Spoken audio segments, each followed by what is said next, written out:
moment today where I started to think about how many countries and continents have been represented in Counter-Strike, and specifically how many were represented now during the Shanghai Major.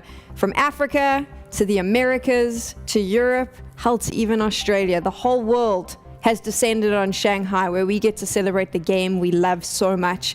And now we get to celebrate the best teams in the world. It is the Perfect World Shanghai Major Playoffs, and it begins today. Represented here on the desk, India, America, Africa. We're keeping that international feel.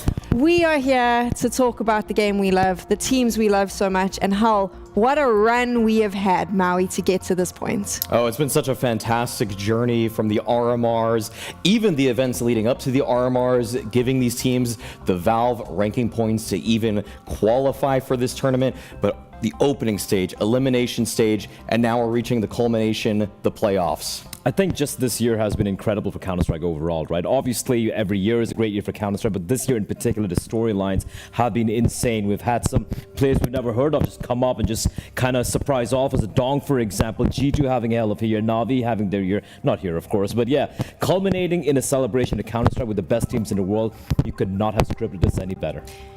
There have been so many majors in the past where, let's not beat around the bush, it's kind of been disappointing at the end. You've looked at the lineup and we've had lots of these upsets, but for the most part you kind of go, this isn't really a good example. Really? But this one is different. I would argue that the 8 teams we're about to see in the playoffs, they are the best in the world, and they have been the best throughout this year. Other than Na'Vi, the rest of these teams have consistently been in the playoffs and showcased what they're capable of. We've had a couple rises in a few of these teams, even though they may be known names to the hardcore fans. Teams like the Mongols, teams like Heroic, Liquid even having a little bit of an upwards trajectory to get to this point. But then you have obviously the heavy hitters, teams like Vitality, teams like G2, Spirit. I mean, those are the big names we're looking for here. So for some of them, what a great way to cap off an already excellent year, but for others, a real opportunity for them to make something of this year. Every single team you see there belongs on this stage. And now, like we pointed out here, Na'Vi, obviously the one which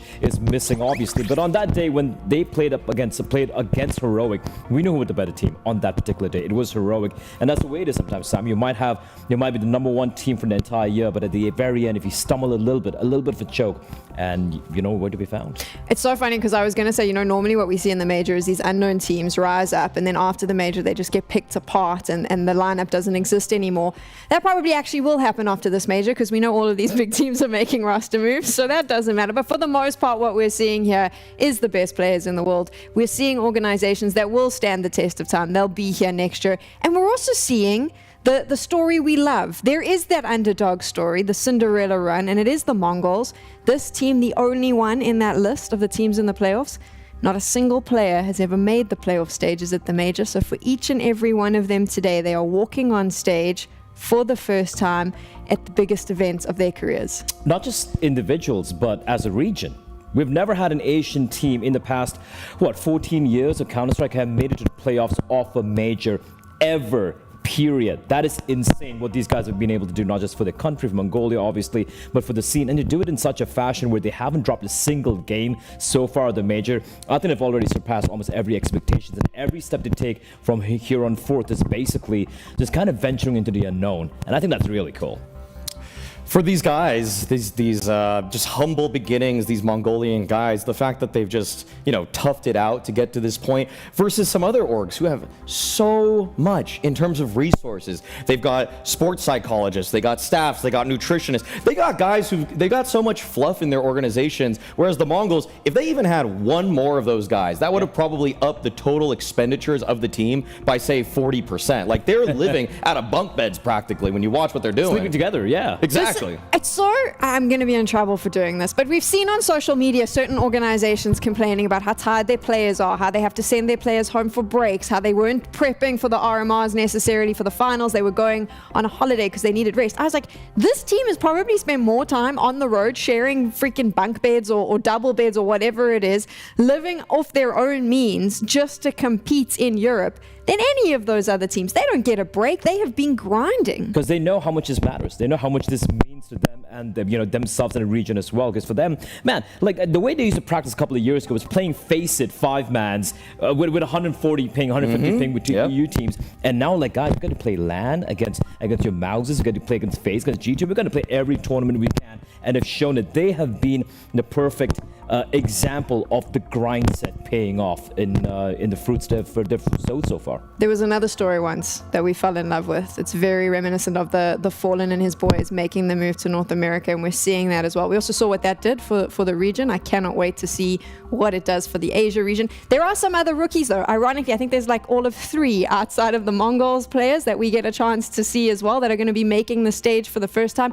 Ultimates in Liquid. We've got MOUZ as well in G2. I mean, this is where it's going to get really fun, right? For them, these young stars that all of us questioned when they made those teams, and now here they are on the big stage.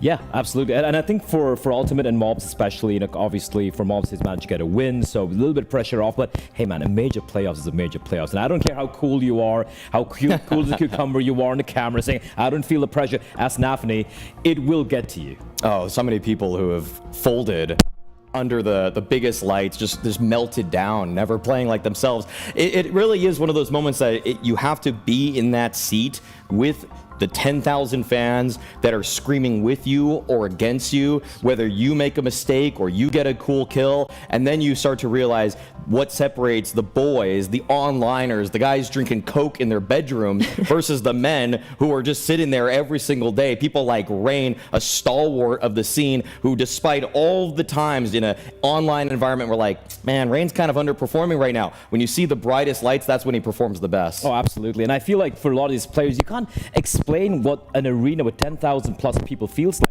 The ground shakes, it's not just the sound. You're like, yeah, sure, you had a decently sized small arena there when you're playing the group stage, and you're like, yeah, I'm used to the lights now, I'm used to the crowd cheering for or against you, and then now you're getting on the playoff stage and the ground's rumbling. It's vibrating and you're wondering, I can't hear anything. Welcome to big stage Counter-Strike. I left the last player, I left him for last because it blows my mind that this is actually a conversation we're going to have. You know who else is a rookie? Nerds. He's never been in the major playoffs. This player for Heroic, and a player that, I mean, we've spoken about him so much over the last, I would say, 2 years that I was surprised actually when I saw that, because I was like, of course, it is his first time. That's going to be epic for him, and well deserved. I think it's about time we see him on the big stage. Totally. Nerds has been just fantastic for Heroic, fantastic with the ENCE roster that he was playing with before. At this point, he has shown the world that he should be considered a bona fide star.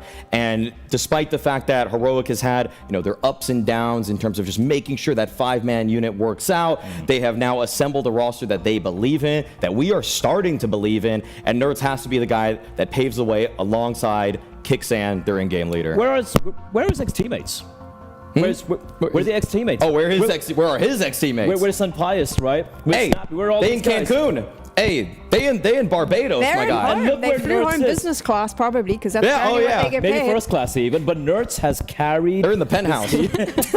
But here's the thing with Nerds, man. Like, sure, Heroic had this ascent. They finally look like they've clicked into place, so to speak. And the tip of the spear has been Nerds. He has played like an absolute star. So for the Heroic organization and the team as a whole, for them to put the faith on this guy, saying, no, we're going to build it around you, he's earned his spot here. He's earned his spot here, and he's taken his team to the promised land. This is it. It is the playoffs. These massive organizations are coming into the mix. Incredible teams as well. And the players that we've mentioned. We're seeing the rookies. We're also going to see the best in the world going head to head. This was the conversation, and we'll touch on it very briefly before we get into the events itself. Of course, the 3 best players in the world, they're still in contention. All of them here in the playoffs, and we get to see all of them face off to decide who is the best Counter-Strike player. The current Holy Trinity in Zywoo, m0NESY, and Donk, all vying right now for the world #1. In my opinion, I'd say the race is already over, but I know HLTV, and as we all know, that is the gospel of this space. They're the ones that are going to have to decide if any of those 3 are able to attain major MVP. And I will tell you right now, if any of their teams win, they will be the MVP. They are the highest rated people for their team, with Nico actually right next to m0NESY. But either way, It's such an important race. It's such an important race because this is where legacies are truly made, because you can win with your team, but something you're always capable of controlling is how you perform as an individual. So ZywOo, Donk, m0NESY, it's not even the magnifying glasses on them. It's the damn electron microscope on these guys right now. Every single move that they make will be analyzed to the nth degree, and we're going to see, is anybody here truly going to rise above the rest, or are they going to even collapse earlier than the finals? We always talk about, how spirit live or die with dog. You're talking about how when it comes to ZywOo, group stage merchant, so to speak. And then, of course, m0NESY, we know he is a big game player. So, yeah, absolutely. I think this one's going to decide it. It is the start of the playoffs for the Shanghai Major, so it seems only fitting that we go back to the start and find out how some of our heroes and top players began their journey. I think the player that inspired me to become a professional player, it was simple. 我的启蒙老师是 Richard. I think one guy that stands up the most, I would say, is Kerrigan. Everyone spoke about Leo's like he was a god in Australia. Like he would just play and fuck everyone up like all the time. Always liked Stewie, 2K. Twist and Nico. And of course then VP with James and Dustin, who gave me a lot.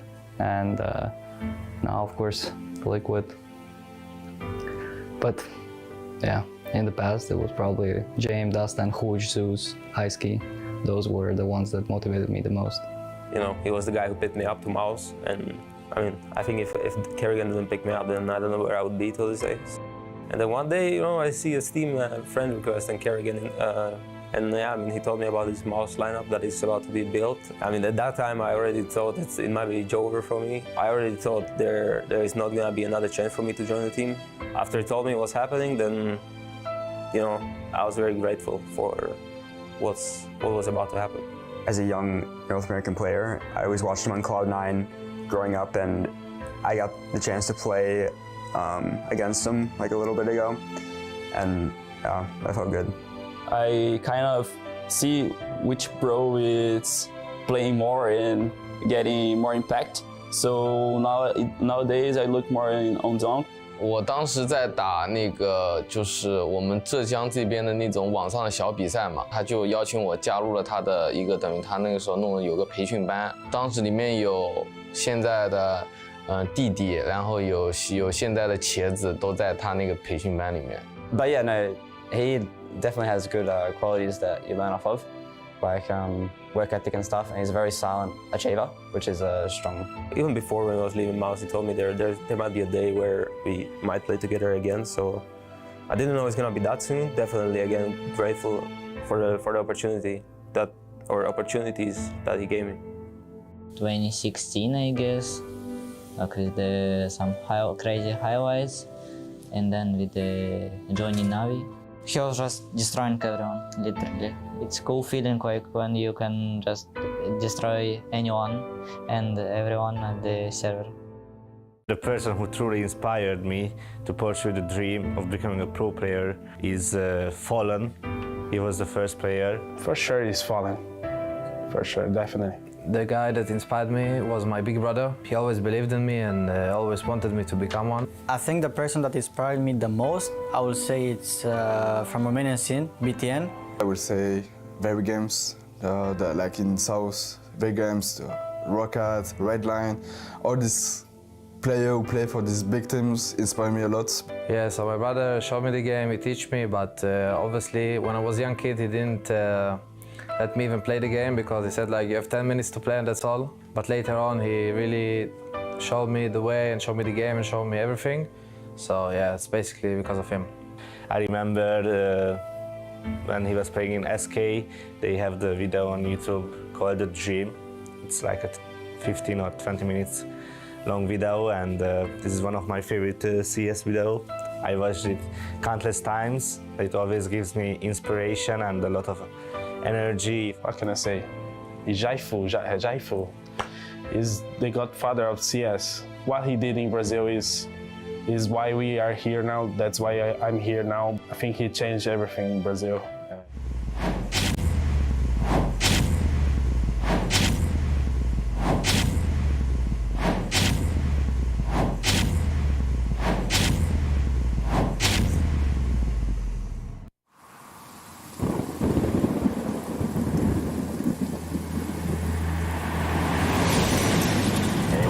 bad guy.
The most important moment in any Counter-Strike player's life, this is it. That trophy over there, you want to lift it because winners become legends and losers simply become the footnotes in someone else's story. This is the opportunity. One victor, 8 teams. Here it is. The Perfect World Shanghai Major playoffs are about to begin. And today, 2 quarterfinals will determine who makes one step forward. Richard, Yanko, and Dust will be here later on for that second game, but we are focusing in on MOUZ versus the Mongols. Boys, we've talked so much about Mongols. We've spoken so much about what it has taken for this team to get here. Can they make history, Blair? Can they continue this journey?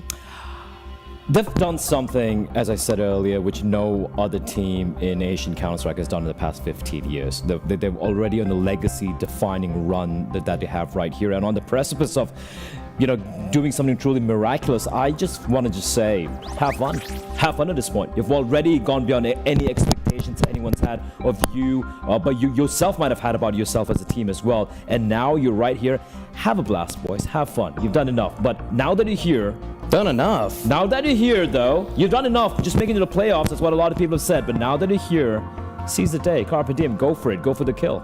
I don't think they feel like they've done enough, but I think they want it all. I mean, I know the interviews right now, they're not trying to get too ahead of themselves, but with the form that the Mongols are playing in, with the scalps that they've already taken at this event, why not? I feel like so many people are looking at this as the greatest stretch in Asian CS history already. Why not put a cherry on top? Why not capture that trophy at the end of it all? Because I don't know if there's a better time than now. That you got the entire continent on your side right now. You are playing in China. Obviously, it's not Mongolia, but it's close enough to home soil. You're never going to have a Mongolian major. I'll say that. So might as well do it now. For now. But here's the thing. You ask anyone how deep Mongols can make a run to this major, and if you ask anyone a couple of weeks ago, they're going to win it, you just call it a psych ward. You'd be like, yeah, you've lost it, right? But now suddenly the narrative changing, completely saying that these guys might actually be favorites. That's my worry for them. It could get to them, because for them, I really feel like the obvious trajectory was guys that's make it to the playoffs at the very least. We've been looking so good so far. Now that I've done it, is the pressure going to get to them? And that's why I don't want that to happen to them. I want them to be like, just play like another group game. Although it's not, just approach one game at a time, and I hope they're able to do that. You talk about pressure. We haven't really seen it from them, though. I mean, I think that they've dropped one map in the entire major to Heroic. They've been undefeated otherwise. They look incredibly strong. And normally when we talk about these sort of Cinderella runs, there is always a question mark of, can they keep up this performance? Are they playing well enough? Have they had a little bit of a lucky bracket? Mongols has beaten top teams to get here, and they look like they're playing very good Counter-Strike. That is, at the end of the day, there's no luck here. They are playing extremely well. That is why the Mongols are the most impressive Asian team in history. We've seen upset victories from teams in the past, say Tyloo back in 2016, putting Asian CS on the map when it came to CSGO. The Mongols didn't just put Asian CS on the map. I mean, like, they are in the running as a contender now. Every tournament that they are approaching, if it is a tier 1.51, they're expected to win it. A tier 1-1, at this point, they've now made their bed. They have to lie in it, as they are likely to beat a playoff team. It's time now to introduce the teams as they walk on stage. MOUZ and Mongols are here. Hi, and hello to the Counter-Strike fans around the world. Today, we are making history, not just for global Counter-Strike, but for the Asia region getting their first major. And every single one of you is involved in this. All of you at home are taking part of this, and this is going to be truly epic. 8支战队决胜赛的第一天，第一场比赛，2支队伍已经准备好了，让我们欢迎他们登场。Now let's get our first teams onto the stage. It's MOUZ and the Mongols.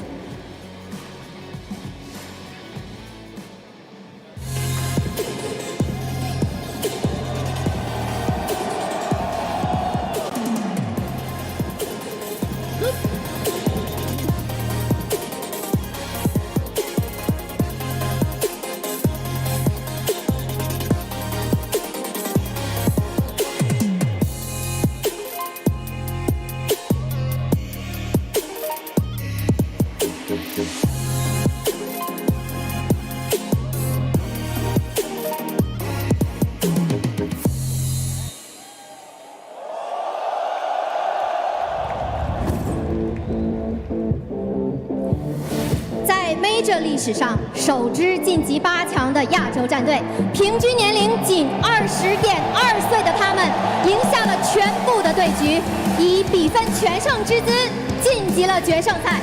在 Blitz 的带领下，步步为营的蒙古铁骑，能否步步为营呢？ Making history here in Shanghai. These Mongolian brothers want to go all the way, inspire the players in their region and show the world what they can do. The question stands, will they continue their win streak today? It's the Mongols!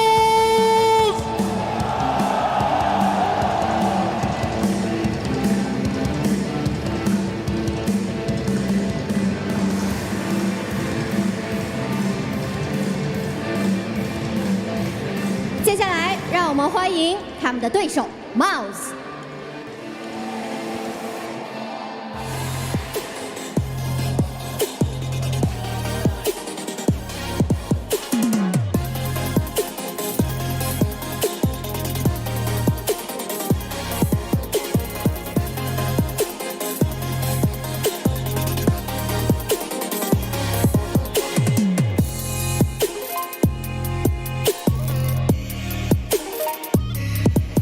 Thank you.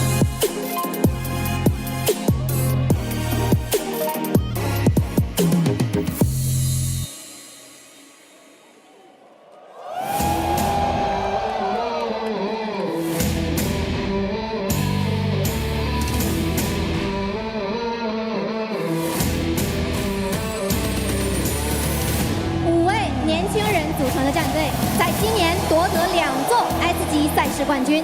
他们拥有新一代顶级指挥 Shuhei， 超强的火力 Jimmy， 越发稳健的狙击手 Torzi。只要他们能够克服心魔，帽子的未来不可限量。 Fighting with all their might and their backs against the wall to make it here. The mighty MOUZ have shown us that they once again belong on the major playoff stage. Now we will find out if they can level up on the grandest stage of them all. It's MOUZ!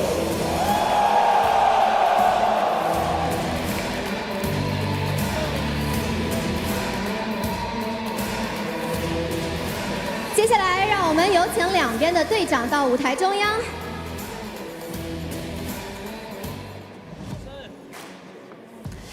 There they are, our first 2 quarterfinalists. We've spoken a lot about the Mongols, and Banks mentioned there what their story is, but we have to talk about the boys on your screen right now, MOUZ. A team that over the last year, no longer the young guns. I think that they are in serious contention to go all the way. All the way, sure, but they haven't shaken all the allegations of just not being able to not choke on a playoff stage of any tournament. They've had a couple of finals. They've had some great runs so far, but eventually it always feels like when it comes down to it, when it comes down to taking that final step, they have failed. And I haven't seen anything yet so far to prove that this time it's going to be any different. There have been some lightly better performances on stages at Rio, for example, which have tried to shed it, and well, looks like we're getting both these guys here. Are we, guess we're going to hear them. 没有准备好 ，Banks。 Blitz, I have one question for you. Does this feel like your home arena? Yeah, I don't think so. I heard MOUZ is more like home group. 刚刚Banks问他说：“你有没有觉得这个场馆是你们的主场？”他说：“啊，我不这样觉得，因为我刚刚听到MOUZ观众给他们呼喊声非常的高，我没有觉得这个是我们的主场。”来，让我们把欢呼声送给 Mongols。Jue, do you feel you can take them down in this arena in Shanghai? I'm not losing to them twice. 我刚刚问他说：“徐慧，你有没有觉得在我们这个场馆，在上海，你可以击败他们？”他说：“我是不会输给 The Mongols 2次的。” Thank you. Well, some fighting words from Shuhei. He doesn't want to lose. But Shanghai, let me ask you this question. Are you ready? 看起来2支战队和所有的观众朋友们都已经准备好了。接下来的舞台交给2支战队 ，The Mongols 和 MOUZ。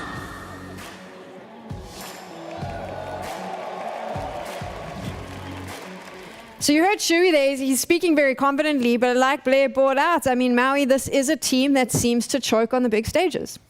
They have, at this point, lived as the perennial underdogs for long enough, and now the expectations are simply higher. So when we watch MOUZ play in these arena moments, that is unfortunately where they have done some of their worst work in studio environments, when they're playing amongst just the teams, just amongst the teams that are kind of in the lower echelons, the lower ranks.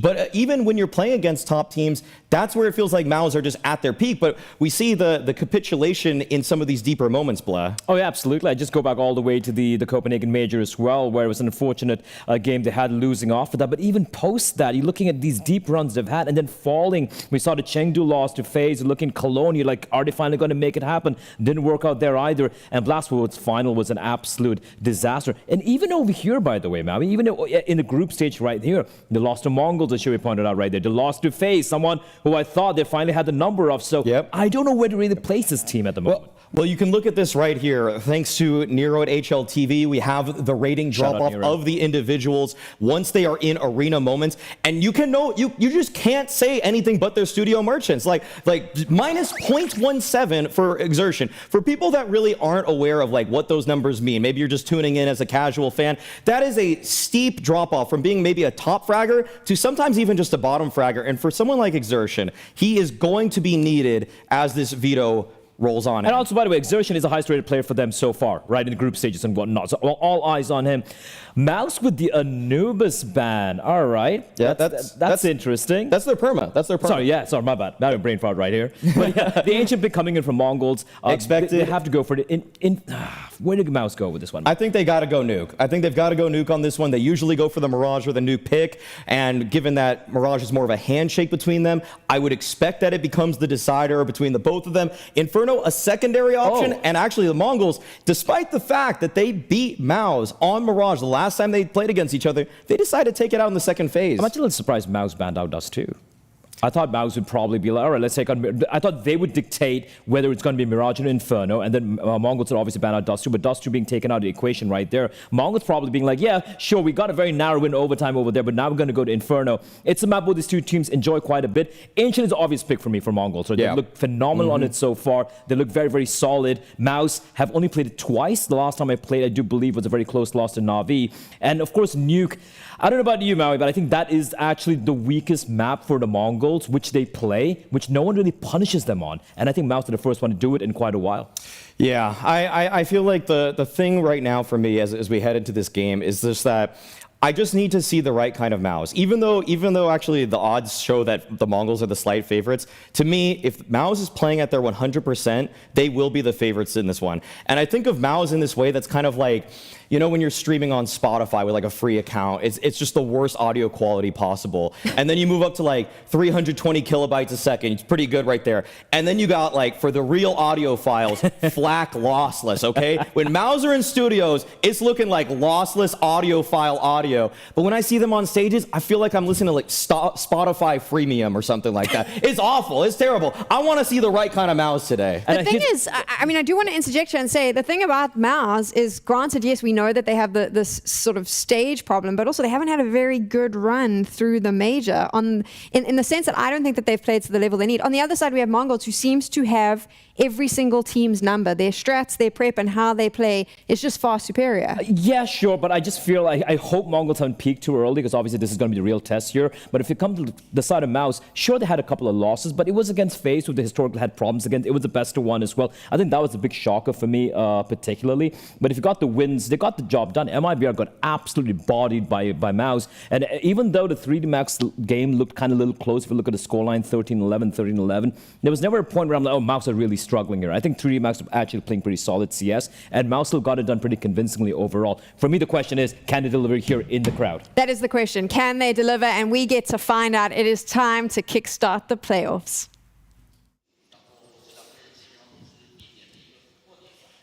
Yes, it is. Thank you so much, guys, for your contributions, and welcome to Shanghai. We are talking about MOUZ versus Mongols Mohan, two of the youngest teams at the major, head-to-head in the opening game in a packed house here in the arena. Yeah, and we don't even get that rematch on Mirage, which is really interesting. I think there was a lot that happened in this veto based on what happened in the elimination stage, and I think we've got a great veto out of this. I mean, being able to see Nuke and the full series versus with two teams that we know they understand each other but don't actually clash that often. We get to kick it off here on Ancient, and in this veto, we always knew that this would be the easiest map for the Mongols. Let's see if they can translate that to success. Mongols kicking it off, immediately sat outside of that A site. A little bit of presence up in main, and MOUZ, there's a curious note about the fall off of all the stars. Those stats brought on screen by our analysts before the game goes live. The statistical anomaly that is the playoffs drop-off.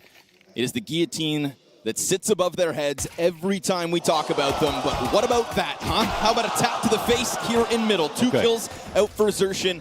Easy first blood. It is still, though, that entry into the A-bomb site, so a little bit of space. And the bomb's been freed up from that mid-play. Although, you lose your donut push, and suddenly Mongols probably feeling a little bit corralled here on site. Yeah, this round's a little bit harder. Shuhei getting tapped down means he's got three teammates in donut that just are really desperate to try to help out, but don't really need to get into this mix. Senzu pushes for space, and you know what? It becomes awkward for Shuhei with the amount of health left over, and now it does come down to those three players left. Have MOUZ sat too pretty. Finish off that deep play. Man, this mid-round's actually really strong for the Mongols, but this kill is what matters the most. And now we've got an escape route out the back door. Look at him go, trying to run through spawn. He fought his way back in. Collect the kill from the departure. It's going to put Brolin into a clutch. Brolin, he desperately wants to get here as soon as possible. This won't be spotted for the moment, and with the bomb plant going down where it is, it's possible Brolin can sneak. Oh, fires off. Now they know about it. Crossfire soon to be set. He pushes in instead. Oh, and the Berettas fall. 2v4. 2v4. From the Mongols in the pistol. And you could just feel that moment on A site where they were squeezed, but then there was this hesitation from MOUZ like things were going too well. They exit out through spawn. And the fact that Mongols could identify that weakness with where all the CTs were in that moment is really impressive. The fact that they put pressure on Shuhei, but then also hit the shots to create that backdoor exit through CT spawn, that's what really gave this legs. And honestly, it felt like MOUZ for a bit were doing the right thing. But as we can see again, Mongols identified this one gap and picked on it. And a nice slow pace to it all. Squeeze water from Stone to pick up pistol, instantly going to dismantle this mid setup, and this is something that comes in with the buy. MOUZ trying to make the most of. I mean, the audio quality analogy from Maui was perfect in terms of describing what kind of CS we get out of MOUZ in situations like this. Now, I'll say that, you know, they've had an excuse or two when it comes to some of their big games in playoffs, and sometimes they have played in front of the crowds and even won. They just haven't been huge. I wouldn't be surprised if MOUZ could play well today, but when you start off with a 2v4 yes, on a map that you're already weak on, you knew was coming, you're not giving yourself the right talk. Gut-wrenching. You know, the conversation about MOUZ on playoff, if I were to just tell you that there is a team out there, right, with no label of it being MOUZ, that made top 4 in Katowice, that made top 4 in Cologne, that came second place at IEM Rio, you'd think to yourself, well, that's definitely going to be a tournament contender. And yet, once you slap that big red sticker on top of those standings, there is this just bad omen that comes with it, and you put it all in question. Well, but you know, it becomes dishonest to not compare playoff games to playoff games and stadiums to stadiums, especially when the stats are starting to become more and more of a conversation that is just a true fact for MOUZ. And as for the Mongols, a team who are also very young, and they seem to get younger with every new iteration of the lineup. They also haven't played in front of that many big crowds, but they have also taken some small chips. They have played a fantastic elimination stage, which honestly, that was the size of a major grand final in the early years of CSGO. Sure. There were a lot of people in the crowd, you know? Yep. I think Mongols have had moments where they look stressed out. I think in their game versus MOUZ in the elimination stage on Mirage, there was about a 4-round period near the end of the game where Blitz had to make every good play, and then when his team went to overtime, that's when everyone else started chipping in again. But they did look nervous a little bit. Certainly, yeah. I mean, people can't forget that map, that best of 1, they were 2 rounds away from just straight up losing their chance at going 3-0. They were 2 rounds away versus Heroic from also losing that best of 3, if not to extend it from Anubis into the 3rd map of the series. Which obviously says 2 things. They played hard teams, played well, but still almost lost. Sure. And so now we talk about them coming into playoffs like they really are untouchable and going on this godlike run. And with a 3-0 start now, cleaning up versus these unarmored USPs, yeah, it's exactly where the Mongols would have hoped to be. It's interesting that MOUZ aren't playing Ancient often. It's a map that they were the best at with this core of players at one point in time. They loved to play on Ancient, but recently, in their very small sample size, they have an absolutely abysmal T side, and we haven't even got there yet. MOUZ are looking for an excellent start to the day. That means here on the rifle round with Torzi on the op. The defining moment of MOUZ at major playoffs was this core beating Cloud9 on this very map in Rio. They will have to tap back into that now with the first gun round. Pistol slipped through your fingers, time to reclaim what was supposed to be yours. Maui brought up Exertion specifically, and he's the one who has the frag. Beautiful kill, Mac 10. You can't lose to a Mac 10 from that distance. That's why Jimmy's going to pick up the slack. Able to hang on to the Heaven Peaks. Instant call from Shuhei to come and join him, but that doesn't deter Mzinho at all. Look at the gap. Shuhei tried to check the right side, and Donut is left wide open. So the CTs are going to peel back. No way that Mzinho walks through this. Insane. And he gets the kill despite having Galil over AK. Did he know that they were actually nervous about Donut, and that's why he pushed through the smoke? They came to check on him. He wasn't there. A second jackknife opening. A prospect of it if Mongols can reclaim this one as well. 2v4 in the pistol, 3v4 here in the 4th round of play. if they can sink their teeth deep into this A site.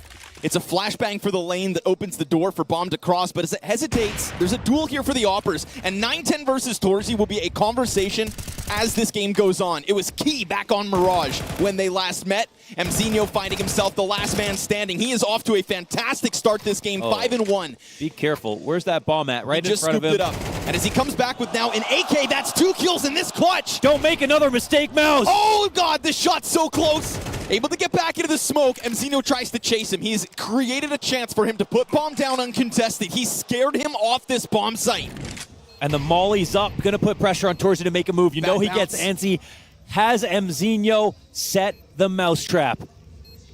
Tries to keep himself down behind box. At some point, he's going to take that peek. And when he does, it's a win from him. 3v1, and they let this round slide too. Oh. 3v1 in front of this crowd. MOUZ are going to be looking at each other, looking around. A 4v2 and a 3v1 in this match already, 4 rounds deep. MZinho sets the mousetrap. You know,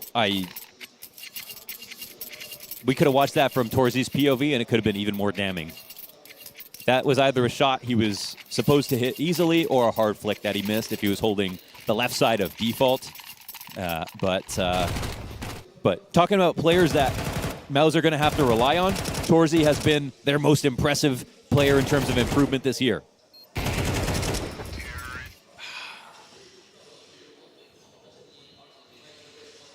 That is a brutal sign. I mean, that's...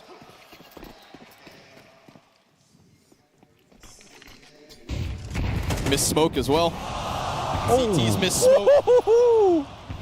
Opens the door for Blitz to tap away into the red room. Early errors.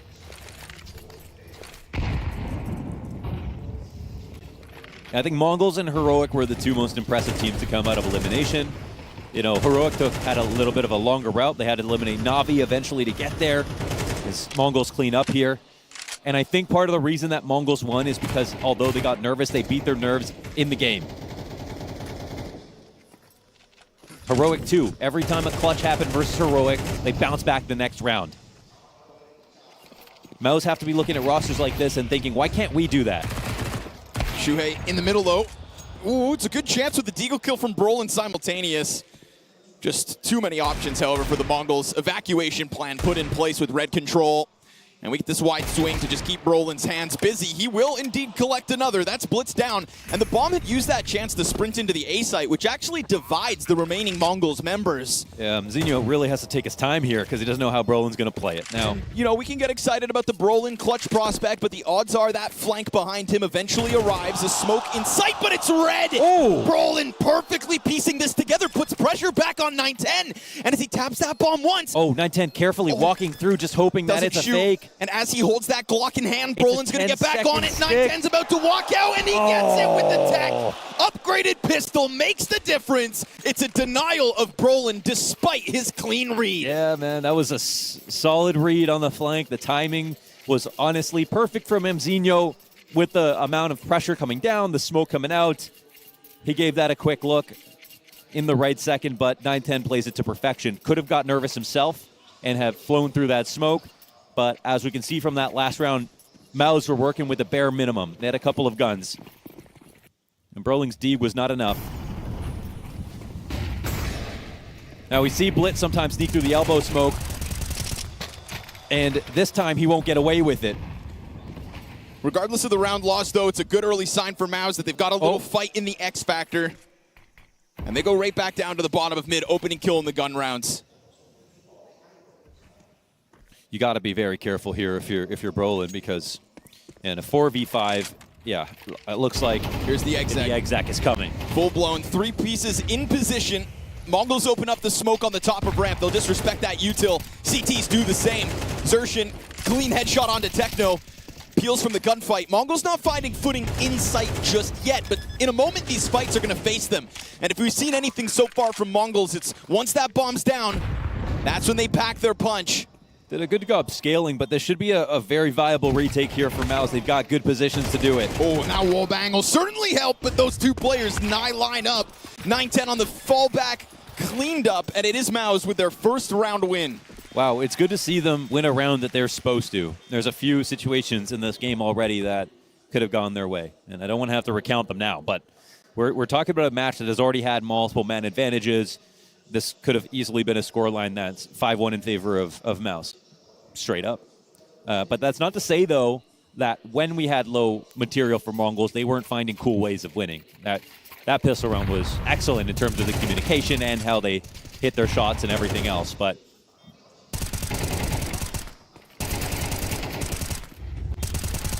there's still some have to play here. Of course, it's just two signs of life from MOUZ off the Brolin attempt in this gun round. Adamant's about keeping the pressure up on elbow.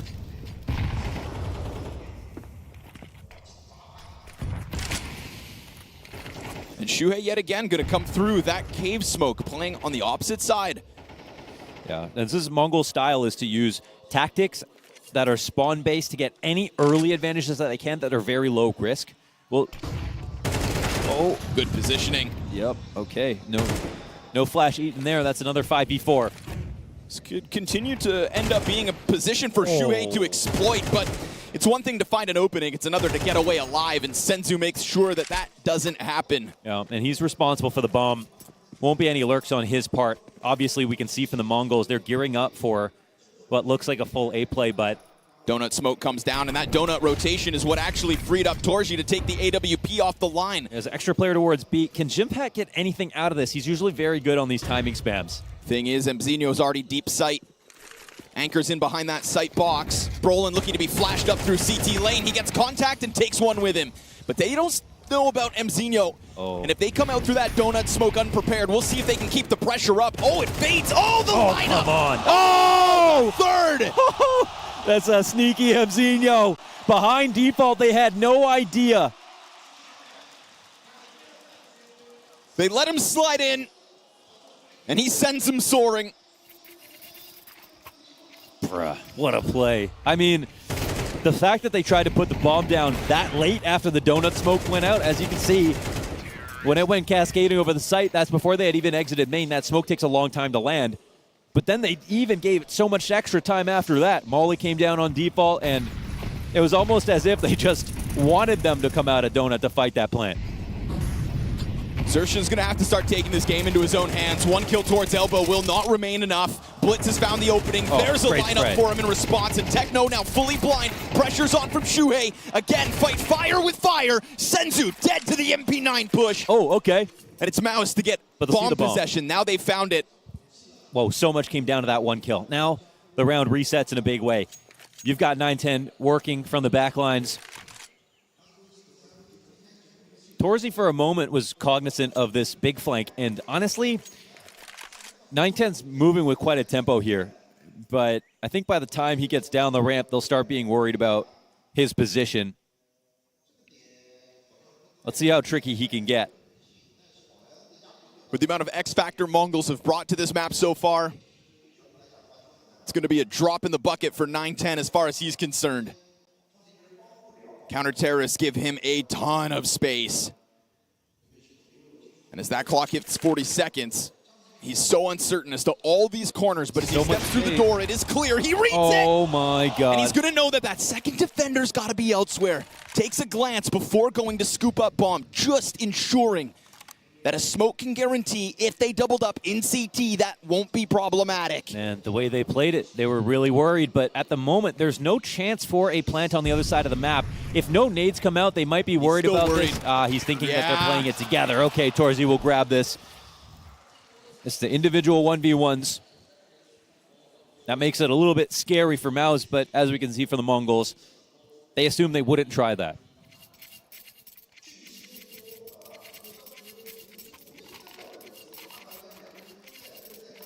And so last round that follows this, we've got a similar situation. Last round we had an MP9 in the hands of MOUZ as they picked up their first round. The 2K spray down from Exertion was picture perfect on elbow.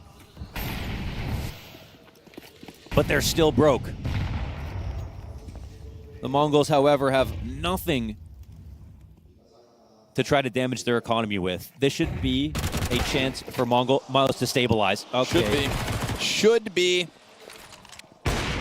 We're only going to keep that pressure up off on the line towards ramp. They sensed an opening off of the kill, and they will double down on it. MZ scaring the Opper further back.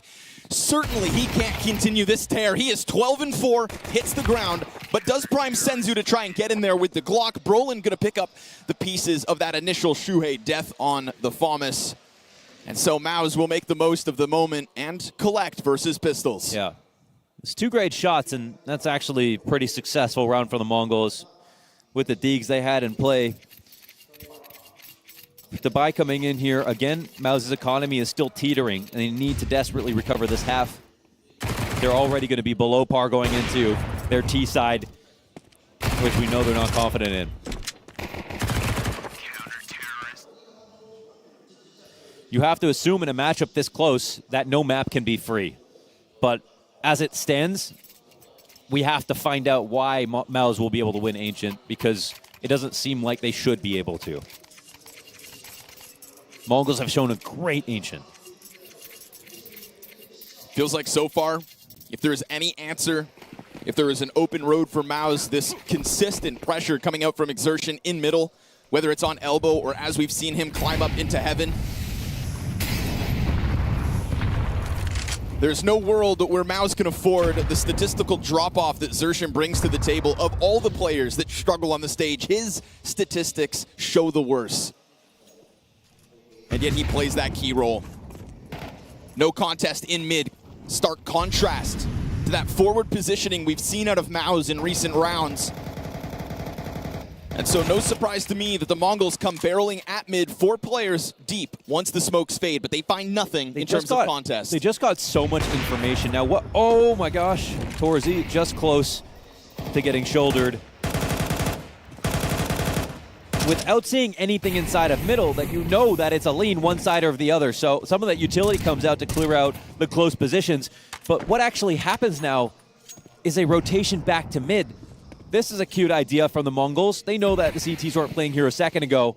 And look at the CT scrambling around the perimeter of the map. Yeah, last time they came in late, and we saw what Mzinho was able to do from inside the site pocket. Mongols decide to smoke off red rooms themselves. If they want to pierce through middle, they're going to have to do this fast. And Brolin doesn't go down with this. It's 3 players through A. Let's see if he gets spotted. We've seen some shaky sprays from him, but this map has been good. So he sits tight in this corner. Down to the 20 seconds will go. There's more util, and he peeks in as the nade is being primed. Is it enough? Xerxin's going to know there's pressure on both sides of sight. That mag's already down to 14, so keeping it clean while blind, that's huge.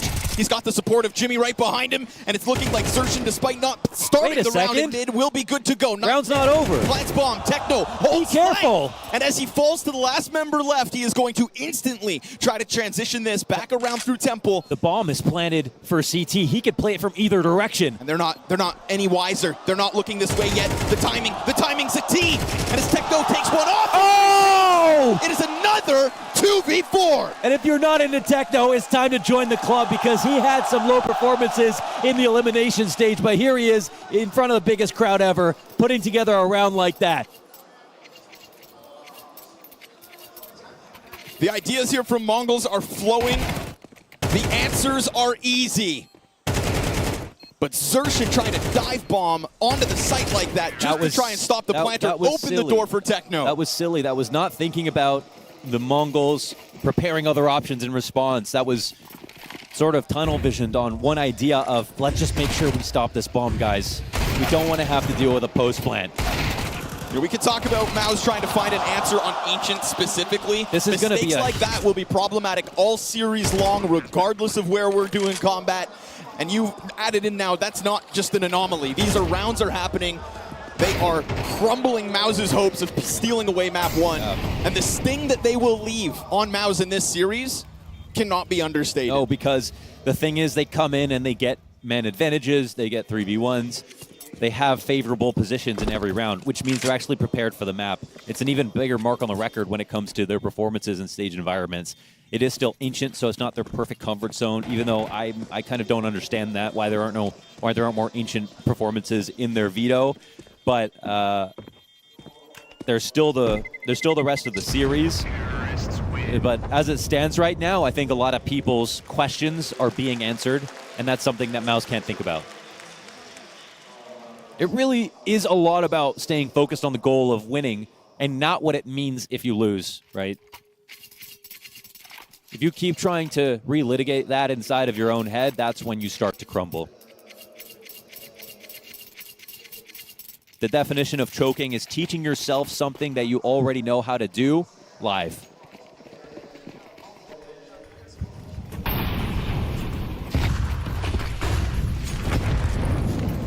Going to try to remain adamant about the mid-play as 910 takes a glimpse into B. Would have seen that trajectory, reads it like a book.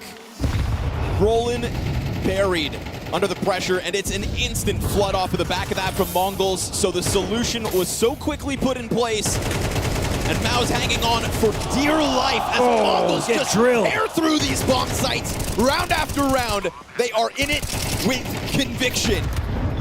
Shuhei desperate to find something to pull on. And look how much attempts to reopen sight. How much extra utility they have because they came in off that one pick from 910. Just the nature of the pressure into Cave, just dogpiling Shuhei behind that box as they're already planting bombs and sit 3 players ahead of the CTs. There is nothing for MOUZ to grab as this CT side falls off a cliff, tumbling towards the broken hopes of furthering playoffs in Shanghai. 18-7 is Mzinho, and Techno with a great game to start as well. Again, Techno can be comfortably at the bottom of the board as he was when they played against MOUZ on Mirage, and the team can still win because he'll play B. He'll have a quieter position.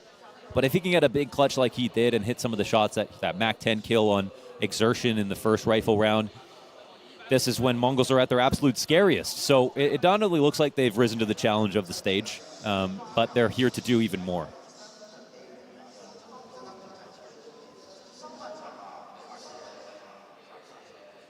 I think Mzinho's Steam name is No Girlfriend Till 2028. Oh yeah, full focus.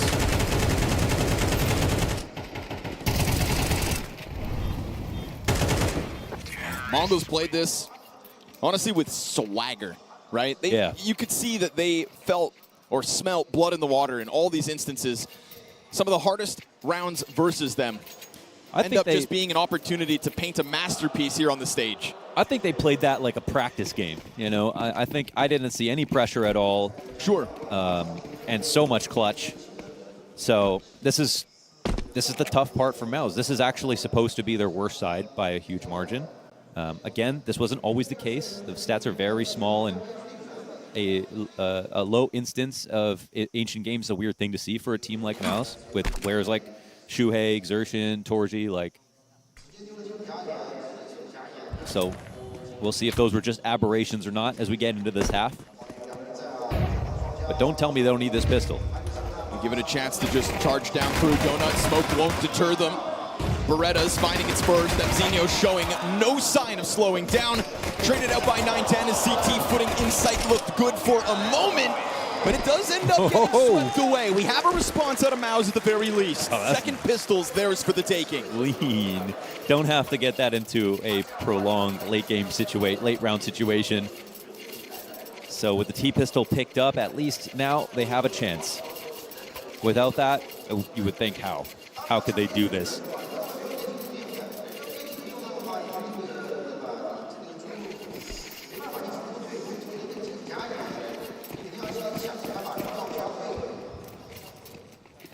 Nothing upgraded here for the Mongols at all.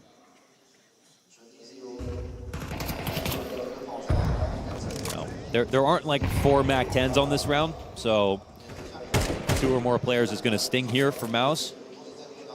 But with guns like this, you can hit shots like that. I'd say after the context of this first half, Mongols are excited about a round like this because it's just another instance to show us they can win one at a disadvantage. You can't put your finger on a moment there where MOUZ, despite an edge, had Mongols out of a round. Oh, they're lucky that one of the 3 rounds back in that first half they're able to play versus pistols. As you'd assume, this one goes down smooth. Mongols just forfeiting that B site. Gives MOUZ a small chance to gather themselves. There was a lot of talk about confidence and mindset coming out of Zershan from the HLTV interview going into this matchup. And when pressed specifically into that interview about not just this idea of, you know, being in a good psychological state, but genuinely what will change that will disprove this trend of falling off in playoffs, he didn't have a solid answer. Yeah, you know, I usually think that this has to do with the leader, but when I think of Shuhei, I mean, I don't think about that at all, you know, in terms of his performances. Like, we saw him as runner-up at Paris, you know, with at the time, a very random team. Think about Cyclone being able to obviously bring MOUZ from what was just a ragtag group of teenagers to at least their ability to win in the Academy Leagues. 4 times. At main events. And then the addition recently this year of Zipex. You know, if you can surround them with players who know how to win, that is the formula MOUZ are obviously trying to put into place. The guy who has shown the least pressure in the most high-pressure situations, probably consistently throughout all of CS history. Zipex, the ultimate clutch player. Tap his brain and inject it into the members of MOUZ. That's the game plan. But here we go. First gun round at hand for MOUZ to try to contend with, and it's a misspoke from the defense to start. That one's Shanghai, Connor. Okay. Burning that on a quarters.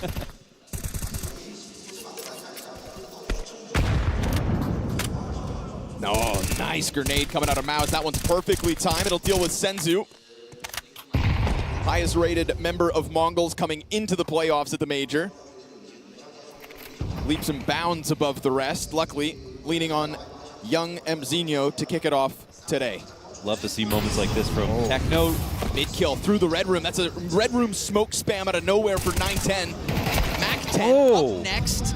Luckily for the T's, traded out by Brolin, and they can try to transition into this hit, but 910 is everywhere. They're getting mauled. He is on top of them from red into the B play. 3 kills deep for 910, making it look easy as the Mongols gun round turns this T-half upside down. Damn, was that supposed to be a scary round for MOUZ? That single molly tried to push Techno back, and they were meant to catch him from the player at the top of Banana, but he actually stood on what looked like a very scary angle, ended up being an off angle to fight Cave, and did not fall back enough to be seen from Banana. It was a perfect play from Techno. Obviously, he's trusting his aim right now, again, because he's had a very good day. And with that, Mongols easily get 10 rounds. They're really not doing anything interesting there. They're playing rotator spots and waiting.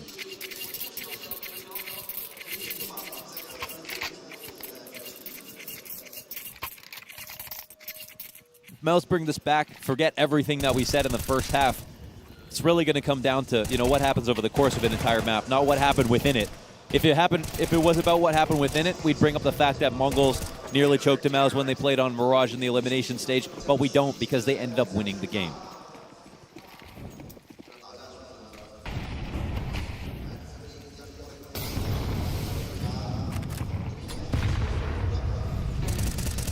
Nade could have been much worse here for Zershan. Continuous flashbangs coming up from his teammates so that he can try to take this duel. But he dodges out on 47 health. Not what he would have wanted out of the round. Luckily, Shuhei picks up slack to guarantee no climb up. And MOUZ have put themselves in an establishing position. Brolin dancing on death's doorstep with that wallbang. He invited it. Time. And 75 damage comes back out the other way. Blitz slides down under box to be covered here from top mid. The late crawl is crazy from Blitz, and he puts himself in very aggressive spots. But minute 10, he falls back.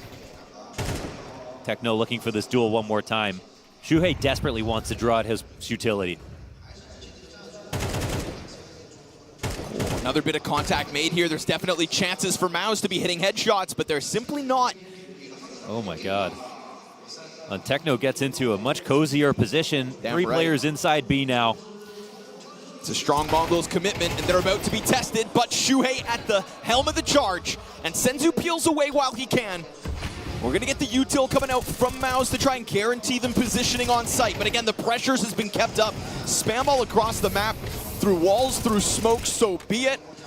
MOUZ fighting their way into a post plant, but at what cost with this HP? The plant is huge because we're looking at low utility on the retake. 9-10, one flashbang, that's it. If MOUZ are going to lose this round, they're going to fail some gun duels. I like the spot from Brolin, but he does it on 24 health. And Blitz is going to do the slow burn. When he comes around that corner, though, if he finds timing, you could get Torzy just blasted off of the top box. And, oh, it's from the site that it goes down. Even better. Perfectly timed. Brolin gets his one and turns around to try to hold. They know that he's in here, and he's going to have to fight from inside the corner, but locked in. Wow. Mongols to 11. One flashbang, and that's all it took to distract two MOUZ players at the bottom of Banana. They went to look for the fight the top of it, and Blitz used that one flashbang to peek. That play wins the round. B is very retakeable. It's not as if this is a massive failure out of MOUZ, but with the time remaining, they were very much in the realm of being able to delay long enough to win. And as we can see, Mongols even have two players at the end. And if it was a close game, you know, maybe they could give that up, no problem. But MOUZ need every little bit. Already in, though, fast back to the action. It's a swing out mid. And with it, down to the 4v3 CTs. Wow, look how taking an edge. Man, these defaults from MOUZ, they want to use ammo to try to push you off your angles. And Mongols are saying, no, we'll fight. As long as you just want to raw duel us, we're going to go for it. Scary prospect when you're on T side. It's usually very easy to get the CTs to give up some space. Mongo's going to be happy with keeping the pressure up. Deep ramp peak, going to find more than just the one. And it's doubled up here by Senzu. Of course, Mzinho still backside, incredibly low HP, but we'll see if Shuhei lets his guard down, gets more concerned about the ramp, but a missed shot, and all of a sudden that door's reopened. 9-10 can't peek. 2 kills out of Torzy, wallbang just off, just enough for Torzy to then peel back. And then a chance here for Shuhei. The Tech 9's nearly pulling this round off. MOUZ finally trying to piece together a round with a lesser buy. This started with some sort of Tech 9 rush. They have time to work with, and Senzu is waiting. They're in a spammable spot. Oh my God. What's going to happen here? Save. Oh, they actually will end up saving. No HP. 3 and 4 here between Senzu and 9-10. And MOUZ finally grind one out. Yeah, run the replays. Let's see MOUZ just surely storming out top middle first and foremost. Can't deny the Mongols weren't close to still peeling this back. Yeah. That ramp push made absolute total sense. Yeah, I think that they had the perfect bait setup, but Mzinho shot against the first guy jumping across the default. If he had waited or if he had hit the shot, that guy was low, then the bait works out perfectly with Banana. But as we said with MOUZ, they need every little bit and then some. Good to see them win a round. Now they come into this, no op to work with, but they know that they have Mongols' money against the ropes. They can see an eco coming up on the horizon shortly. Problem for MOUZ is that same horizon, something they kept their eyes on throughout the first half. Mongols have earned the respect in the X Factor.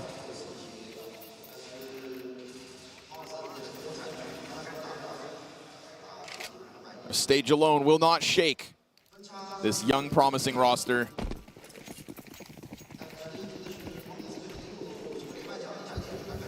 So they bolster the mid-play out of the spawn. Less of an emphasis coming out from Exertion. But a threat, of course, from a potential cave push, and that's exactly what we're going to get from Mongols. Cave and Heaven climb up. Lane players not made comfortable, but that'll certainly help. They were asking for a duel like that. Torzy's going to step up to the plate, give him one to think about.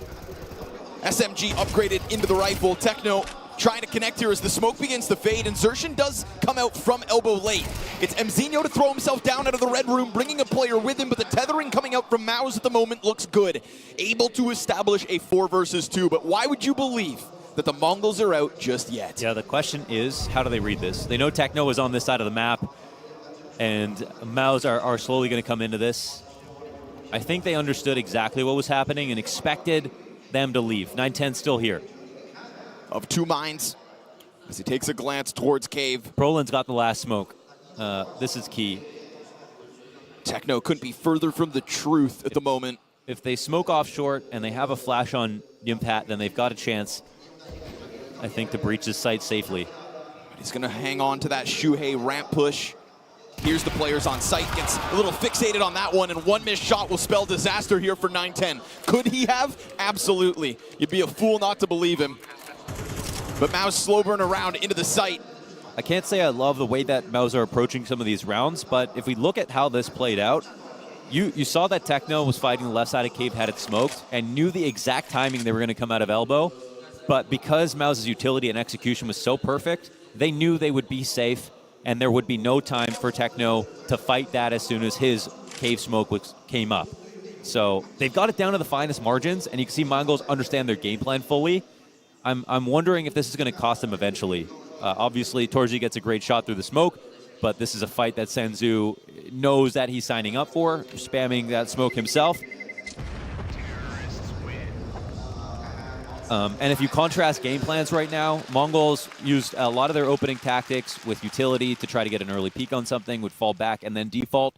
MOUZ kind of just have slowly crept into the default, start wandering a little bit, pressing for their 1v1s, and eventually get them. Looks a little bit less consistent to me in terms of how often they'll come up. But again, we look at the first half, and they had plenty of man advantages.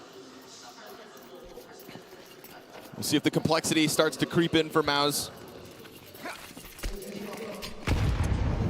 So we're looking at this all-in A-rush, looking to bully the less buy of Mongols. All the CTs are here. Look at him swarm over, and straight up MZinho just wins the USP kill, plus the damage. If they think this site is clear, they are wrong. And there's an AK for Techno. Don't make a mistake. All he needs is that one gun in the opening. Stops through them with ease. Techno second to the top of the board. How do you like that beat? How foolish do MOUZ feel? Oh, man. Just a full-on A-rush. Every single CT was already here at this moment. The first USP kill slowed them down, so their flashes weren't even effective. And then you could see that Techno could push out farther, wider, and push them back. Crazy pop-off from MZinho. Fired up, understandably. His second-hand man in Techno. What a moment to step up. MOUZ had a chance to turn it around, as if that MZinho USP kill to start wasn't a bad omen. Crazy. They wanted an easy call just to get the round over with, collect some money, get a fast plant. None of that happened.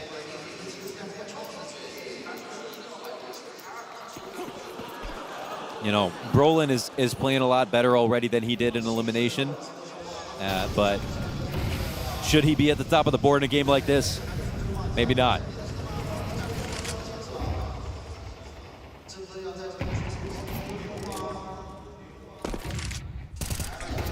Gonna try to flash up the ramp as the Mongols sit on the brink of a win here. It is still the double entry. Okay. Of all the things that have suddenly gone wrong for MOUZ, it makes sense that an all-in rush last round falls flat.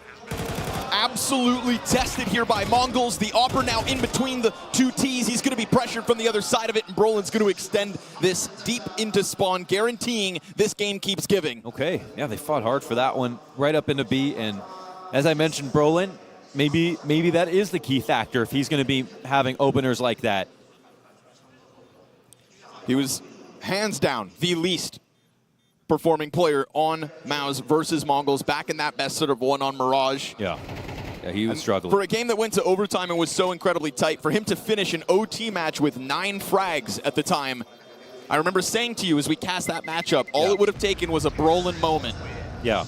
Never came through. And versus MIBR, that game to get them into the playoffs was praised by Xerxin as Brolin's best performance in a MOUZ jersey. He said, yes, we have never struggled at a major like this. Call back to the 3-0 run at the elimination stage of Copenhagen. Xerxin was grateful to be pushed because he says it's that push that's going to kick us into gear. And if Brolin is the one to step forth first, the door is still open here for MOUZ. Again, it is a single rifle out of the Mongols. It is pistols to surround it. The utility's a good way to make things uncomfortable bottom mid, and guess what? MZ finds that lineup again. And every chance is so important. We already see the click-clack of a 5-7. Just don't let it be one more pistol kill. Oh my God. There is no way Techno is messing them up like this. Blitz will spot. And this swing is somehow almost good enough. MZ deep lane peek. He's got that angle into the donut. Molly in front of him, and he still sits inside of it, offering up a little bit more health to try and keep them cut off from the exit. They will manage to move forward. Great cover coming out here from Jimpat, and they take back the man advantage. Yeah, this is to save the whole map, really. This could end right now if they're not careful, and it looks like they might take a risk. 9-10 thinks about it. Lineup's not quite there. Open invitation to go for the smoke spam, and it pushes this down to the 19 health of Techno. As much HP as he has frags in this map, he will cut their losses and walk away. And finally, one of these moments, these X-Factor instances that have all been picked up by the Mongols. This one, too much of an ask. You know, for the team that's brand new to top 10 level gameplay and more consistent results and best Asian team in history, you know, we talk about MZ as such a young player coming onto this team, but if we're going him versus Jimmy, dude, Jimmy should be clearing him in a match like this, right? And we get a great round in that moment from Jimpat, but this map overall is, you know, it's not the player that we saw at the beginning of each season, you know, put it that way. Jimpat such a breakout that, you know, the conversation about him departing this roster for greener pastures. At the beginning of this year, we're talking about him as the #1 anchor, #1 lurker. Holes in a game that can cost you. But at least in this last round, he bails out enough water to keep MOUZ afloat on Ancient. And you think back to all those coulda, shoulda, wouldas of the first half, hell, including Pistol. MOUZ are still in this. Trying to cool off a red-hot Mongols. Back to the cave push. Techno finds a blind. Oh, man, he just doesn't stop. Easy double kill for him. Absolutely taking over, nearly catching up to MZ, but the saving grace of MOUZ, they at least find this bomb site vacant. Oh, and now they're slowing down their own plant because they missed their smoke. They're trying to be so careful. Is the CTs are still so far away that this is their chance to just get your hands back on guns. Torzy will fall back towards main, and the Mongols will be tasked with a 5v3 retake for map 1 win. Zershin goes deep and connects, and he shaves off the one player that was on his own. Because of this movement, because of Mongols going 3 deep over towards main, Torzy is in a world of hurt and he doesn't even know it. Okay. Or is it them that now have that chance to swing back? Great cover offered up from Zershin and a 3v5 post plant for MOUZ. Oh, that's such a great position where Zershin is holding the right side. Torzy can freely op either one and he takes some easy duels. That's beautiful. I appreciate this round. They don't get tunnel vision. Yes, they miss a smoke as they're exiting A.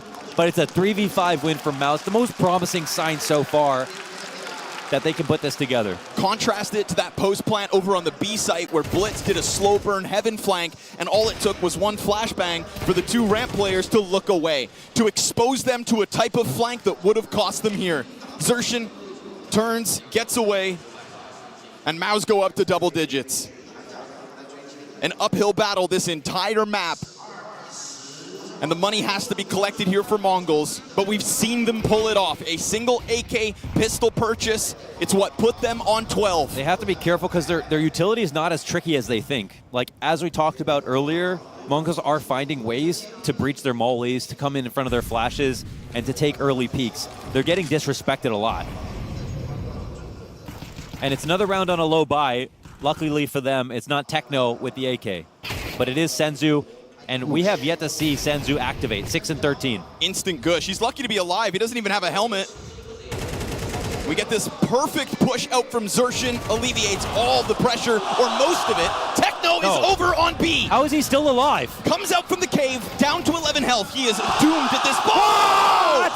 Impossible situation put forth by the pistol.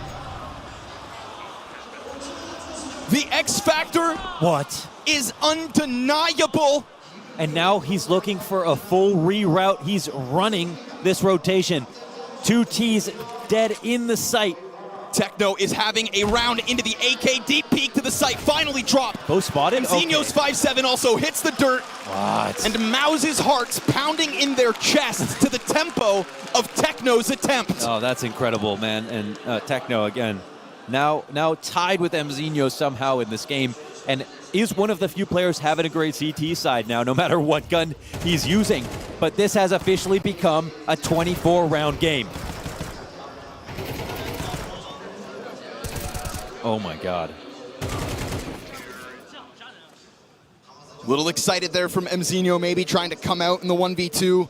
Heat-seeking ammo. Shuhei, this is where you could do so much for your team if you've got the right call. Unfortunately, you know, clean call last time they attempt to come out was that A-rush that gets clipped. There is no road that feels simple.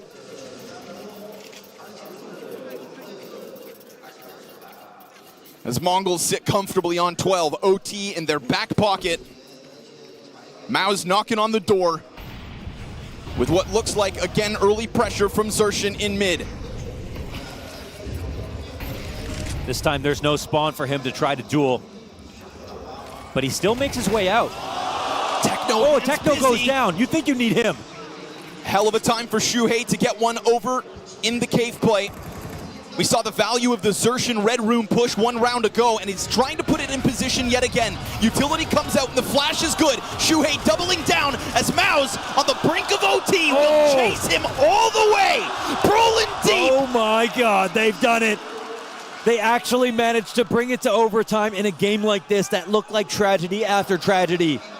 So much X Factor sprinkled into that first half. But MOUZ, hang on. I actually can't believe my eyes.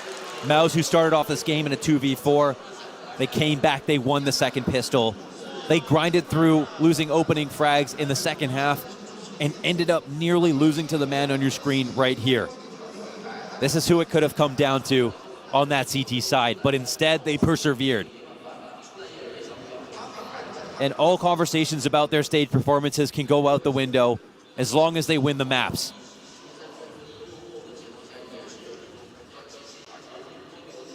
Now, the last time on Mirage they went to overtime, it was 4-1 for Mongols. Yes. They cleared as soon as they got there. But this time, it's MOUZ who have earned their spot in overtime. Exactly. It was Mongols who couldn't close. Blitz's performance in round 23 and 24 of that Mirage game instantly relit the fire that sits beneath Mongols. It's a stark contrast to losing your grip of a lead and knowing that that lead existed because of those gnarly rounds you pulled out of nowhere. Zershan's mid play, I think, on T-side cannot be understated. Yeah, that's what he needs to do. That's what he absolutely needs to do. It's like when we talk about him playing T-side connector Mirage, when we talk about him getting space inside of middle on Ancient, these are the core positions that have made us talk about exertion more and more. Look at the difference in play right now. Dude, trying to dogpile this avenue of attack that Zershan has utilized so often. 9-10 versus Torzi, and he gets one pulled over, but the chase is on. Instantly, out from A main, Zershan hits that headshot in a moment. Deep peek into the donut. He'll find it. It's a late play from Shuhei. Again, being a nuisance for Techno in back-to-back rounds, but maintained by Senzu. And we get Zershan so deep into the donut that Mzinho's attempt to push out finds nothing. Even flanks upon flanks as Brolin keeps options open with the mid-help. Oh, they've really opened up. Suddenly the aim's getting a whole hell of a lot better. And poor Senzu sitting on a horrible half in total contrast to the rest of the elimination stage. It's a clutch attempt queued up. 3 Ts lie ahead of him, and as he peeks out forward, down he goes. Zershan continues to stamp his name on Ancient. And is this the first lead for MOUZ in the game so far? As we get into overtime, here's a chance. And that was just seeing so many better shots being hit, and well-timed lurked out of MOUZ as well. Not one, but two. This late play out of Brolin takes a dink to the head. On the dome. and completely removes any opportunity for that retake attempt. Mongols will dig into the double op. We see them pull this out more commonly in overtimes than anywhere else, and it is a good time to get 9-10 unleashed. Deep a main peak with a maintaining of the mid play from Mzinho. Yeah, that's Torzi out again. Another 5v3 here in favor of the Mongols. But these low numbers plays. Good pressure. Oh, good flashes, but they don't catch Exertion. They don't even know how far he got out. I think Flank 9-10 is saw coming him. in. I think 9-10 got a glimpse of that before he exited. Oh, okay. He's very wary of that close play, but the flank gets caught. Swung the smoke. Bomb is not out yet. But this late play from Brolin. They have to have the smoke come down for CT, but it's really poofy. It allows for a default cross. They're walking it back. Exertion makes no... Good pressure from Donut. Mzinho comes and clears him. CT's not wanting to give up this site at all. They made a mistake. Deep angle maintained by Jimfat. You got 50 seconds to piece this one together, and they're going to put Brolin over top. And as 9-10 floats around in this bomb site, there is a chance that Brolin can step forward, clear Donut, but the shadow spotted, and that's all he needs to see. Yeah. That gives 9-10 further opportunity to lock this round down. Still, no chance out for Jimmy to exit.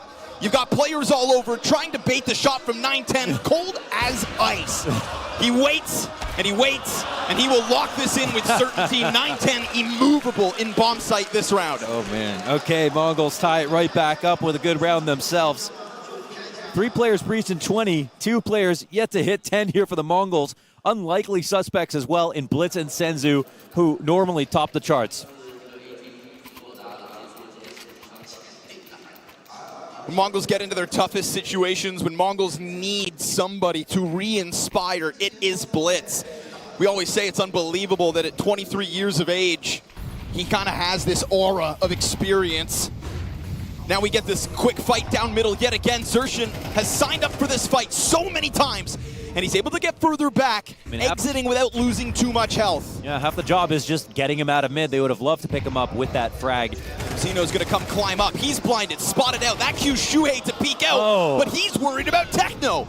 Can they pull their pieces off the mid play? This is so scrappy, the way they're playing against each other. They know exactly how they're approaching these situations. The flashes have been excellent for the MOUZ, but now they're starting to get caught off themselves. Brolin trying to be the saving grace. Oh, right into the secondary op in Senzu. Really loosened up on that play. You know, 3v5, I think he thought, let's give it a shot. Jimpat's gonna find a floating player bottom mid. Is that the saving grace for MOUZ to take the edge in OT? Another fight queued up for Jimmy, but dinked and still able to tear another player off. That bomb is in an open rotation to just move over to the A site, which is currently unoccupied. Yeah, wouldn't be hurt either. You can see Techno swinging the wrong way. Senzu holding inside of Cave, and it looks like it'll be a 2v1 retake here for Torzi. Torzi, MOUZ need this. There's nobody in sight to hold him back. There's no CT to make a mistake before retake needed, and he wants a little more control. He thinks there's somebody here. Could he catch him in rotation? Techno, he's stampeding in. This is a full picture for Torzi. Oh, he mishears it. And he thinks he's still tucked up towards red, scopes and gives it up. That was a round one, I think, if he got that, or at least the odds swing heavily into his favor. It'll be 2 rounds in OT here for Mongols. And they let MOUZ see the lead for just a second, but they take it right back. Again, it's a rare scoreboard from them. You see Senzu and Blitz, who were heroes throughout Elimination, and Techno, who had really struggled some games throughout Elimination, swapping seats. MOUZ, on the other hand, are, I think, consistently across their team, just showing better form. Exertion showing better form. And I think the one parallel to be drawn is Brolin stepping it up for the stage. Certainly a sight for sore eyes. Hands down, least performing player for MOUZ up until that qualification game versus MIBR. But if we talk about Mongols, who in the bigger picture are peaking at the perfect moment for Shanghai, then Brolin trying to do the same thing individually. Missed chance for Torzi there, so evident that Techno was about to have the wool pulled over his eyes. Techno's not slowing down has been pretty amazing to watch. That round, of course, careful when he walks and barely gets away with his life. And luckily for Mongols, any slack MZ left in the second half, 9-10 picked up. He is not getting bested by Torzy in the head-to-head op as they met in the last map. So they know exactly what's happening right now, and it comes down if they flash elbow, he pushes through. Finds it clear. Yeah, and now with the K push comes through and they watch it. Yeah. Beautiful they support. know what's happening. Uh-oh. Missed utility here for Zershin, trying to give himself a chance to leave. He'll bring a player with him. It's not ideal, but it is still something to work with. And we get this instant allocation of Torzy towards mid. He will see nothing but smoke. His own teammates smoke. They're worried about the walkout. Let's see how fast Mongols move, because they have an opportunity they can't see right now. Brolin thinking about the chance to double back as the Mongols pump the brakes. They have sort of the wrong read on the situation. It's possible that MOUZ walk all the way down mid in this spot and turn this into a B flank. And it really now depends on how long Mongols want to be patient, but there is time on the clock. We've moved into a classical time control here. Torzy hunting for this kill is just perfect. They just get away. Oh, but as he climbs up, now Brolin's going to be breathing down their necks. The bomb is coming. Neither team turns. It's perfection. The clock plays to the hands of MOUZ, and it's them that go hunting. Oh man, they were hoping for that same play, but sooner. Wow, it's crazy how much these two have shown they understand each other in all these default moments. Timing. Even watching for the smoke pushes, they're both culprits when it comes to those. The fact that, of course, Mongols throw a second player through that smoke so that Techno can get that 2K. Yeah. We'd seen Shuhei come out cave, slip into the corner, and punish when the one player pushes back in regulation. Mongols an adaptation and an opening taken away. Covertly covered by Torzy as Brolin steps forth into the spotlight here for MOUZ. The last member of MOUZ in terms of this roster, an individual who all too many had thought was lost to the sands of time, despite being as young as he is, finds 4 other players with the same mentality and life arc so that he fits right in. And fit in does he ever. 24 kills deep here to tie the game again. Another similar starting move. Identical opening theory here for the Mongols, and a mirrored response from MOUZ. They're a little bit lighter on mid this time, actually. Shuhei maybe peeling back, and they think they can creep in. Yeah, right! All 3! And he doesn't even blink. No smirk, no smile. It is all business for Shuhei in the 3K. That had to be some incredible read. Why did Mongols think that cave was wide open? How did Shuhei know that they were simply going to walk into it? Because he didn't put any pressure down. I think it's the number of times that we had seen that forward push from MOUZ. How many times has Shuhei walked through that smoke and tucked inside the corner? It's wild. No mid-pressure at all from MOUZ as well. Woo. And now they have a chance to close this map out. That's the best round so far. How convincing. Hands clean in the 29th. MOUZ to be given 1 moment to shut this down, and we had written off their hopes of winning Ancient. The series inevitably to be contested. Especially to come back on their weak side all the way to overtime. That shows you that MOUZ should be playing more Ancient. Mongols will have limitations here. MAC-10's on the field. Not 1, but 2. And that 3rd kill for Shuhei. Unreal. That's the blessing that sets up MOUZ to do this one flawless. 5 members standing at the end of the 29th. Here's your great opportunity, MOUZ.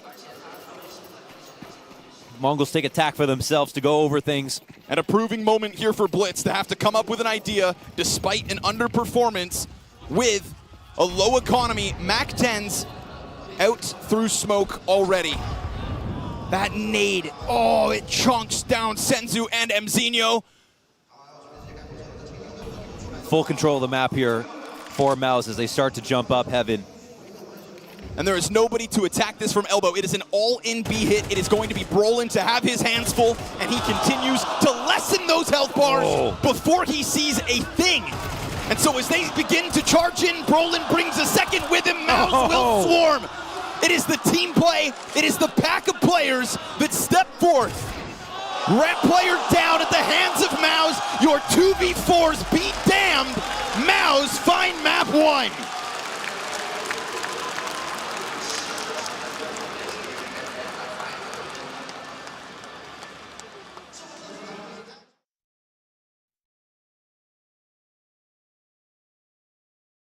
She said she loves you, but she can't love me. But I love you.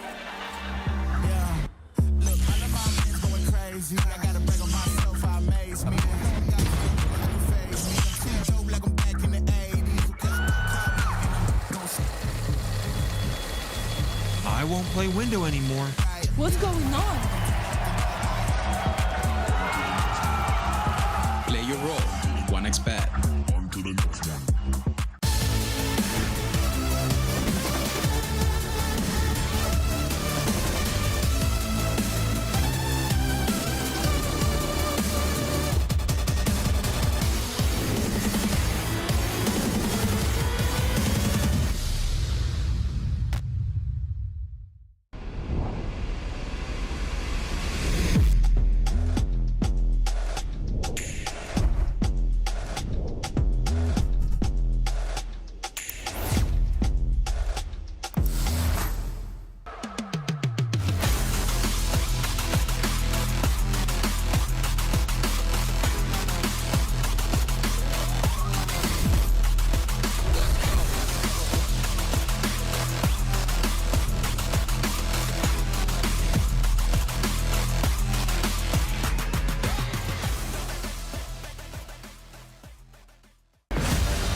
I can smile through an interview. All guys I lift the trophy. ובנימוס ארשום GG. Or shout out the effort in celebration. Someone asked me. Why not here? Why not now? This is the major. This is the major. This is the major. This is the major. This is the major. This is the major. The major. This is the major. C'est le major. This is a major.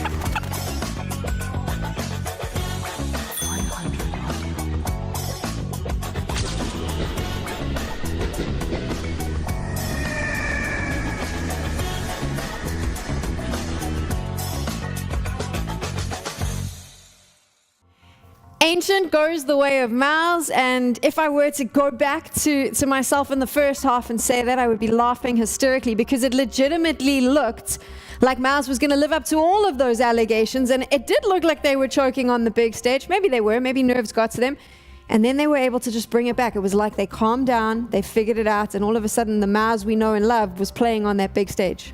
Is this what depression feels like, Sam? Because I feel so depressed. Because Mongols, they had it, man. They were playing like, I was watching, I'm like, is this face? Is this face against MOUZ? Because there was just steamrolling them. MOUZ looked lost. They looked scared. It was a tale of mice and men, and Mongols were the men. And then the nerves crept in. Masterclass calling from Shuey to bring this one back, because I honestly thought this one was done. But man alive, if you're Mongols, how can you mentally come back from this one? This has got to be heartbreaking for the Mongols. Their star players, unfortunately, didn't show up. It was, in fact, the role players who were the ones that were able to punch themselves to the top of the scoreboard. And for MOUZ, honestly, at the beginning of this game, it really felt like that whole idea that I brought to the table of low fidelity, the fact that they sound terrible, they're not communicating well, that was all apparent.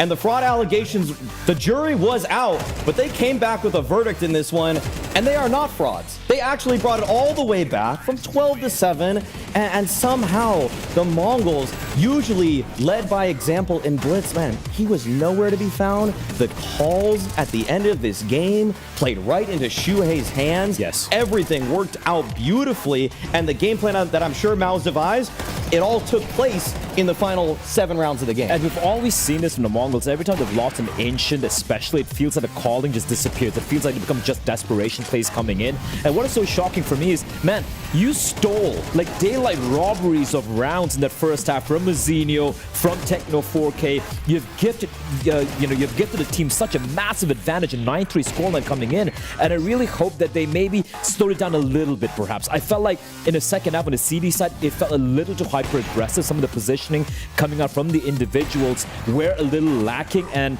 again, credit to MOUZ for wresting it back, but Mongols could have really handled that much better. And I have to ask, Senzu, where are you? You have been a top 6, top 7 player throughout the entire major, the star player for this team in the group stage, and in the game where you were needed the most, you disappear. That is just unacceptable. Okay, so hear me out. Men are very pragmatic. I know that you're all very logical, but I'm going to bring the cute and fluffy into the mix here and get a little bit, airy-fairy, if you like. We talk a lot about nerves. We saw it on both sides for this teams. We cannot forget the fact that this is the youngest group of players across this entire major on the stage. You've got to give them a little bit of space to get in their heads. Can you imagine if you were 17 and you were standing there playing Counter-Strike in front of all those people? No freaking way half of the people watching at home would be able to perform. Of course. I mean, to give them a little bit of leeway, this is their first true S-tier LAN playoff. This is really... No longer CCT. Yeah, this ain't CCT, this ain't Thunderpick. This ain't Yala Compass. This is the damn major, Mongols. And unfortunately, Brolin, who has played with Swedish legends, showing his mettle, what JW taught him back in the labs of Fnatic, all of that is on display here. The late round coup de grace at the end of this game, just to simply put them away, the flank onto Cave, to come up heaven behind them. Those kind of moves are why they got this guy. Sure, MOUZ, they lost Frozen at the end of last year, desperate for a replacement, and Brolin, my God, he has filled those shoes and he's done so quite well. And that's why you need someone like him on the arena. Brolin is the lowest rated player from MOUZ coming in from the group stage. You're looking at Exertion, you're looking at Torji, you look at Jimmy, and of course Shuhei as well. And like, Brolin's not really having a great tournament so far, especially considering they did have to play the 2-2 matchup again, to make it all the way here. And then you come to the arena, you come to a must-win game, bringing it all the way from behind. And as a Swedish veteran, I find it weird to say, it's so young, he's still but he's been around for young so 20s. long, and he shows why he belongs in his team, why he is, for me, the star. What do you think the difference was for MOUZ between the beginning, where it was a hot mess, let's just say it, and they just didn't seem to be able to adapt on the fly, to suddenly becoming a far more cohesive unit? I think we can need to just talk about like maybe some of the clutches from Mazinho, for example. We can take a look at it. We can see how the nerves were there. The nerves are very, very present for the side of MOUZ. They were looking a little shaky. Mazinho just getting away with Murdoch, and probably take a look at some of these rounds. By the way, this is such a great play from Mazinho, walking into the smoke, catching the timing, getting a kill. But if you look at the positioning from the MOUZ players in that 1v3, it looks so awkward, right? Just like giving fights. Great job from Mazinho to isolate these duels, but where the peaks coming in from, just work together. So the comms weren't really there. They weren't really working together as a whole. But in the second half, the thing is, Sam, I think the difference came down to IGLs. I think Shuhei and Cyclone were able to just kind of muster the team together. But for Blitz, I have to say, man, you had to lead from the front. You didn't do it in the second half. Oh, I mean, the thing at the very beginning of this game, the Mongols were playing like they're downloading songs from LimeWire. Like, you have no idea what the hell's going on. These kids don't know what LimeWire is, Yeah, no, they're just doing YouTube rips. Okay, it was that low quality. Okay, but by the second half, once they started enacting the game plan, once they're the team that gets to dictate the pace, they were lossless at that point. That was crisp. It was a live show. Exactly. Yeah, it was a live show. Exactly. Yeah. And I mean, I think we can take a look at one round which made me fall to my knees, clutching my heart in pain and almost dying. And that is round number 29. This is an overtime. Score's tied up. Blitz, what are you doing? What is this? Please explain to me what you were thinking. Great spray by Shuhei, by the way, but bro, what? Yeah, I know. This is one of those moments where when you're the Mongols in this situation, when you're Techno, Mazinho, and Senzu, and you walk through that smoke, you lose faith. You unfortunately begin to lose a little bit of faith, and I mean, it was already over at that point. That was the nail in the coffin of Ancient. Yeah, and it's also like, I feel the call was, I think it was Connor who pointed out that they maybe had an assumption that she like would the read. But Yeah. bro, there so many other ways to handle it, right? They had, initially in the first half, for example, I think it was Techno who had such a great nade to clear out the corner. The nade would hit the player playing in the corner. They would be able to find information. So you have these tools, Kitty, to deal with that position, and you decide to walk out through a smoke with no flashes, no wall banks, now not even running out, just walking out, giving a 3K to Shuhei. I pin the blame on Blitz. That has to be a Blitz call, because all three players walked in right there, and that is something you can't afford to have if you have major aspirations. A little bit of nerves coming in. I mean, but am I the only one? I obviously, the Mongol story is incredible. I love that story, but there was a part of me when I started to see the MOUZ comeback where I went, finally, like this is, I don't want them to be the chokers on the stage. Look, this is the MOUZ we've wanted for so long. Your backs were against the wall, the pressure was on, and you rose to the occasion. You have gone from mice to men. And I think the game's done right here. I'll just be very blunt. I think Nuke would have been a really hard map for Mongols to win, but if they managed to win this map, win Ancient in the fashion they did, I really feel like Nuke started CD side, put up a huge defense, you could run away with it. But now I feel like MOUZ, I wouldn't say they're necessarily completely shaking the tag. They still have some pretty solid teams down the line to potentially meet, but the fact that they're able to show a lot of grit and tenacity to bring it back, exertion especially, I feel like they have the ball rolling in the direction and they're going to run away with it. It's definitely in their court. Yeah. For MOUZ at this point, I mean, the one sign to many pundits that this team was growing was what happened and transpired at Rio. To beat Vitality in the quarterfinals there, but more importantly, to demolish a Furia in front of an aggressive and hostile crowd there who are all backing that team. The Mongols were the home favorites here for this Chinese audience. They were rooting for them, and now the Mongols, their backs are against the wall. MOUZ are looking like a team that is not worried about the stage. Those first 8-round jitters are completely gone, and it's up to the Mongols to actually just flat out play better CS, and I don't know if they have it in them. And the crazy thing is, like, this is going to be the most high-pressure map that this 5-man roster or any player in that team has ever played right there. And the crazy thing to me is, and I want to give flowers where it's due, your youngest player, Mizinho, someone everyone was asking for, for his head to be on a chopping block, but like, this guy needs to be cut off. He delivered. 9-10 delivered. Blitz, you can't, I don't want to see Mizinho cry after this, considering how much he's done so far, but I have to say, it's going to require a mental tenacity that we haven't yet seen from the Mongols for them to get to map number 3. Over and above mental tenacity, knowing what MOUZ brings to the table when they play on Nuke, what does Mongols have to do in the server if you want to counter them? They got to shut down Brolin, and I think that's one of the hardest asks because MOUZ use Brolin so frequently as the tip of the spear on different attacks. Outside attacks, he's on top of the silo. They go for a lot of different ramp control hits. Brolin's actually the entry fragger for those kinds of hits. It's not even really as much about dealing with exertion. It's really just Brolin, who is on a heater right now, is going to continue that. Over the last 3 months, Brolin has been a top 5 rated player on Nuke in the world against top 20 opposition. Like, he is the reason that MOUZ go for this map pick. And if the Mongols can't handle that guy right there, well, the Swedish prodigy is going to live on. And then one thing is, MOUZ picking this map, they have a read as to how Mongols like to play this map. And despite the fact that Mongols, it's a map they like to float around, it's a map they want to play on it. And yes, they've had a couple of solid wins against lesser opposition. They have some very obvious tells for me. They like to re-aggress a lot in the CD side. And the thing is, the number of times I've seen them lose maps, 3D Max himself, in an interview, Mac has said, I just wait for them to aggress and we just take them down. And that hopefully is something they've been able to fix, or else this one's a donezo.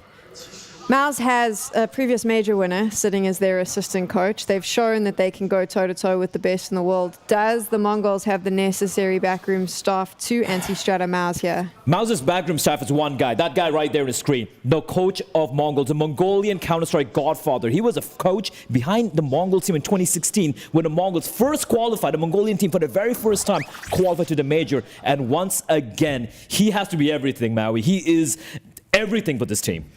If Mara isn't able to instill any more confidence into this young gun roster, I will not blame him. I will say that the burden is shouldered by the people who are speaking round to round. And for Blitz and Senzu, you guys have had incredible years for yourselves. It's time to pay it back to your team, because the role players, Techno, Mazinho, 910, they are all holding up their end of the bargain at this point, and it comes down to the leadership to not only play better, but to call much better. It's time to play chess and pop some heads at the same time for Blitz. Do you know, my thing is normally when we watch some of these games, and I get very frustrated with analysts where they kind of play this thing of, oh, there's a chance, and you know there's no chance. You know that the one team is going down. But I do think in this instance, Mongols does have the potential. We've seen them play Counter-Strike to a level where they could very well get this to go to Inferno. I mean, they've proven time and time again that even if they lose the first map, they can always come back. They can always come back seemingly, but it's the circumstances. Now, you look at the size of the crowd, it's a major quarterfinals. You knew you had map 1, your map pick. You knew you had that in the pocket and let it slip by. Like I said, it's going to require insane mental resilience. I haven't seen that. I haven't seen that yet from them. This is finally the time that they're pushed. And the Mongols, you don't want to look at this major and in your rearview mirror and say this was a learning experience. It's the only major you're going to get in your lifetime that's in Asia. You got to show a little bit more right now. They knew, as we did, that this map was coming. For sure. And so for Mara and Blitz, sure, the calling got a little bit stringy there on Ancient. You need to come together, make things a bit more cohesive here on Nuke. One moment, one opportunity, as Eminem would say, and this is it for Mongols. Can they get it to a third map?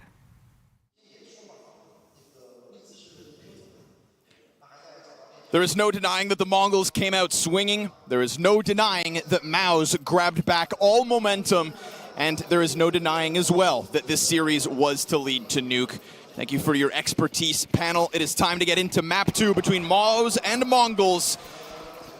With major semis on the line, who cracks under the spotlight? Yeah, we'd love to talk about how much pressure plays a factor and whatever on this map, but in terms of who's supposed to win this map, like who is supposed to win Ancient, this time it's supposed to be MOUZ, and they have already done the unlikely. So, Techno, are we going to get back-to-back outstanding performances? Are they going to stand the test of Brolin like we saw? These are the questions we've got to ask ourselves. And it's clean. Starting off not too bad. Yeah, so it was. Brolin has some sort of a response.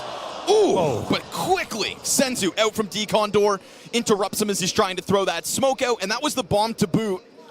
Everything comes crumbling around the MOUZ entry because it is yet again killer execution from the pistols of the Mongols. Shuhei will try his damnedest to reclaim footing here, but why stick around and vent when you can run towards your teammates and bomb?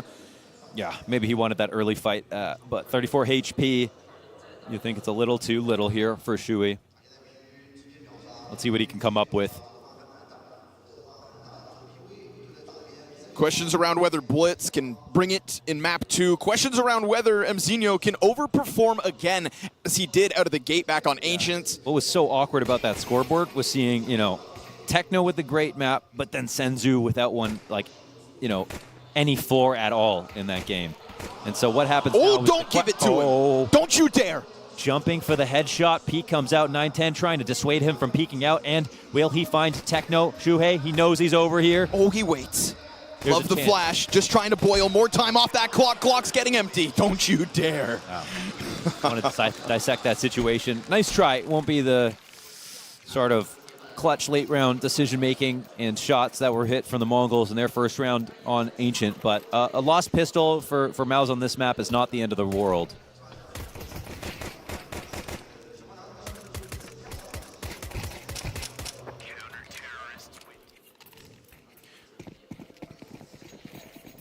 Maui Snake elegantly highlighting Brolin's individual level on Nuke. As he said, top 5 player in the world on this map specifically. It is beautiful to see him obviously start the series with impact. Yeah, it's wonderful to see. It's poetry how it comes down to someone like him after his great start to the day, after a rough last week.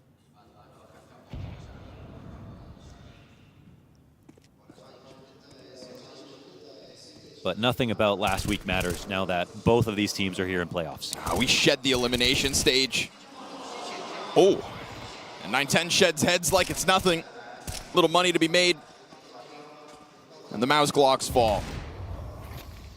Knowing that MOUZ were going to bring it to Nuke, knowing that this map would be part of the most important series of their lives, our eyes fall on Mongols to define how to stop MOUZ. Now, I didn't really look at that comeback as a choke from the Mongols. I looked at some of the early rounds from MOUZ as choking when they got 2v4'd. Yeah, for sure. In the second half, you know, MOUZ did win a 3v5. Most of the rounds, though, they were sort of steady defaults that ended up getting them into good positions, and their man advantages, I think, eventually just overcame the Mongols. I think maybe if there was any choking, it was, you know, the individual play from Senzu and Blitz overall. But I just feel like that was a very legit comeback in that sense. 100%. MOUZ kept it clean. If anything, at the start felt a little uninspiring. But then it was the consistency in what they brought to each round that pulled it all off. And Xerxin was undeniable back on Ancient.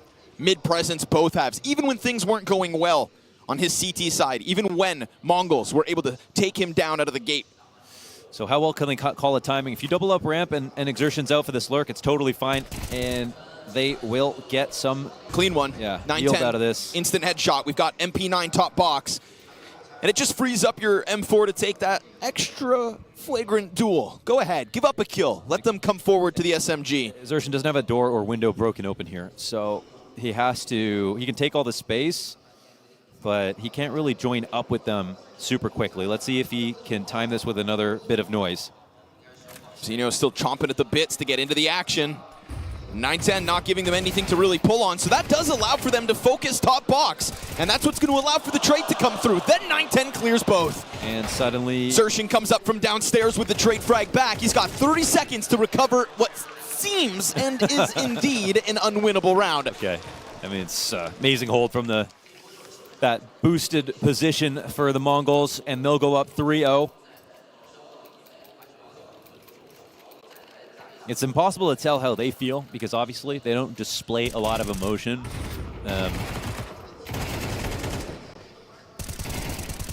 I think the best part about this veto is they could probably both have guessed which maps were going to be picked.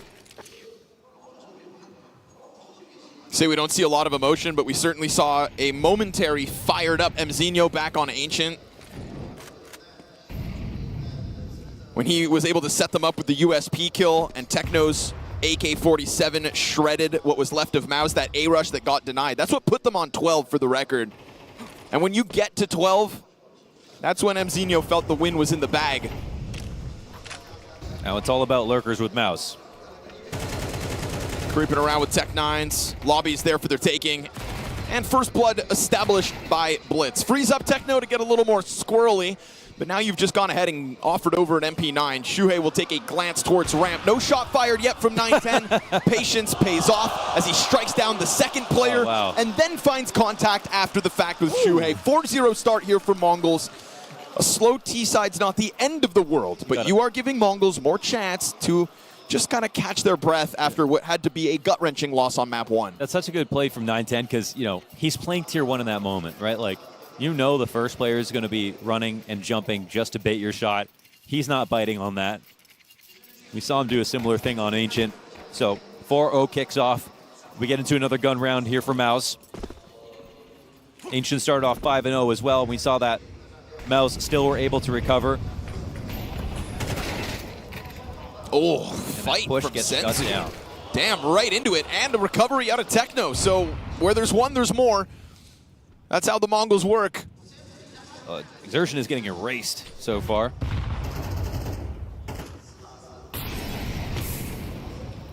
Ooh, Blitz. Oh my God. He has found the Goldilocks zone. That's unreal. He's able to hold on to secret control because of it. 9-10's deep grenade, gonna feign a little bit of presence for the trophy room, then he peels back and just plays hell instead.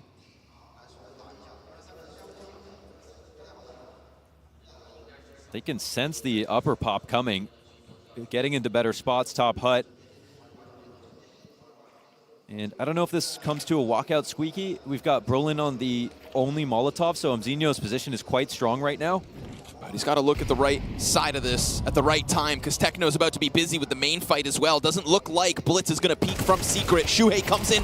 Ooh, it's great timing, but it gets away. Mzinho's got cover up from heaven, moves from 9-10. Great trades. And that peel back from that forward position of ramp, maybe they're thinking there's not a player to be added just yet. Shuhei could have alleviated a lot of pressure in that situation. It's a key moment for Shuhei. He, you know, timing those lurks are everything for MOUZ. Again, they're going to use those positions a lot, and Mongols were aware of it, but they were patrolling between two spots as Techno looked back upper, and I think Shuhei knows with that one frag, they could have tipped the scales and got into a late round post-plant situation, or even found a vent drop, I think was very possible right there. So there we have it.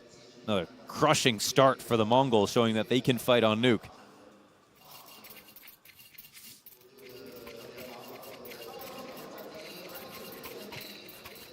They must be teeming with confidence right now, and it's anti-eco protocols. Yeah, quite a bit of a purchase, though, still for MOUZ, just rounding out the money. Can't sleep on a round like this if you're the Mongols. Great chance for Mzinho and Blitz to build on the $7,000 bank accounts they already have.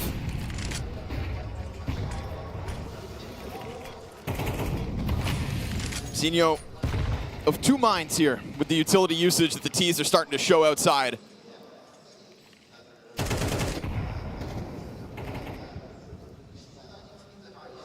Nerve-wracking first map for Blitz, who didn't ever, not once, give us a moment of individual play that left us to be proud, but he finds perfect timing to deal with Brolin from top silo. They have a catch every lurk set up, and Blitz needs a flash impact, gets a kill. Pistol still coming through, though, nonetheless. Blitz is going to fall back away from Garage. Good call to get away from those pistols. This top Rafters player in Techno just wants out of the gunfight, and so he'll bail into sight itself. Covered here by 910. Back into the action go Mongols, and all seems good. Shuhei dodging that op shot from the Heaven Peak. It is a very fast-footed 910 at the moment, peeling away from ramp, and back-to-back rounds to just stop MOUZ in their tracks. They push forward into main, and 910 wants blood. 3 kills deep for the 6-0 start. They smell blood on the water. They come for it. They get closer to the fight. They don't let those 3v1s go on too long. 6-0, and MOUZ are good enough that they can win a round like that, especially when your squeaky player gets 2 frags. That's when you can throw things into disarray, but Blitz got away relatively safely to hell. He got 1 pick outside. They were honestly really prepared for upper, and that's why Jimmy got those 2 frags. They were watching for the mini lurk as well as playing 2 upper with a fast rotation. Game plans look sound here for the Mongols. Now the question is, you ask yourself, well, if Mongols started 6-0, would they lose nuke? And I don't think anybody would say yes. But last map they started 5-0, and it still ended up in an overtime defeat. Let's see if that seed of doubt creeps in. Love this reposition from Blitz, and the fact that it's a double up, it's a pretty heavy commitment from Mongols. Really opens ramp, which for now MOUZ have continued to ignore. Fast route from Brolin denied. And Xershin's not able to pounce immediately. Oh, scroll jump. Oh, man. Gets away from him still. There is a moment here for Torzi. It's not dead yet. We got a live wire outside, and we've got 910 down beneath, clipped by Xershin. CT's coming at them, waiting from Yimi. Pays off, and it falls onto the shoulders of Senzu, who does have a chance to at least fight Jim Pat first in a moment once this smoke fades. It's not the ideal fight for him, and he will still falter. Okay. 910 getting away from what felt like Xershin losing his grasp on the moment. Yeah, I wonder when he pushed out of hell what the info was on Xershin in that spot. It just got so chaotic right there. But MOUZ, at least, they grab 1. I think the chaos as well we see in this last round is a bit of a testament to what started to happen over on Ancient, right? MOUZ at a moment there were just absolutely smashing into the lane, into middle at times, both halves. And even if it's not a sustainable idea, it's there that MOUZ, in my mind, got Mongols off kilter. And once you had that wobble, it opened the door for the MOUZ comeback. And that's what T-side Nuke is all about, is trying to game rotations as much as possible, create lurk opportunities, because one player can get 2 kills if you get into a good spot in the lower, and you have players like Brolin and Exertion, who can be 2 tips of the spear. Exertion still been getting caught off guard, but finding close opportunities. Yeah, and it's starting. First one's on the board. Torji, immediate op angle on main. Oh my goodness. Presented 2 chances to take that shot, but doesn't end up landing. And we see Mongols scramble in response, trying to move that AWP towards secret stairs. 910 maybe senses an opportunity where top silo will not be posted on him. Let's see how quickly he moves. He's had a great start, 12 and 4. You know, there have been a few rounds with 910 occupying ramp where MOUZ have just kind of left it to its own devices.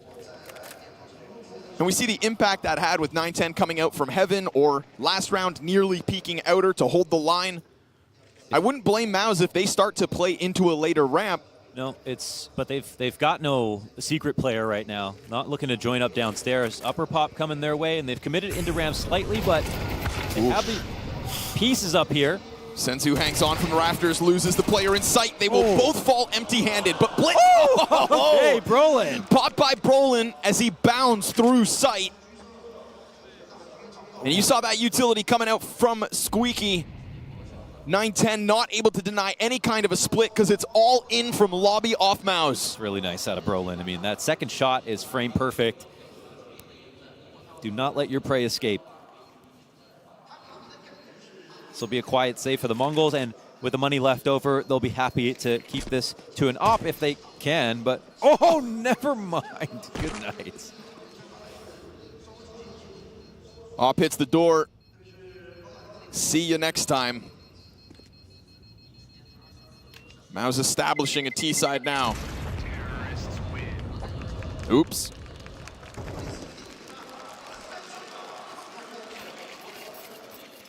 It's a key last pickoff there from Exertion. Not having an op in this round is really tough. And Mongols will have one good gun. I don't know if they spend a whole lot here. But this is MOUZ's chance to try to stabilize. Surely no techno shenanigans. This guy, oh, he buys a Zeus. No way. Load it up. And of course that one floating M4. Oh, back into it. Main player firing with the rifle will be known to the T's, who just obliterate the A play. A stack that blows up in their faces. Mongols knew they were always going to be outgunned. Yeah. And MOUZ take that information, don't shy away from the rush. It's a call that cost them back on Ancient. Same thing, 1 rifle saved. Yes, the A-pop that it was. But Shuhei will not be shaken, and he calls it here on Nuke with conviction. I don't appreciate that. He doesn't like to overcomplicate the anti-force-ups. Does that remind you of Kerrigan a little bit, Launders? A lot of things about Shuhei, for sure, are a reminder of Kerrigan. I think, like, in the first half of this year, I think the interesting thing was MOUZ and, you know, MOUZ having so much success and FaZe having so much success, but MOUZ never being able to take out FaZe in a playoff game.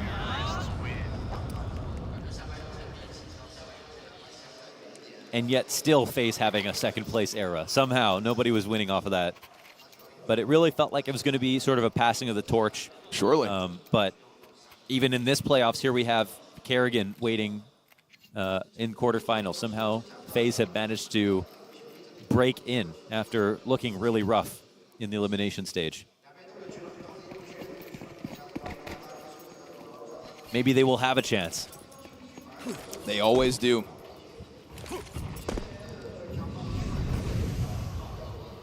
Exertion to be the tip of the spear outer. We've seen moments where Mongols throw bodies at main and also try to peek up from secret stairs. So I wouldn't blame Exertion for being wary of this, as we've even seen the Opper kick off rounds downstairs. But they make contact with that player outside heaven. Exertion decides to peel back towards red for a moment, and those smokes fade now outer for MOUZ. There's still a chance for them to claim some territory. Blitz is going to be calling that he's getting split. It's a half-ass clear from Brolin, and it's going to cost them 1 of the two opening riflemen for MOUZ. Jimpat buying time, missed timing, but he's going to go in hard clear techno, and he'll sweep him off of that A site. It's man advantage now in the hands of MOUZ. It's an MP9 trying to move forward and claim this. Always a question of how far has Exertion gotten, and MZinho is just as careful as Jimmy. At the same time as the op picks up one, 9-10 gets that man advantage back in the hands of Mongols.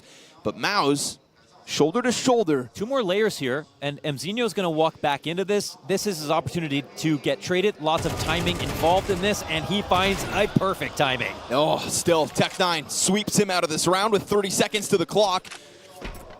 Torzi in the 1-on-2. No rotations. Oh, one rotation lower in Senzu. Already down on windows, but still allowing him to cross over. Molly at the feet could get Senzu out of position. Torzi's going to be exposed to the single door. 9-10 wastes no time, swings it open, guns him down, and posts Mongols 7th. It's been a relatively fruitful CT side. Now they've had some parity here. They've lost a couple of rounds, but Mongols right back to winning.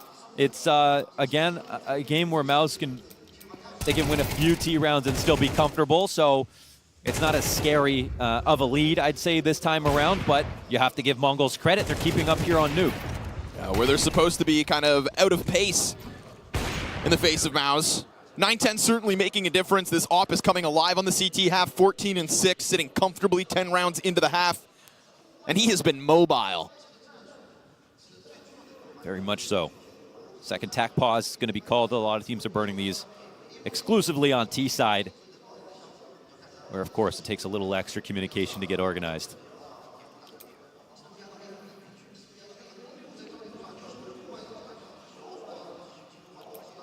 Three rounds, not an inspiring half from MOUZ. But with this round, you know, comes a broke Mongols. Massive opportunity for MOUZ here versus these two MP9s. 9-10 might have to do a lot of the work. Blinded out of spawn. And it's all about these lurker support here for MOUZ. Ooh, that's going to open it, but Xerxin slips through in the perfect timing. He's managed to get by two, slides into Senzu. And he's going back out. Slips back outdoors, trying to zone what he knows to be contact. Oh my it's goodness. A wonderful SMG spray. MZinho, on the other half of the map, his teammates getting peeled apart by a single player, and he draws that line in the sand. Going back in for thirds, that's what's going to cost him. And so man advantage established here for MOUZ. Xerxin faking maybe that he would slip away downstairs. 9-10, not concerned about the corners. That is what comes back to haunt him, and they just immediately pounce in onto an A site where Techno has to find timing, but won't. It is a headshot out of Torzi, and a beautiful mid-round here from MOUZ. MZinho almost throws all of that up in the air. Definitely. I mean, it's a beautiful moment for Exertion. Like, the way that he plays that, he understands who's chasing him, where in 3 different fights, gets in and out. Senzu could have put him to sleep right there when he spotted him inside of Mini. This hard fought is won, but when he slips back out of the smoke, is totally lost to the CTs. They're chasing ghosts. Yes, MZinho nearly wins off of raw duels, but I like what we're seeing out of Exertion. Out of MOUZ to win that, and look what the reward is. Exertion's 3K into a force down for Mongols and a chance to make this 7-5. M4 SMG. Back to his regular antics. And numbers heavier for Mongols inside. Range, an advantage here for MOUZ. They know it, both teams, as the defense kernels inside. Xerxin has been just constant on pressuring the base of heaven. Oh, spotted. Always spotted, but that's only half the job with him. And he knows, of course, that there's a player in here. Won't be able to do a damn thing about it. And so young MZinho keeps the pressure up on MOUZ. That's the rifle found. That's one gun. The one gun now hits the ground as Brolin returns the favor, replacing Exertion, trying to keep that tempo and pressure and pace up through heaven. Bodies confirmed downstairs. Torzi hits a wall bang of all things. And now suddenly you have an issue if you're Mongols, because in a moment's notice, Brolin could barrel upper. Surely this comes back to Mini, right? If they're rotating below and he doesn't see anyone going back upstairs, they can walk out on Techno. And they're starting to head in this direction. 2 rotations lower means this is a great call for MOUZ. I do like the Techno tucks into Hut, though. But they probably just, well, just thinking about it. Smoking off the vent, the squeaky door. It's going to put more pressure on Techno to bring somebody down with him. He will. Instant headshot.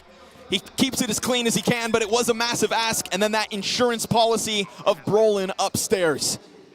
He will sit above the bomb, give cover when needed. Jimpat to make contact. That's a huge deke from Blitz. That is what reopens this round. Barely let go of the ladder. And we've been calling for his moment.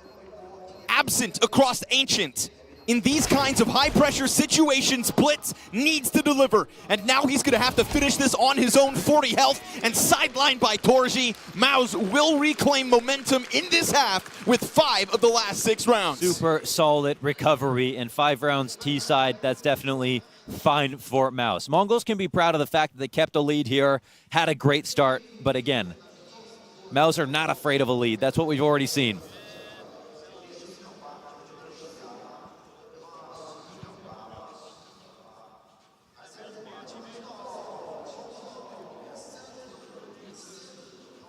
Nuke is a premium map here for MOUZ, and they are much stronger on CT. It might have to be a game that requires 2 pistols. We don't have any talking here from the players. It might be Mara in the back sharing his thoughts as we're in halftime. But this is where the entire major is on the line.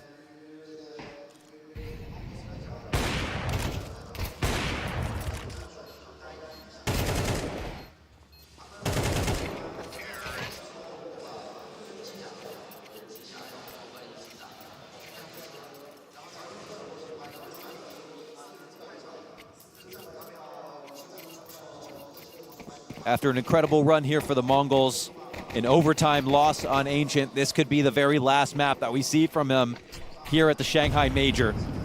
Instant attack, though, right into this A site. They're trying to set tempo. They'll lose a player over towards Vent, and then all in on ramp. Berettas with backs turned to it. Hell Peak comes in a moment. It is good cover. Techno was able to punish Exertion, who tried to come through, but Jim Hat maintains downstairs. He goes into this final fight. Techno, 1v3, that's what's asked of you. And he will open with the frag on Jimmy with so much time to clutch. And there have been some amazing moments from Techno, but how many can we get?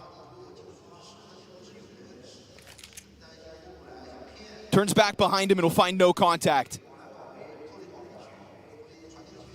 CT's creeping outwards. Torzi, did he see that? I think. Was spotting legs. Yes. Seems very convinced that he knows now where the position's at. And so while Techno thinks he is being sneaky and slipping away, he's going to have to check it at the right time. But now the jig is up. And as he confirms one player ramp, he'll take his chance. He will charge down this A site, going for the backside plant, hoping that there's no one heaven. Not the case. Brolin, with execution, puts MOUZ one away. Yeah, so it's the ramp hold. They have 2 there waiting for it. They catch Mzinho trying to get down the vents, bullet to the back of the dome, assassinated right there in broad daylight, and now it's a 1-round game.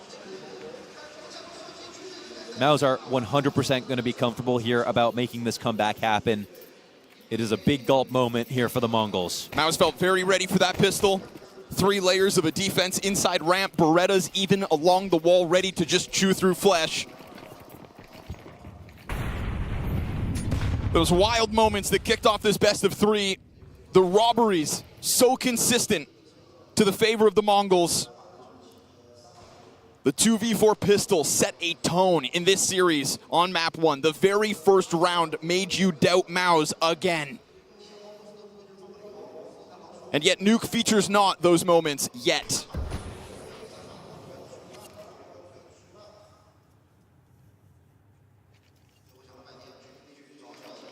Mongols can take their sweet time. It's been a long road to this best of 3. A long road to a major playoff. Breaking new ground for their region, but not breaking through Jimmy immediately. Costs them 2. And the counter-terrorists won't scramble. They've already got defenders downstairs in Brolin, but things start to get a little weird. It's all right. Support's in position. Brolin, Torzi, Exertion clear the board, and we go tied game 7-all. Yes. This will have to be a masterclass for the Mongols now as they purchase up everything that they can. Up goes into the hands of Torzi, and MOUZ failed to get a lead on map 1 until overtime, and then eventually ended up winning. Here, they have a chance to do it even earlier.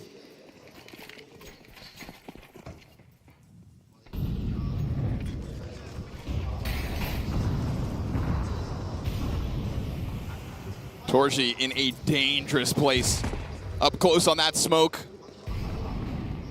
The Mongols opt not to barrel through it.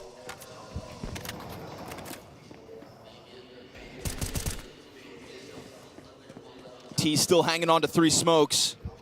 But as that utility comes out of them early on, we'll see how many bodies they throw behind this.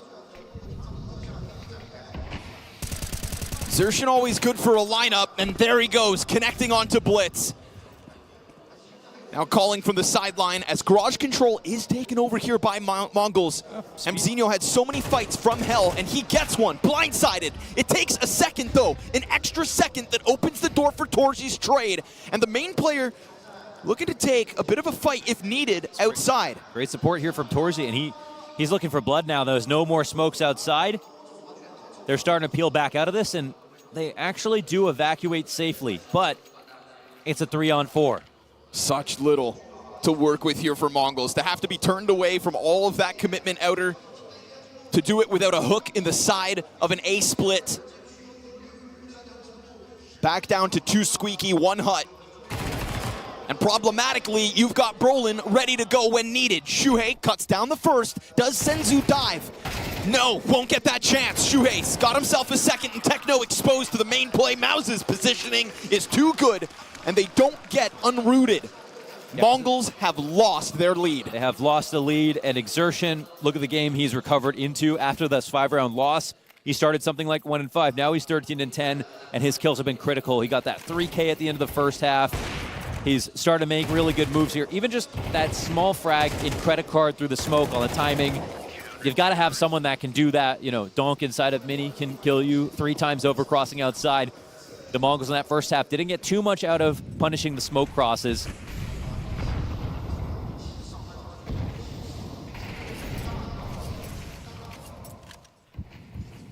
And he will not lose his curiosity. In fact, Xertion looks to disrespect everything now.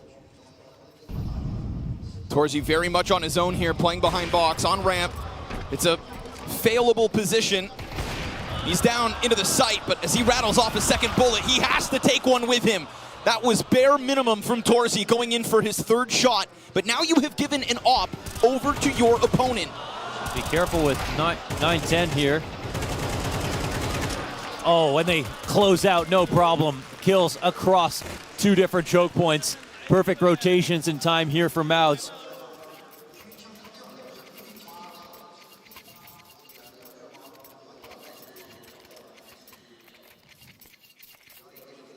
(9-7). All the purchases come down again. 9-10. Well, instead of picking up the op, will buy his own.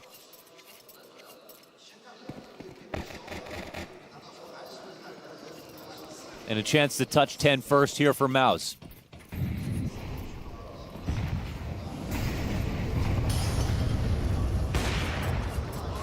Oh, you give Torji a chance. He won't always miss. Senzu could be sitting on a silver platter. Clean. Sure enough, he is. Oh, Senzu had a nightmare of a series so far. He's not the player that I thought would have the most trouble, you know, in this game for some reason.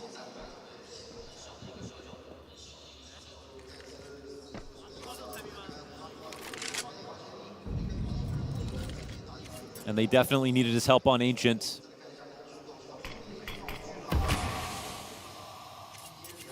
They won't win this one without him on Nuke.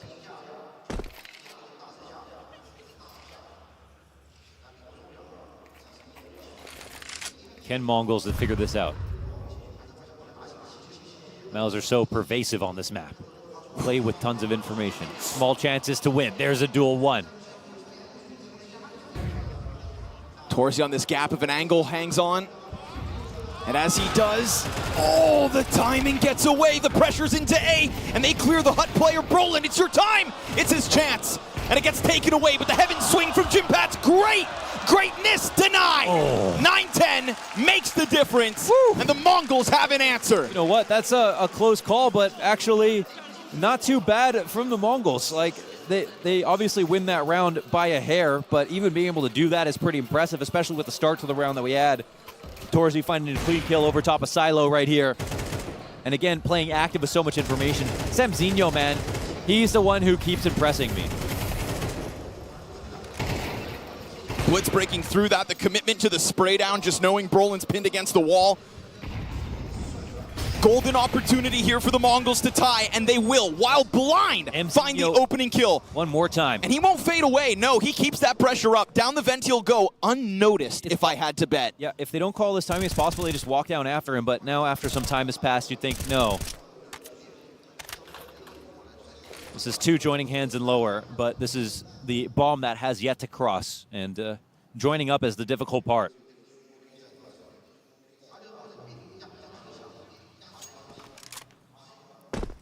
Let's see if they time this glass break.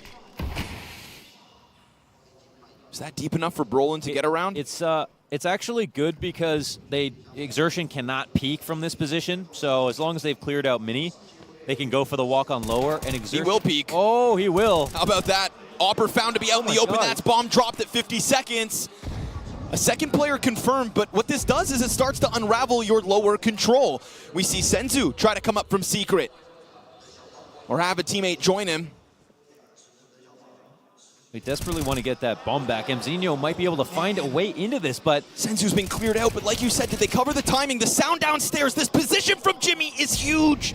And yeah, they're very wary, holding for the ramp flank. Timing, he spots him, but turns at the worst moment, and Mzinho comes through. He knows. But the round's not won, 20 to the clock, and that bomb still needs to be scooped back up. Shuhei, who has been a nuisance from Top Hut, owns this A site. The peak is there, but the MP9 prevails, and it is MOUZ to double digits. And Mzinho's frustrated, but he shouldn't be frustrated with himself, man. He did everything he possibly could to try to win that round. There needed to be a couple of more duels, one outside. And Exertion, I don't know how he was able to jump to the call of action right there, playing from Elige in the back of Big Garage, watching that angle on the lurk through Mini. He realized they were trying to counter him, and he swung out wide. There was a chance that he died doing that, but he understood the map. He understood what Mongols were trying to get out of it, and it's his play that saves the day. That kicks off every swing afterwards. Man, Jimmy committing to that corner as well on half roof. He gets way more than he should exposed to the cross like that. Definitely could have died. That was both players missing some ammo, for sure. Yes. When push comes to shove, when the pressure starts to sink in, a pressure that MOUZ know all too well in the most negative sense. Senzu's just not been a killer today. No. A non-factor, in fact. 5 kills deep here, 18 rounds into map 2. They're going to go for the fast rush. Into the A site, they'll dive. Down the vent, a problem already served up. Can Jimmy do it again? He will put the smoke up. The MP9 sprays great in terms of damage, but there's no follow-up. There's no move here from Torzi that should be able to hold them back, and with vent already controlled, this is tough. They can go ahead and try to clear out vent if they want to. They know 910 has gotten control of this, but he's not like a massive threat at the moment. He just slows him down. So. Sershin signing up for the fight. Pistol inside of the vent. Oh, he turns! Somehow. And as Senzu gets cleared out, the vent player also falters. This was the Mongols fighting fire with a fast round downstairs. Huge gamble, huge risk, and a massive payoff for Blitz that just can't be maintained. It's taken away, and MOUZ 2 from the win. Yeah. Another great chance here for the Mongols. It's a retake that's impressive here for MOUZ, but one that they could still, reasonably expect to be able to pull off. They know they're coming in versus a low buy, a QB sneak down the vent. But they have the protocols, they have the comfortability on this map. They never lose focus or get tunnel visioned here on CT side. So it's been a lot of impressive plays from everyone on MOUZ. I think Exertion has made the most critical moves.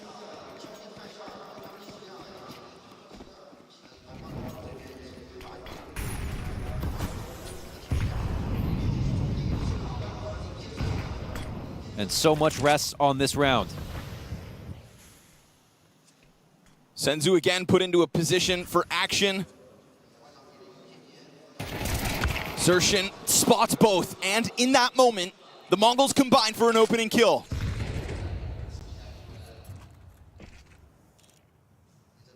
It's something to work with in round 20.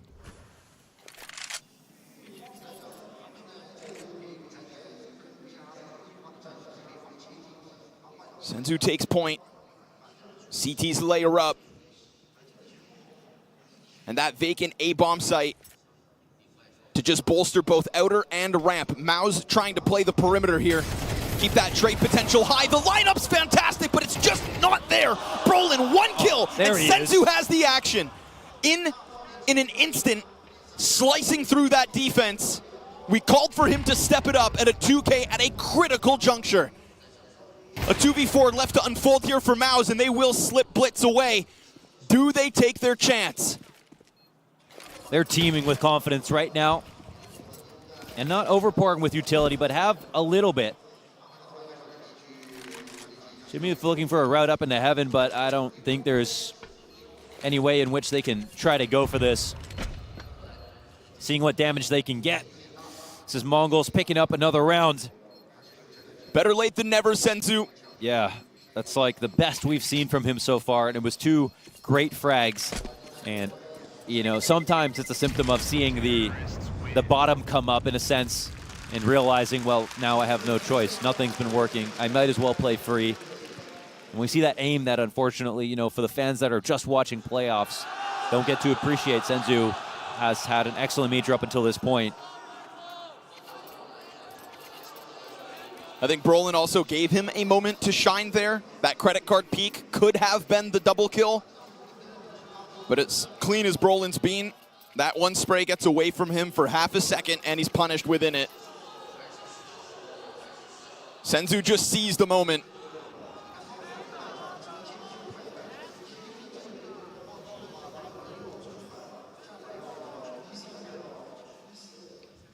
It's crazy how it's a 2-round game, and yet it feels like there's very little hope here for the Mongols, even though they won that last round. Again, you can never read their faces and see how they feel about the chances for a comeback, but they have been beasts versus many good teams, including MOUZ.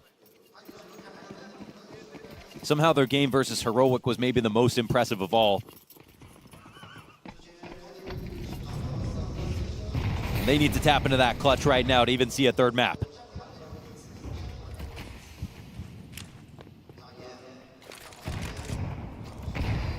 Blitz better be careful. There's an op hunting him. One misstep outside. And you're 4v5 again.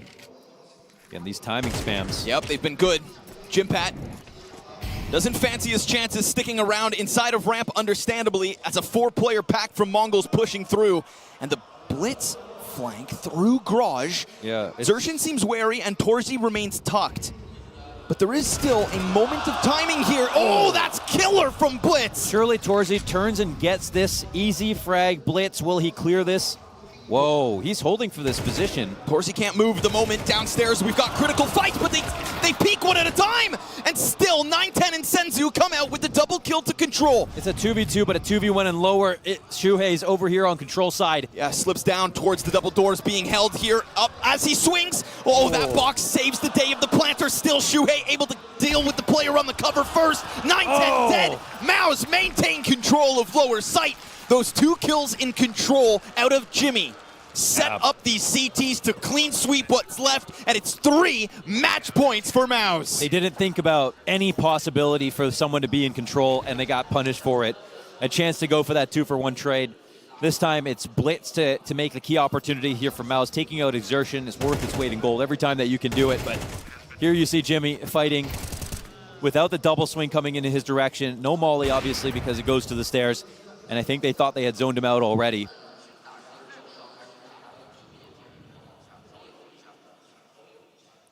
And you can see what this means to MOUZ. 2 comebacks on stage.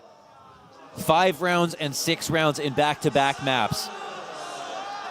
It's lightning fast starts for Mongols, cooled off twice. And it's not versus tournament favorites, but it does prime them for the matches they have coming up. If we get there, obviously. Because this playoff has, you know, there are just no weak teams in this playoff. The one team that you expect to be here, Na'Vi, that got eliminated. in such an, like, I don't want to say predictable way, but with the quality of gameplay that Heroic showed, they earned their spot here. And I think that you could actually say that the better team is here, at least in terms of form at this major. Means this playoff bracket is stacked to the brim. And MOUZ's nightmare sits on the depths of the other half of the bracket.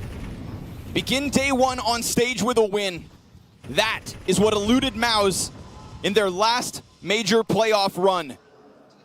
Clamped down on by G2 out of the gate, left shattered in Copenhagen.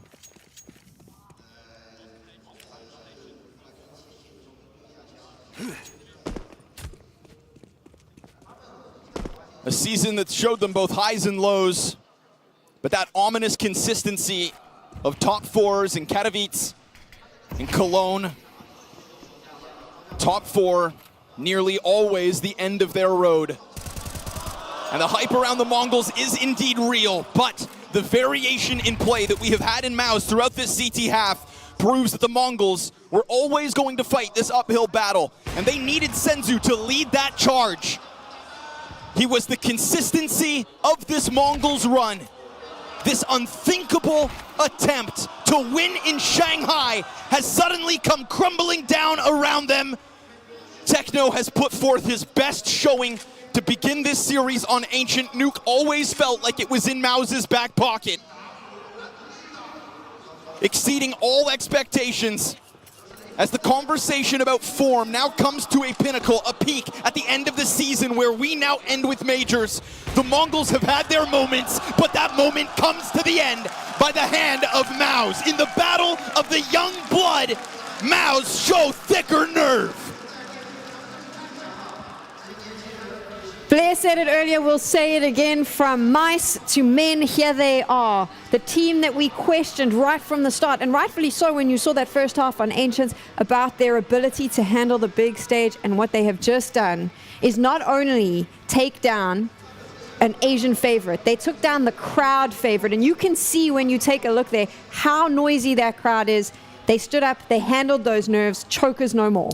Well done by MOUZ. First time that Yimpat has won a playoff BO3 at a major. Many of the other teammates that he has have tasted some of that success before. Of course, Shuhei most famously for his run with Gamer Legion in Paris, but the other guys also doing well in Rio in the past, and so it was all about just settling down, calming the nerves. Hot starts for Mongols on map 1, map 2, but MOUZ, they righted the ship, and Shuhei steered them to a victory. Yeah, great, incredible stuff coming out from MOUZ and Shuhei, and for me, Sam, there was never a doubt. Once we went into Nuke, despite a very solid start that Mongols had, I think MOUZ had a great playbook.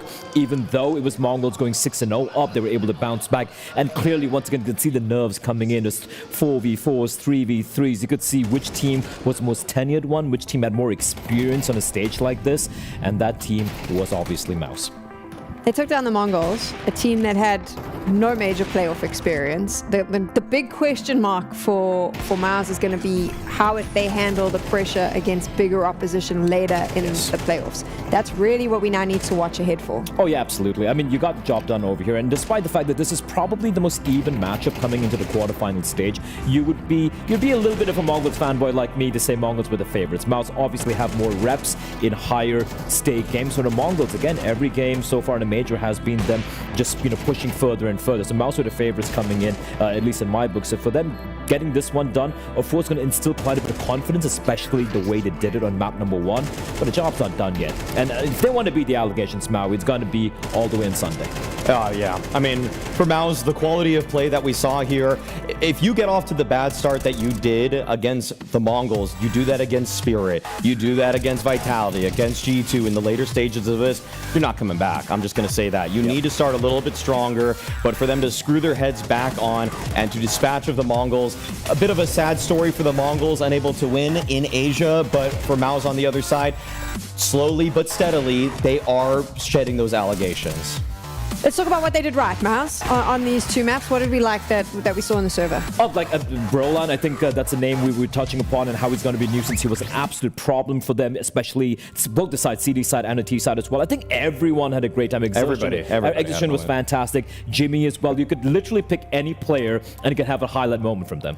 The thing that MOUZ did in this game is that I hate to say this, because when we hear players say in post-game interviews, we kind of wince, but they really did just kind of play their own game. They had a variety of setups and starters on the CT side. On T side, they still went for their patented ramp control, with Brolan just dry entering first. Didn't always even work out in their favor necessarily, but the fact that come late round, mid round, they knew what Mongols were going to do before they did it. There was high fidelity gameplay between the MOUZ members and how they were able to work in synchronization to dispatch of the Mongols. When the Mongols needed some kind of reply in the round, it was MOUZ that were always ready to catch them. And you can also see like how for the Mongols on the CT side, especially once a couple of rounds slipped out of their hands, you could see the aggression coming out from them, pushing smokes, for example, and just kind of going for these lobby plays, but not in sync with each other. So it'd be like kind of discombobulated. And MOUZ are ready for it. We said it as well in the past as a prelude to this game that Mongols like going for individualistic info plays on the CD side, and yeah, MOUZ has punished them. That was one thing. I mean, even if you go all the way back to the first half in Ancient, MOUZ looked prepared. They were losing a lot of the rounds, but they would go into the man advantage and look like they had set up really well. So the preparation is there.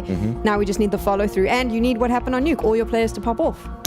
And that's why we praise people like Cyclone too, though. The way that he was able to put this whole roster together with MOUZ, the fact that every single time that they're prepared and the nerves don't get to them, which we most abundantly see in studio environments, that's when MOUZ look world class. That's when they look like a real contender, one that's vying for the titles. And so for them to beat the Mongols in this fashion, even though many people may have thought that they were going to be shell-shocked, good on them. Brolan is now ready to celebrate with Banks on the stage. 站在我旁边的是 Brolan， 想先问一下你们这场比赛啊，我觉得你们对于 The Mongols 来说一定非常熟悉了，因为你们在淘汰赛呢对阵过他们，但是当时你们输掉了。今天你们做了哪些充分的准备呢？ Congratulations, Brolan. The first question I'm going to ask you about the Mongols. They took you down during the elimination stage, 1 point, and then back to this game, you actually made it to come back. What adjustment you made after that game to take them down?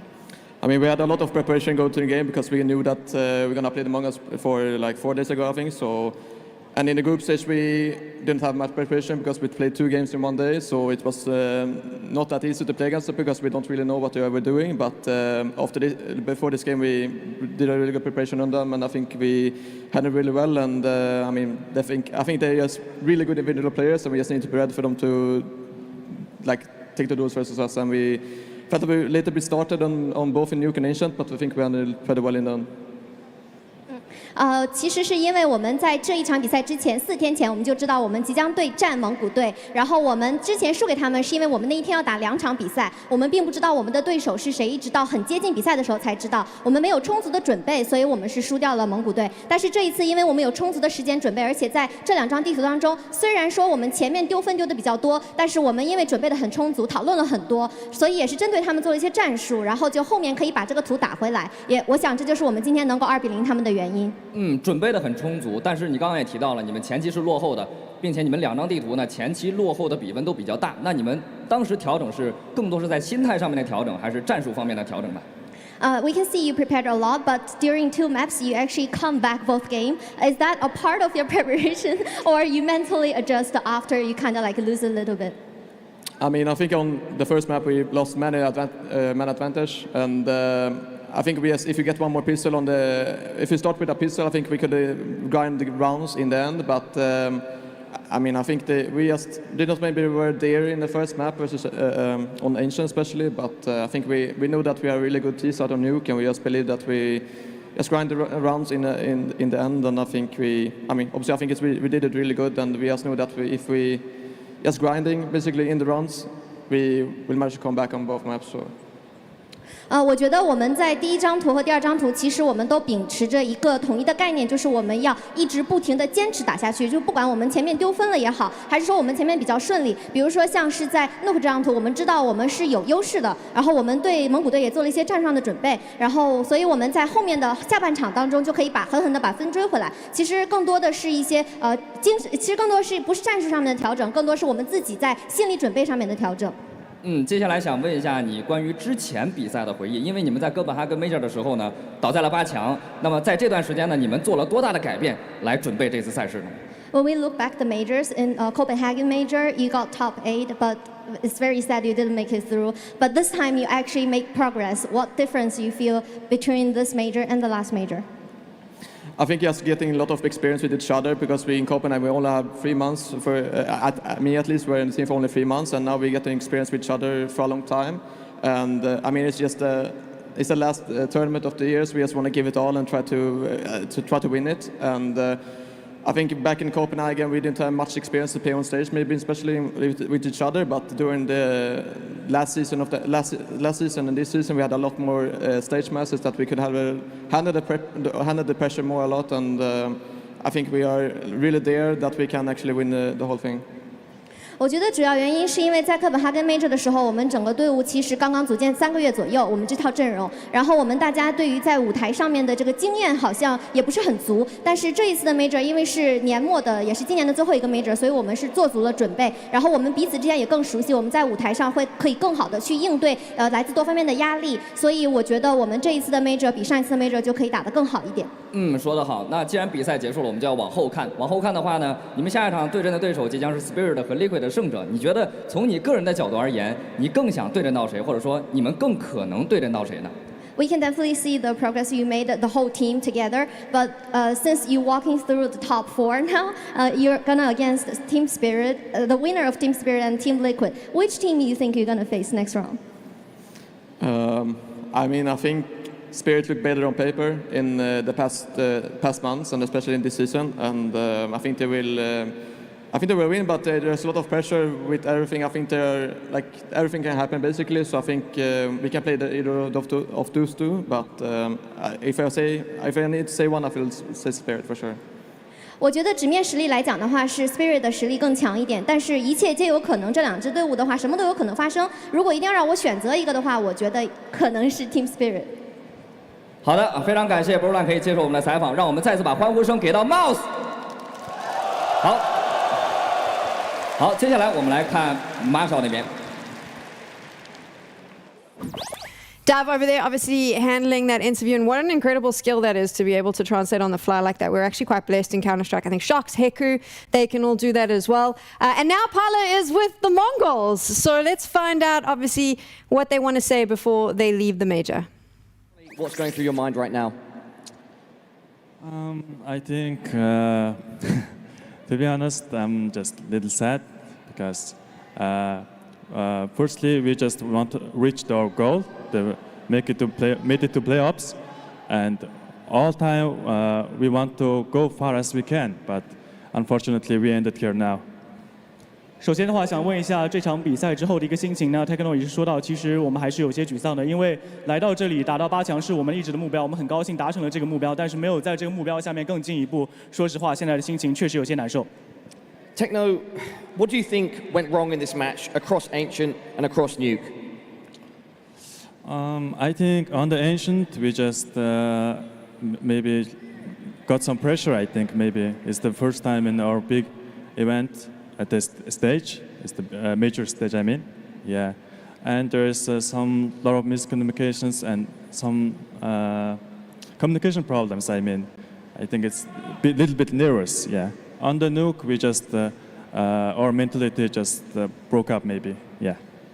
然后想问一下，第2张图的两场比赛，有些自己这边哪些没有发挥好呢 ？Techno 说到，就是可能这次的话，确实我们在 Asian 的遗迹上这张图的话，我们是第一次来到这么大的舞台去打比赛，我们没有处理好，我们有一些紧张，然后我们队内的交流没有做好。我相信然后之后在 Nuke 的话上面，我们可能受到了上一场失利的影响，所以整体的心态都没有处理好。Techno, you wanted to win, of course, but what are your thoughts on you and the team placing top 8 at a major? I think it's, of course, it was our first goal. It's reached now, but I said before that we wanted to go far as we can. Yeah, that's, I think, not happy ending, I mean, yeah. 那这次的话，遗憾出局。目前来说的话，有什么想法吗？那 Techno 也说到，其实我们也说过了，很高兴能够在第一阶段拿到8强的这个成绩，但是很遗憾没有能够继续走下去。Techno, commiserations once again. We'll leave the final words with you. Is there anything that you'd like to say to all of these wonderful fans in the arena and everybody at home? Can I say first in Mongolian? Okay. 자, бидний одоо манай Mongols багийн PWE Shanghai Major-ын аялал энэ төрөд өндөрлөө. Тэгээд юуны өмнө хэлэх юм бол биднийг дэмжижсэн бүх хүмүүстээ баярлалаа. Бас манай баг хамт олон арын алба, гэр бүлийнхэн, найз нөхөд дэмжиж байгаа, Монголоос дэмжиж байгаа, бусдаа улс орноос дэмжиж байгаа бүх хүмүүст нь баярлалаа. Биднийг энэ хүртэл явахад та хэдэн дэмжлэг үнэхээр их байсан шүү. Тэгээд бид эргэж ирнэ. Эргэж хүчтэйгээр эргээ ирэх болно. Дараа ажлаас амралтаасаа. Тэгээд баярлалаа. Thanks for come to support us, for everyone who are supporting us, and we will we will come back stronger. And thanks for our organization, all our fans across the world. And yeah, that's it. I think it's the. I'm sorry, but I'm a little nervous. Yeah. Thanks for everyone. Men cannot be defeated, but not. Men can be defeated, but not destroyed. 感谢所有来到现场支持我们的粉丝，感谢所有在屏幕前观赛的粉丝，感谢我们的俱乐部，感谢所有支持我们的人，我们一定会再回来的。一个人可以被打败，但是他不能被击倒。好的，那也是感谢Techno 来接受我们的采访，我们把剩下的时间回给分析。Men can be defeated and not destroyed. They'll be sad today, but I feel like if the Mongols takes this 24 hours and then steps back and looks at what they've done this year, with the limited resources they have, holy hell, what a story. What an incredible achievement from this young team. They walk away with the heads held high, really high. What they've done so far for Asian counters, and this cannot be overstated. What they've done is, it's probably going to change the face of what we have, what we know is Asian Counter-Strike. If this run doesn't inspire you, you're a 13-year-old kid just watching the game and like, holy hell, they're from my country, they're from my part of the world. If they can make it, so can we. I think they should be very proud of what they've done. And for me, this is just the beginning. I think for the very first time in a long time, for the entire region as a whole, we have a team who can duke it out with the best in the world. And that's going to lead to an influx, hopefully, of newer talent coming into the scene. So for the Mongols, all I've got to say from the side of the Asians out there, thank you. Best Asian team of the last 15 years, without a shred of doubt there.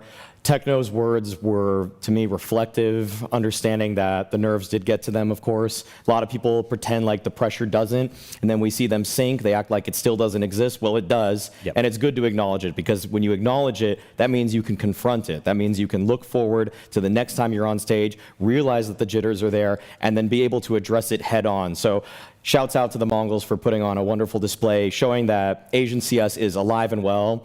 And overall, though, just kind of looking at the team as a whole and kind of zooming out just for a second here, man, like Senzu, man, like got to get a Senzu bean in that guy immediately. Guy got to recover, because that, unfortunately, that's just not how he wants to be remembered. I looked it up. That is his worst, I believe, land rating ever in the Mongols jersey, which is such a rough time for him. But again, I want to zoom it out even further. I look at how far this team has come in a while, and as Techno said, you won't be destroyed. They will not be destroyed. So I'm expecting them to come back better. This is one of the few times when a team says we're going to come back stronger. I believe it. I believe them. I believe it too. There's no lineup changes going to happen. This 5-man unit's going to be together with Mara, and next year is going to be their year.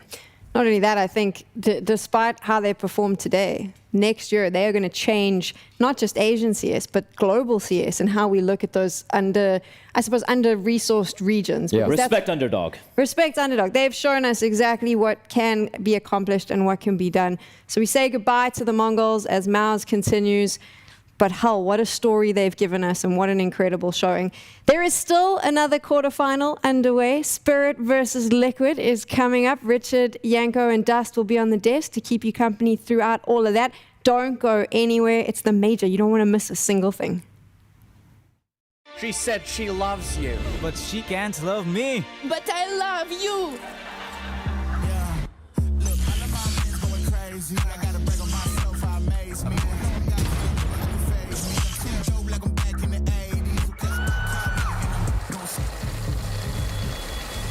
I won't play window anymore. What's going on? Play your role. 1xBet. On to the next one.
What is going on, everybody? My name is Parla, and I'm very excited right now to be sat next to Brolin and Exertion of MOUZ. Boys, how you doing? Good, all good. Congratulations once again on making playoffs. Have you had a chance since securing the spot to reflect on it at all? Have you been able to process it yet? I think that we have processed it along the way. Obviously with our losses, I think they were a bit of shortcomings for us. We didn't really expect that, so I think it was a good slap in the face, as you like to say, and I think we realized a lot what we needed to do, so I think we know where we are. I think the 2 wins gave us some confidence now, and I feel like we're ready for playoffs now. Gordon, what about you? I think the same. I mean, obviously I think we did not have maybe the toughest opponent to win against. Our 2 losses versus facing the Mongols was pretty rough in some way, because we got a little bit slap in the face maybe. I think we could easily won both of these games, but yeah, and then in a loss. I think we really deserve it, but as I said before, like we didn't maybe had the toughest opponent to play against. It feels really good, and we really revealed to be in playoffs. Just quickly, what was it like dealing with those losses at the time that maybe you didn't expect, Exertion? Well, I think that you can always expect some, I don't know how to say it, but like some backlash, yeah. I mean, like some hardship, as you said. I think that it's normal to lose in our sport. It's very competitive nowadays. I think Mongols, for example, are a great team, and I think versus FaZe, we just didn't play our game too well. So, yeah, I mean, especially in BO1s, it's a major, there's obviously added pressure. I think that you're going to lose sometimes, and I think that I'm just super proud of the way we came out of it, I would say. Your past experiences overall, helping you push forward, helping you secure playoffs here? Yeah, I mean, for sure. I think that, I mean, I've been playing in Tier 1 for 2 years and 4 months. Torzi has been playing for like 1 month for 3 years or something like that. Obviously, we have Lude, which I think like Lude has been in Tier 1 for maybe around like 6 or 7 years now, probably. And I think despite maybe Lude not being like in a top 1 team, I mean he was, but maybe not for a long period of time. I think that you gain a lot of experience from playing at the Tier 1 tournaments, and I think that even Shui, which is our IGL, he doesn't have maybe that much experience in Tier 1, but he also went to a major grand final before he joined us. So I think that we are super established for our age already, I would say, and I think that we're showing it in games now. Like, I feel like we're pretty confident in those elimination games. I think that also stage games we have been playing much better now. So I think that overall we are taking it to the next step as a more experienced team, even though we are pretty young, I would say. I think that's a good way to describe it. It's like you guys play beyond your age. And I think that is definitely the experience showing of all of you coming together. I mean, probably I think it's getting better and better for each tournament, basically. I think maybe in the beginning of the year in Katowice we did not have maybe the experience in the lineup that we could play on stage, for example, and we got destroyed by FaZe in that time. But I think just be more on stage and play these important games, for example, like the 1-2 games or the 2-2 games on stage, and just come with experience from the past, I would say. And I think we are feeling really comfortable to actually play on stage now to compare to like in the beginning of the year, for example. And yeah, it just comes with the time, I think.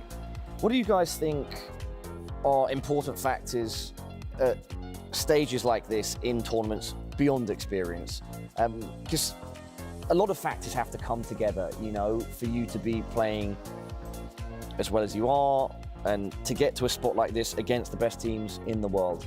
What are the other important factors beyond experience? I think preparation is probably one of the biggest things. I think not only in terms of mentally to prepare yourself to play in front of people, but also in terms of the game. I think that if you overthink a stage game in terms of gameplay, you're also not going to play well. And I think that happened to us sometimes, that for me, our struggles were also in-game on those moments. Like I feel like we just didn't play well. Preparation comes down to it. Enjoying the moment is super important in my opinion. I think that it's not good to put pressure on yourself, and I think that everyone takes it a bit differently. I remember I talked with Luda about it recently, and he said like he really enjoys when there is pressure, you know.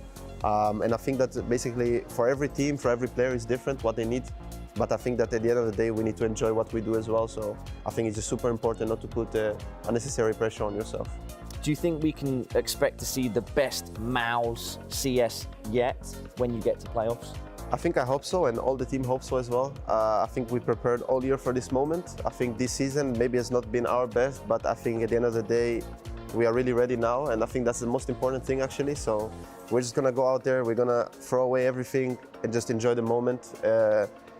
Play MOUZ CS, as I said, and just make sure that we're having fun, you know. And I think that if we do all of that, the sky is the limit for this team. We showed it many times before, so I'm just super confident going into playoffs as well about that.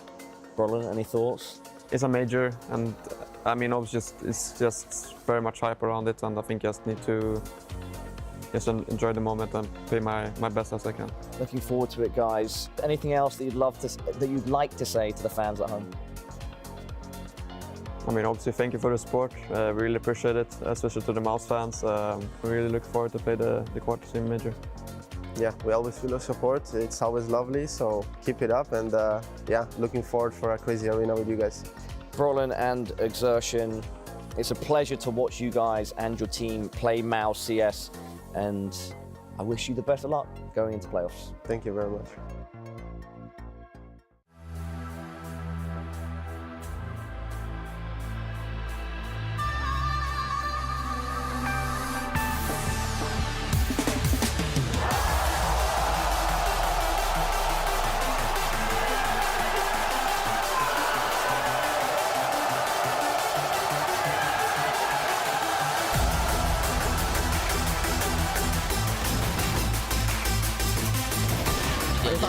球就给多达91个，对，也有人上，我没什么时间了，我得还有人吗？睡觉嘛，我怎么有时间？在旁边又打了一个，慢的是要，好像有点激进，有道具解吗？快点把目前的子弹给就要一个头机会直接拿出来就狙头。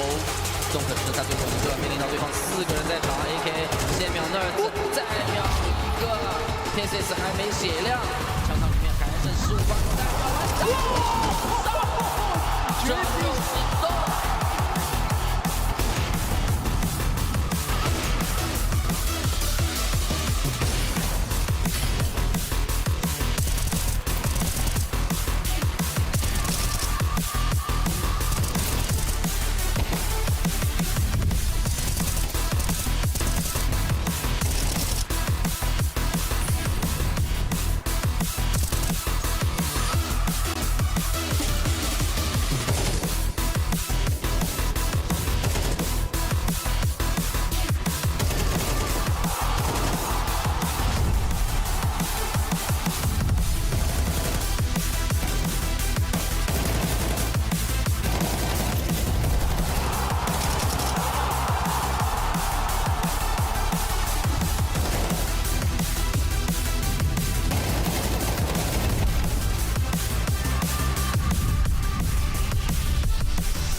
是因为拉条线给队友，那队友补偿慢了一会儿，但是那场跑了，这没有补偿，跑不掉了。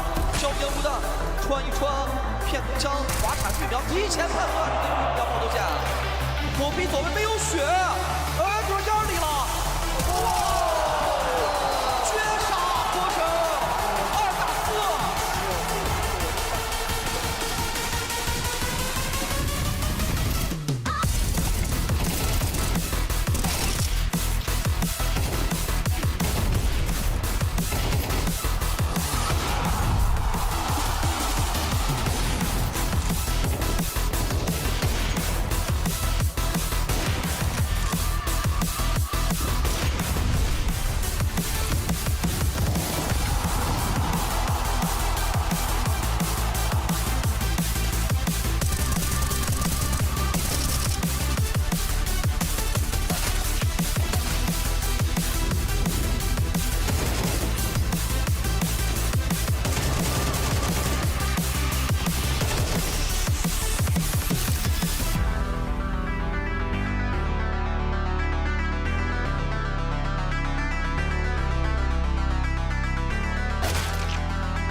要发脚步声打了，时间不多了，时间不多了。来了，打死队友放火对根烟，拆包，强拆包，请加油过来补了，距离有点远，强拆包，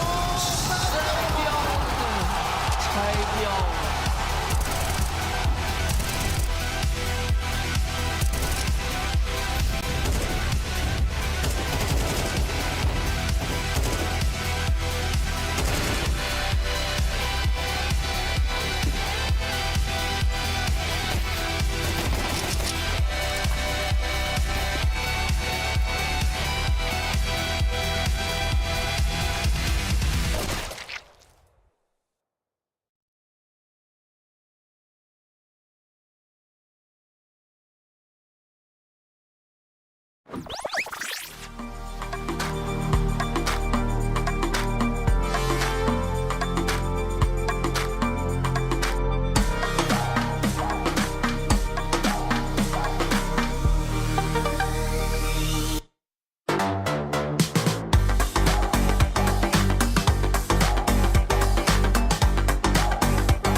Welcome back to the Perfect World Shanghai Major. We've already had one bombastic quarterfinal.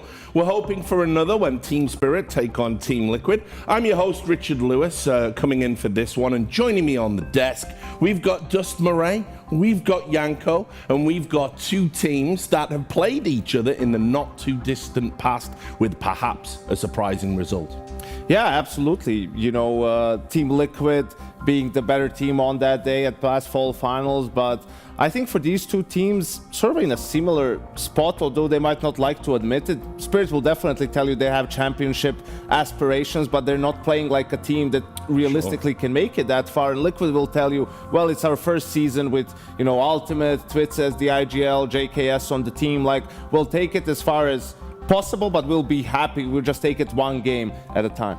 Yeah, I feel like the Liquid's kind of in this weird place where they've consistently been able to beat teams that are kind of at or below their level. They beat all the Americas teams on a regular basis. They'll beat a Virtus Pro. They'll beat a Gamer Legion. They've never played Mongols or Heroic, so we don't know where they stack up there. But when they play against elite level opposition, yes, they've beaten Spirit. Yes, they beat Navi those first two best of threes that they played with this 5-man lineup. But any other time they've gone up against like a FaZe or a Vitality or a G2, they haven't been able to get that big win to really catapult them into a top 5 conversation. Yeah, well, let's start by talking about Team Liquid then. Obviously, technically the last hope for NA, although as we know these days, if you have an NA org, you'd very unlikely to have an NA roster. You've got to get some Europeans in to help you out. That's just the way it is right now. But overall, I think they've exceeded my expectations by being here in this final 8. When I first looked at this roster, I looked at some of the pieces, like Ultimate being inexperienced, JKS having a long time out of the game, and Twists being a new IGL. You put all that together and I wasn't convinced, but they've defied my expectations at least.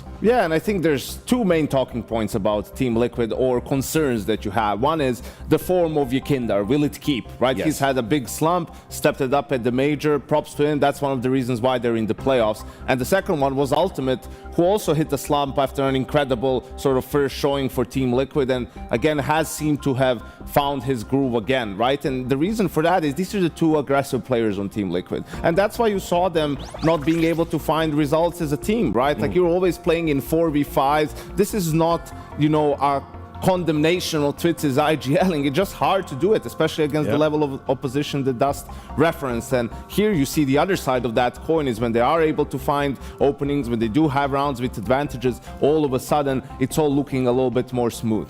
Yeah, I mean, right now you have a Liquid that's looking in pretty fine form. NAF, for instance, is topping the charts in a multitude of categories and is back to kind of his star self. But I think the two players you mentioned are absolutely the ones that we need to target, and that is Ultimate as an aggressive opera, but also a hybrid who will AK on the T side. He has picked his form back up in a major way throughout the course of, you know, his time in Shanghai. And then you look at someone like Yekindar. I mean, this is a guy that was struggling to find any success in opening duels at Rio or the Blast World Finals. But if you look at this, look down there, his success rate, 46% in opening duels on the T side, and he's doing it 40% of the time, which is probably the highest I've ever seen an entry fragger have to go in first. So the fact that he's been able to maintain that success rate with that number of attempts is fantastic. And then, yeah, you just look at Ultimate's numbers. They look awesome. He has a 67% success rate on the T side with his opening duels, which is very high for an opera, by the way. And then, yeah, I mean, Nash is kind of getting it done in all kinds of categories. Sure, we're obviously going to talk about NAF in just a moment, but carrying on that thought about Yekindar, Yanko, this is a guy who was playing literally for his place on the team, if you ask me. We've already seen the start of the roster mania that's coming in, and, you know, look, all the memes aside about his performance and having the monitor on his forehead and all that stuff, I mean, he has actually performed at this major. Yes, and it was even a little bit freakish, the amount of confidence that the team was putting in him, right? Like, at no point was there ever any rumors about him being on the chopping block. It was just sort of reiterating, you know, that they believe in him, that he'll get out of the slump. You can see the comparison in the last 3 months compared to this tournament, a big difference. And I think the thing about it is, and why it can be so frustrating for Team Liquid fans, is the fact that he will go for those openings no matter what. Like, that high opening kills attempt rate is going to maintain where he has 2 kills in a half or 22 kills in a half. And that's why sometimes, you know, you live by the sword, you die by it. With in Yekindar's case, where probably you'd like it if things aren't rolling that well for you, you know, maybe there's a plan B, maybe there's something else in it, and that's why he's always the main talking point when we get to this Team Liquid roster. I think people just need to know the giant leap that has taken place in that success in those opening duels that Yanko's talking about. I mean, at Rio in the Blast World Finals, this guy was like in a 28% success rate column. That's like worse than Kerrigan, by the way, if you just want a comparison point. So the fact that he's been able to catapult back up to a 45% success rate, that puts him up there with the entry fraggers that you know are successful. And with some of these other guys starting to make plays on the extremities, we've seen JKS and NAF be more willing to be aggressive, to make plays on the edges. That just gives them such more tools to work with to help open up rounds. And a few thoughts about NAF. I mean, Yanko, you've made some comparisons in the past to him being like a Olaf-Meister kind of character. He's had a fantastic tournament so far, and what I like about NAF overall, he has these stellar performances, but it's just so understated. It's not like a surprise when he has a pop-off. He just gets it done quietly in the background. The silent killer, right? And I think it's a player that everyone would love to have on their team. A guy that seems to be a great teammate, just does his own thing, doesn't complain, doesn't whine, whatever you call, he will execute it to the highest of his ability. Incredible game sense. I mean, the last time these two teams played, it ended on a incredible NAF 1v3 to win the series, right? To win the second map on Nuke. So I think he's even played better in this tournament compared to his usual level. So that's just been incredible for NAF, and you know, hopefully he can maintain that into the playoffs. And aside from performance, it's also just about his versatility to me as a player. I mean, this is a guy that obviously plays a lot of extremity positions where he's just kind of holding, getting information, kind of letting the rest of the team kind of work. He's more of that mid to late round specialist, but you can see him help entry frag. You can see him go for plays when he has the intuition that he sees an opportunity to make something happen. And I think the biggest thing is he doesn't require a lot of resources to do this. Like, this is a self-made man on the server a lot of the time, and the fact that he can do so much for this team in so many different categories really just gives them such a big weapon at their disposal. Now over to Team Spirit, their opponents. We've seen a Team Spirit that's very different here. Yes, they're in this top 8, but they haven't done it in as convincing a fashion as Team Spirit fans would like. And of course, we have to talk about the Batman and Robin combo of Shiro and Donk. The irony in this one, it's not really ironic, but the funny part in this one being that it's actually Robin that's doing the hard, heavy lifting, because Donk has just been phenomenal, lights out, as you would expect. The supporting cast is the term we keep using, not so much.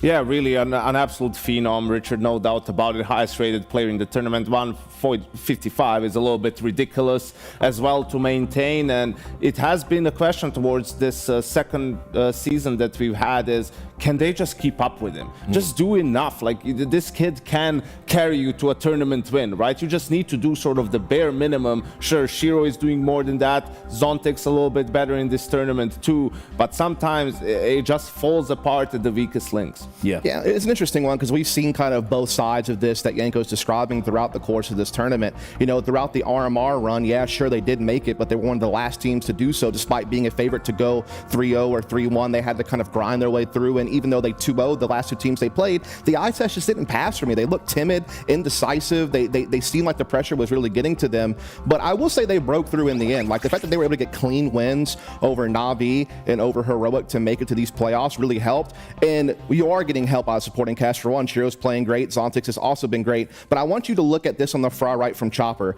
Chopper has changed the dynamic of this team in Shanghai. He is now taking a lot more of the first looks on the T side. And what they have done is they've put Donk in more of a trading position on executes. But also, even when they kind of just take map control and default, they're leaving Donk in safer positions where he can play on his intuition. They can just leave him in a spot that they've captured, like mid, for example, and just let him work. You know, let him go for it when he feels like the time is right. And his performance has been fantastic, and I think the team flows a little bit better overall. I'll tell you, Richard, I think Shiro needs to send Jame a check or something, because he's lucky Jame exists. I know. We don't talk, and I'm like, he's the most passive opper probably after Jame in the scene, right? And that's why Shiro, the way he'll impact your game is going to be clutches, right? Pulling some of those, and then just consistent fragging, right? Like, he's not an incredibly aggressive operator who's going to find you openings time and time again. The way he finds opening is he punishes the aggressive play from the opposing team, right? So his numbers are always going to be a little bit inflated because of that, and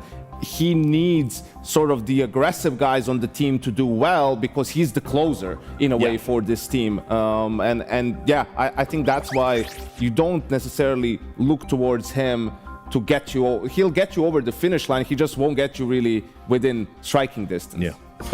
Go on. No, I just think that he makes a fair point, but I think it kind of balances out the team because now you're seeing Chopper more willing to go in first. Obviously, we know how aggressive Donk is as a player. Zontix, in his own right, despite being an extremity player, he goes for his own fair share of opening duels. And so far this tournament, I feel like he's performed up to standard, in my opinion. Like, look, I think sometimes the way that we judge Zontix is a little bit unfair because he is a rookie, just like Donk is. They came from the same academy system. They're in their first year of play. This is only their second major, haven't played many big events. And it just so happened that Donk was a freaking phenom. He just happened to be like a generational talent that can just do so much more than anyone else can in a role that is built to be inconsistent. He has found a way to be a constant. And Zontix, on the other hand, he just isn't the same, prodigy, I guess you could say. But I think all in all, he's still a very strong player, and he's had a hell of a tournament so far. Well, I think the problem is also the role in which he plays in. It requires experience. I mean, it's more based off of game sense, feel, than just necessarily mechanics, right? And to do that on the biggest of stages, I mean, we can all remember Copenhagen and Vertigo and Zontix's performance on that map and looking lost in some of the clutches. And I could obviously tell the nerves got to him. And sure,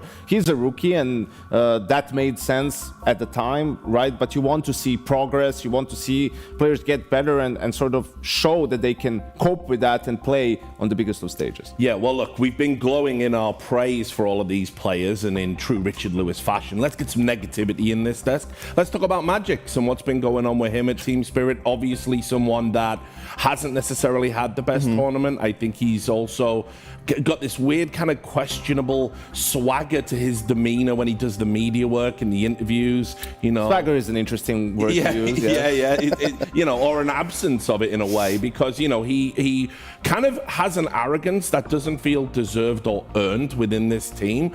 And I kind of feel that that's the big question mark for me. When you're talking about, anchors and people that are going to play supportive roles on Team Liquid, they've got that experience and they've got players capable of stepping up and having big performances. We've yet to see that from Magix, honestly, at this tournament. That's a fair point to make. I mean, he definitely is the weakest link if you're going to pick one on Spirit, and that's been pretty consistent throughout the course of the year. Even with some of Zontix shakiness, I feel like Magix is the one that's been probably the most vulnerable. But I will say, even he has pivoted a bit throughout his course in Shanghai. On certain maps, they are kind of letting him lead in and letting Donk follow him up, so he's not having to go in first with no information. So they're almost kind of sacking Magix in a way, which is kind of even more deflating his stats. But it's actually not exactly. It's not a bad idea when you have an extremity player like Magix playing, outside of a bomb site, and you let him kind of feed in first. Then that just allows Donk to be activated even more. So I feel like they're finding ways around his performance to still make him useful for how they want to approach the game.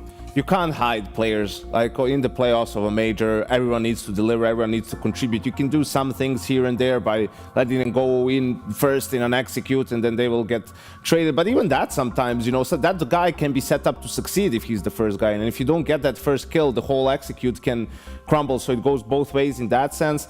I don't know. It's just been too inconsistent. He's had a couple of, rounds out of nowhere here and there, but you don't plan your game. You don't rely on that to win you games. You want consistency. I don't need him to win me a 1v3 like he did, I think, against Heroic in the pistol. I need him to get one kill when he's set up to get that one kill, buy enough time for the rotate to come in, and we will outposition, outmaneuver the opponents. And you don't see that from him. No. Chopper, he's looking like Snacks did 3 months ago, like a guy who has no confidence. Like he's just looking to, let me at least be a tradable death. I'm not looking to get a kill. I'm not looking to make a play. I don't have any confidence that I can do that, and it's very telling. And it's not playing to win, it's playing not to lose, and I think it's going to cost them their tournament life. Okay. Yeah, I mean, I think there was certainly a period throughout the course of our time in Shanghai where Spirit did feel, again, a little bit indecisive, a little bit timid, not playing better. But I have seen them make strides, particularly on Mirage, where they've been able to kind of turn their default more methodical. They've been able to play through situations a little bit better. Their spacing and timings are just generally more optimal. And we are seeing Donk kind of thrive in a semi-new role. He's still entry fragging on some situations, but they've also kind of floated him into more of a mid-round scenario player. And we'll take a look at these numbers, and this just goes to show you the difference. He went from entering 30% of the time. Yeah, that's a pitch to Dinko, who actually called him that in a 1v5 clutch on Mirage against Heroic. So I just wanted to pay tribute to Dinko there with this one on Donk the Destroyer. But as you can see, he's not quite entering as hard, but still super successful when he does. But just to kind of compare this really quick, I know the numbers on the screen can sometimes get boring, but sometimes. Second place in ADR, by the way, is ZywOo at 94. Yeah. And then second in kills per round is also ZywOo at 0.88. That's just the giant gulf in between where Donk is up at the top compared to the rest of the competition. Yeah, that's actually crazy. Yes, Donk, very aggressive, very good player. Yes, you know, no one else as aggressive, as good. It makes perfect sense. Yeah, I don't know. I think. Listen, here's the thing. Donk is the best player on the server, right? No doubt about that. But what about everyone else? Who do you? Who's better when it comes to that? I trust Twist and Mither way more than I trust Chopper and Halley. I'll tell you that. And with the lead up of a couple of days to prepare, you know, not too big surprises, I don't imagine the veto, unless Liquid decides to throw one, which is again also possible. They've shown that they're willing to do that in previous series that they played. It's like on all those levels, unless Yekindar completely disappears again and Liquid has to sort of play 4v5 all the time on their T side, which I think would be insurmountable against the likes of Team Spirit. I feel like they're actually a decent favorite in this one. Do you agree with that? That one's tough for me because I think, look, like we're not going to get too into the pick ban yet because that's coming later, but I do think Liquid's going to be the more favored team on Anubis. They should pick it. They should have an edge there. That should give them a guaranteed map in the series. But I think that Spirit are going to be able to exploit them on Dust 2. I think they're going to exploit them on Mirage. One of those maps is at least getting through. And then at that point, it just comes down to can Liquid repeat their performance on Nuke that they did at the Blast Fall Final and actually beat Spirit, despite the fact, generally speaking, Spirit is going to be stronger on that map. So it depends on exactly how it shakes down, but I see Liquid getting a map here for sure. I think Anubis they can cash in on, but there's no really other massive strength where I could be like, Liquid's the clear favorite on this map. We're about to get ready for the walkouts, but just from you, Janko, before we go there, Team Liquid, why do you have them as favorites? I think they're the more well-rounded lineup, and I think, yes, they haven't played the toughest of opposition, that's fair to say, but, you know, they beat the teams that were in front of them, and I think the uptick in performance from Yekindar makes it much easier for Team Liquid to play. I think Donk will obviously best him on the server, but I think he's in a position where he can win enough times against him to put his team in a winning situation.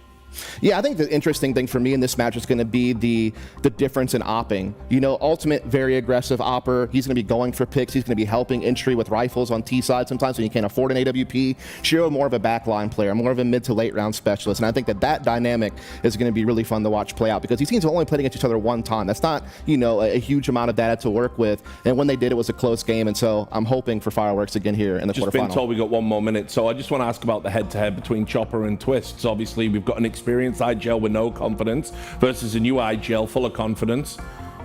We forget IGL. Which two players do we have? We have Twists on one side, one of the winningest players, definitely the most winningest players in NA history. IGL's definitely affected his numbers. And we have like Chopper on the other side, right? So who do you trust more as a player at this stage of a tournament?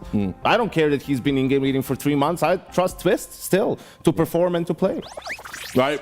Well, let's go over to Shanghai for the team walkouts. 我来听一下你们的组成成分，你们支持谁？ Spirit fans! Liquid! Spirit! Liquid! I think they're ready for the teams. 呀，听起来他们非常的平均，似乎支持者是一样多的。接下来，让我把2支队伍请到舞台上，让我们有请 Team Spirit。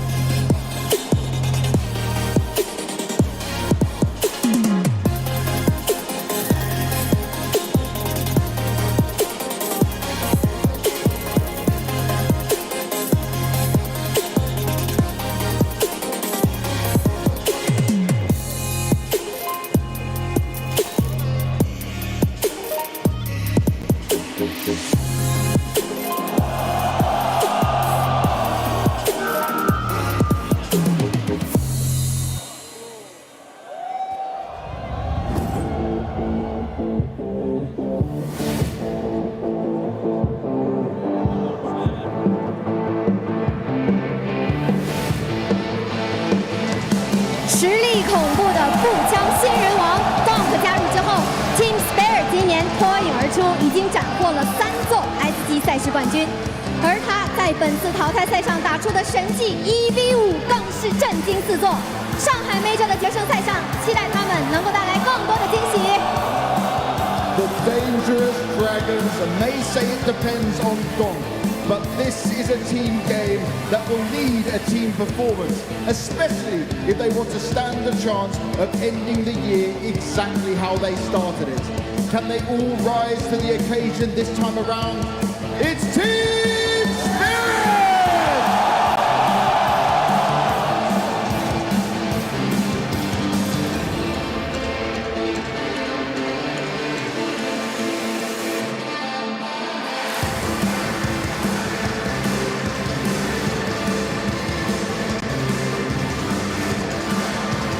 接下来，让我们有请 Team Liquid。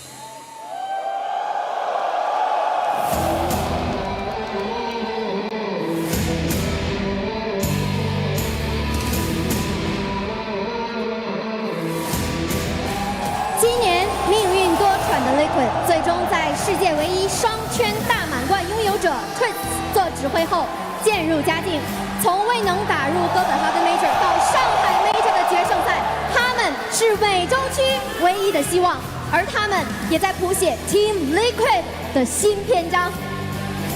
The rebuild is complete. The team is looking more comfortable. Players are learning more about themselves and finding their form. Their new leader has shown what he's capable of and how hard he is willing to work for their goals. Will they still be a dark horse at the end of this? It's Team Liquid!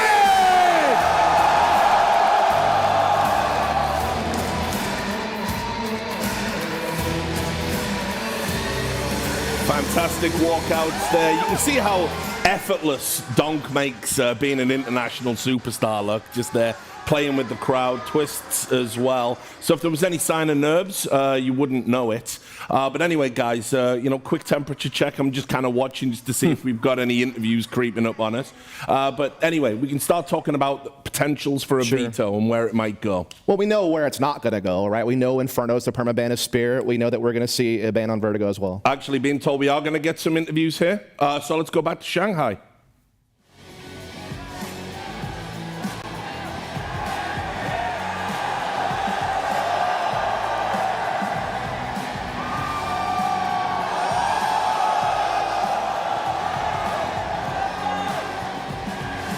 The team huddle is still taking place, but now Spirit take to the stage once again.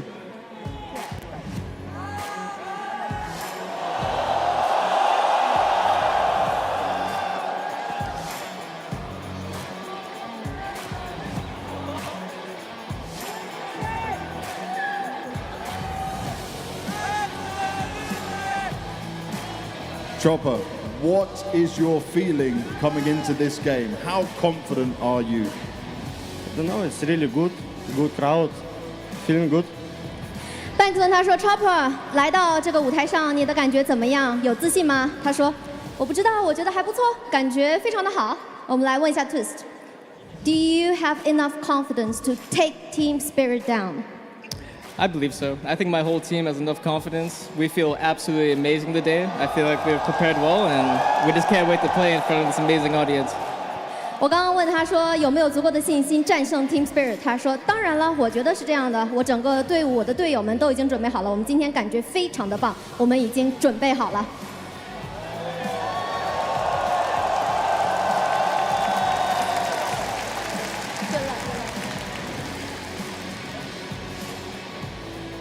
With that, the stage is set.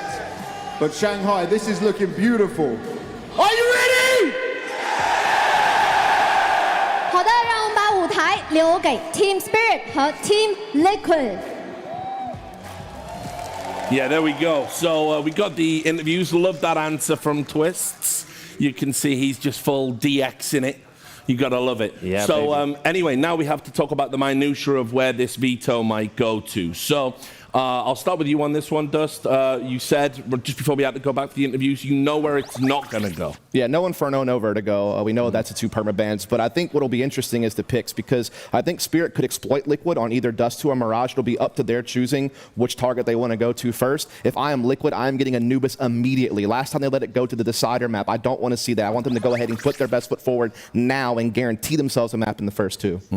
I don't know. I want to see if Liquid vetoes Dust, and lets Vertigo through. That's a gamble that they could take if they feel not confident. I wouldn't like them to do that because I think they had their opportunities on Dust 2 last time. I know the scoreline was dominant, but they were getting reset every time. A couple of unfortunate rounds for them, so they should feel like if they switch things up a little bit, they can have a good chance on the map. And that's what they do with the Vertigo ban. Like Dust 2 is still in the pool for Team Spirit. They do go for that Anubis pick this time around. Spirit straight to Dust 2. Ban Mirage Liquid. Ban Mirage Liquid. I think Ancient here probably something that we see as the decider. And for Liquid, Anubis and Ancient are two of their highest win percentage maps, so I think they'll be happy with this one. This is the best. You can't see it at home. Dust's literally punching the air right now, by the way, guys. Liquid played this veto perfectly. I did not want them to let Anubis go to a decider. I wanted them to pick it now. They're 13-2 on this map. It's their best map. They might be the best team in the world on it, in my opinion. Go ahead and get it out now. Give yourself a chance to go ahead and start with the big one, because Spirit's probably going to punish you on D2, but Ancient, that's a coin flip for me.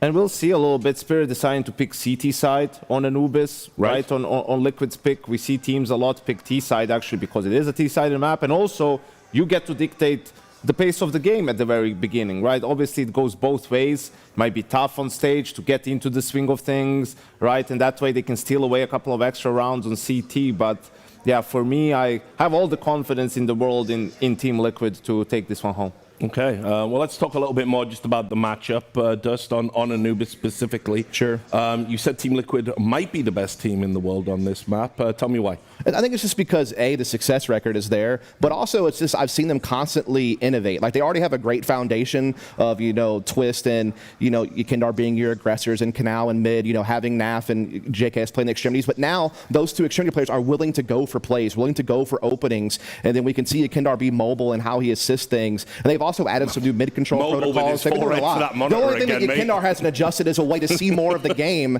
so maybe he could, pick out players a little bit better. But other than that, yeah, I've just seen them constantly evolve in Anubis across the year, and they've looked good on it. Hey, man, if I was going up against Donk, I'd try to get into the game as much as possible.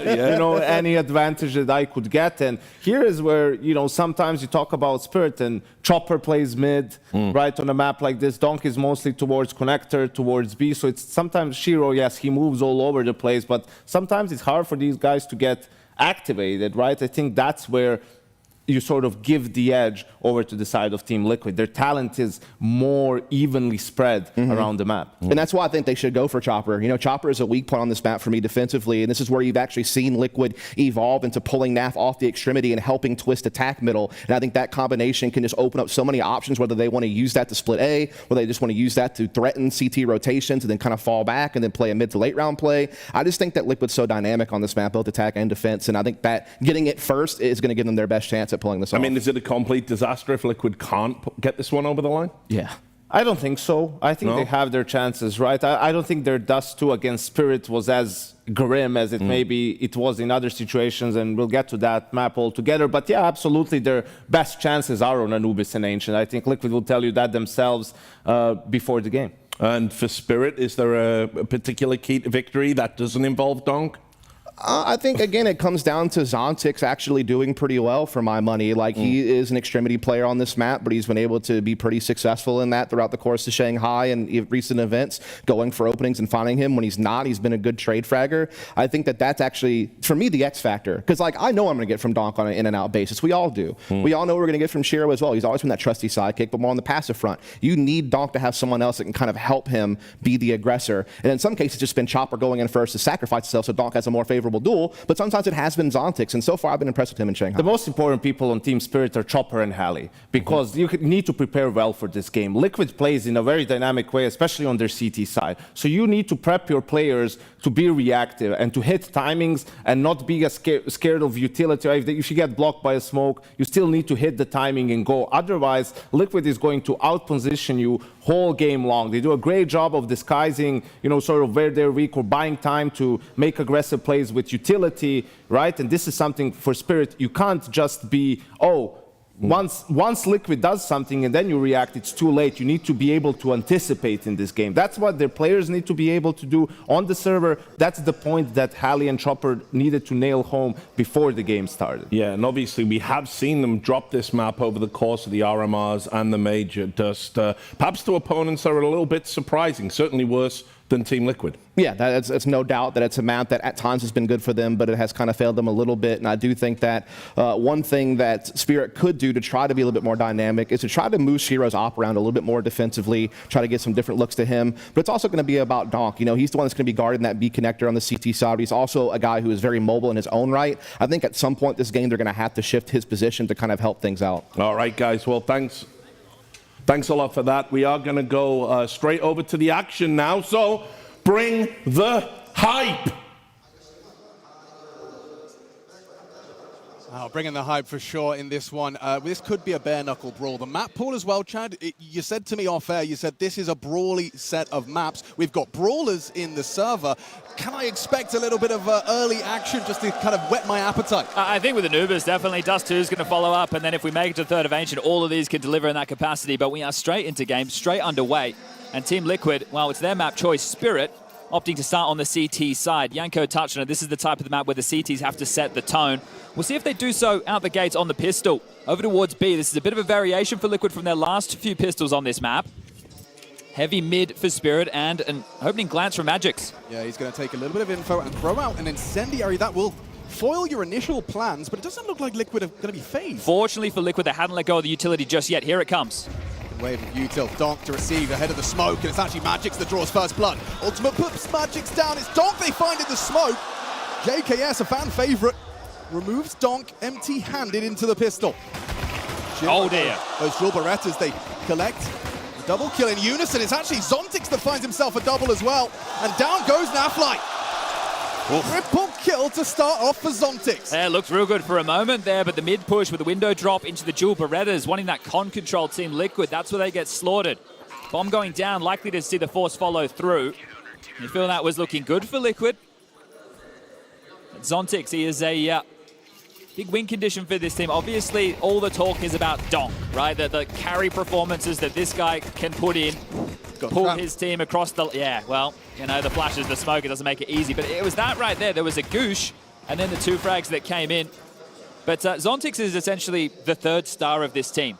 You've got your Donk, you've got your Shiro, and then it's Zontix with his contribution. So kicking it off from the pistol. Here's the force for Liquid. Ultimate with an AK, no head armor. Galil for JKS, pistols for the rest. No head armor AK, so going to be the late piece. Doesn't want to be trying to take early duels and excursions into the MP9s. Looks like they're just going to feel this one out. They've shown their hand with light utility. HE's not finding damage, pushing through and fight. Ooh, cool setup. They flash for Donk from mid. And it catches your Kinder off guard, so Canal's control taken, or at least the fight taken. But I like that, assertive nature against a force spy. A lot of times you'll see teams go, all right, well, yeah, we still should have some advantages here. Let's keep it slow, let's keep it steady. Let's not give anything away, but they take the duel. That's a great sign for Team Spirit early. Yeah, as you can see, Ultimate's going to be the facilitator. It's going to be tough to break. Rotation point of Chopper to assist that of Zontix, who with those kills has got himself an M4. Good weapon for the job. Zontix, a lot of work to do. He's already started strong with his multi-kill. Worried about camera, but now he's got to deal with in brunt of the assault. Flattened by the Tech 9 of Naf. Chopper, empty-handed, it's Naf. A huge statement, double entry to make this force buy look like a reality for Liquid. All through heaven here. Molly possible over towards Fountain. Forced to acknowledge and respect the utility. Naf burns. Sound cue given away. They know he's occupying close to the side. They'll double swing him, and it's a clean headshot back from Magix. Twist the Tech 9. It has to be Ultimate to finish this. How much damage can Twist do? Absolutely nothing. And he's in trouble now. Oh! Ultimate hits every single shot! 3 headshots in rapid succession from Roland. This is that kid's first major, second round on the stage, 10,000 people. And he just does that? He's a natural.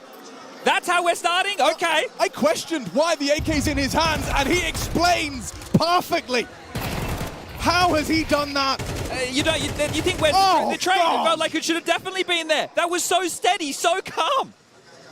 All right. Well, he's definitely reminded everyone what he's capable of. Well, this could be better for Liquid. Sure, you lose the pistol, you win the force, you win the follow-up. Well, you're going to be a 3-1 start. Spirit are going to have to take an eco. Can't quite believe what we've just witnessed. So early. Yeah, and the desk touched on it, right? They were talking about there's 2 keys. Yanko bringing up the fact that your Kinder and Ultimate necessary for this team, and both of them finding better form as of late. There's been a dip, right? This Liquid, it's their first season. They brought JKS in, they brought Ultimate, someone nobody had heard of. it started well, and then things started to fall off. So this is them looking for the resurgence, and they haven't been able to find that aha breakthrough moment. What better time than the major?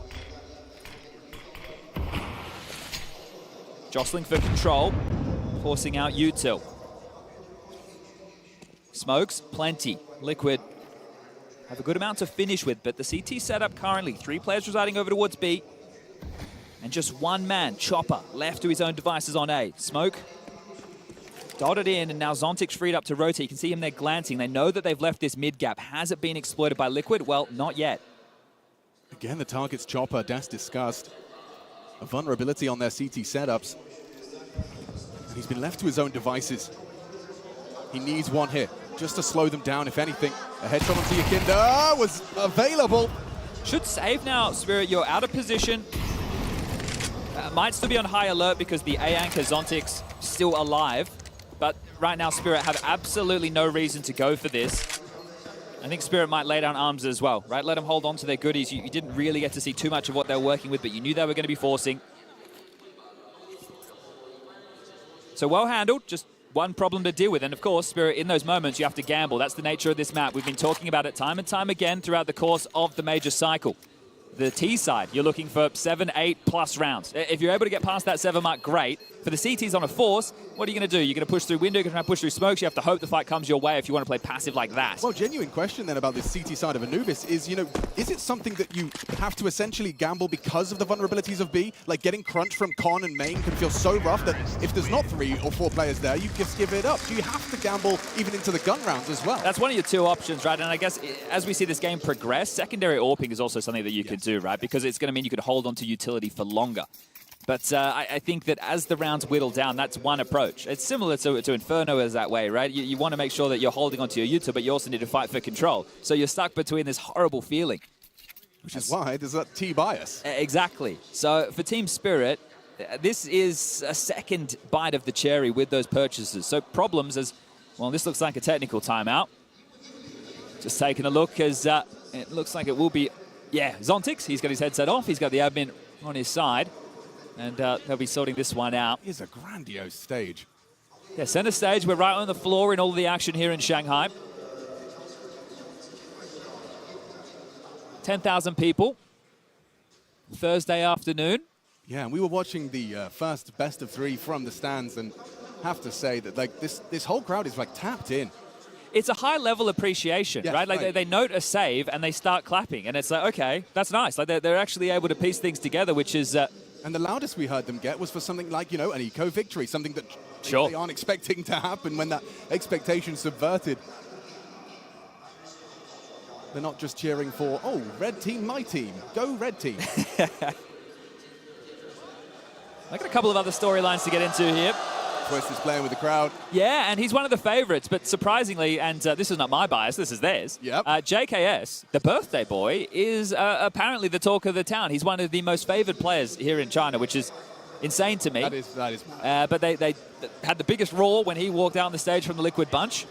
Yeah, and Team Spirit as well. Good fanfare for them. Just hearing, like, pre-walkouts, just him arriving to set up his gear. Donk, understandably. Well, it is the year of the dragon, Alex. Yes, well, and he has been somewhat of a mythical beast in Counter-Strike. Yeah, the year starting, obviously, with that jaw-dropping, awe-inspiring performance from Donk. Katowice trophy lift. It's like, oh, okay, we knew you were a prospect, now you're a prodigy. I think they called them over there in Romania a phenom. Yeah, unlike anything we've ever seen, right? Like that Katowice run, his arrival. The fact that he's a rifler, right? That's the thing that stands out. Now, it's not that your Zawus of the world or your Simples of the world can't rifle. They can rifle very well, but they are AWPers, right? Yeah, that is where they find their influence within the game. So Donk is doing it in one of the hardest environments because he's also so aggressive. And something I think that's also, you know, bears repeating is that Katowice performance we've just referenced also put a massive target on his back to the point where those Donk demos of Katowice were the most downloaded demos across the entire professional scene.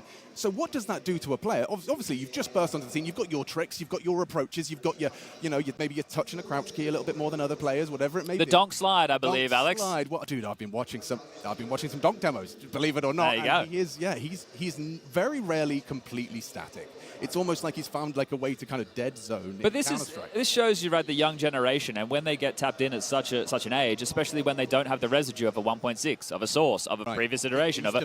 Exactly, right? They just become fluid. It looks natural, second nature, but not to the degree of a donk. So, yeah, we have found ourselves previously not being able to stop talking about him, and I think that might be the same again today. But maybe it's nice we get it out of the way. You know, maybe, True. Yeah, we'll do our donk glazing, and then... Oh, fantastic. Well, the glaze is complete. We can focus our attention on round 4. And a quick recap of how we got here. Ultimate, second round force buy. No head armor, AK-47, 1 versus 3. 3 CTs swinging into the bomb site. 1 kill away from picking up a very much needed second round conversion. And Ultimate denied it with 3 headshots. Spirit now recoiling from that. And it's a second bite of the cherry, as Chad put it. Just Chopper losing out on that A site for saved second round force buy. So it's what, pistol round? It's pistols, Kevlar, scout for Shiro. Looks like they're going for the same approach. Zontix and Chopper over towards B again. Chopper without an upgrade this time round. So hoping that Team Chopper's walking out. He has gone quite aggressive and undetected. So the biggest thing that he offers is information. Or a double dink to the back of, maybe triple dink to the back of Yakinda's head. Twist has actually had his bell rung. I guess it is the MAC 10. It is the MAC 10. Oh, it's not going to be easy. He's not going to be static. Oh, he's dead. Donk finishes off the job, so Chopper draws attention. JKS does bring him down, but those Kevlar and the MP9s are still flowing. Spirit uncertain as to where these CT aggressions have come from and where they've gotten off to. Yeah, bomb is going to be the indicator here, as we do have Naf outside the B side. You'll see him there on the CT and the T sides. You could argue the best in the world at this, as he notes too. Good information now flowing. Yeah, keeps you guessing. Twist, of course, took a heavy lick as reformatted his approach and actually rejoined the force towards A. JKS sent searching. Tusk can get a smoke in towards heaven. Ooh, Zontix playing forward. Donk, the unknown piece. Zontix, all problems already. Galil finds his head through the wall. It's JKS that brings him down. Donk's Deed not able to connect. You only get 1 chance against JKS, and this time he brings him down comfortably.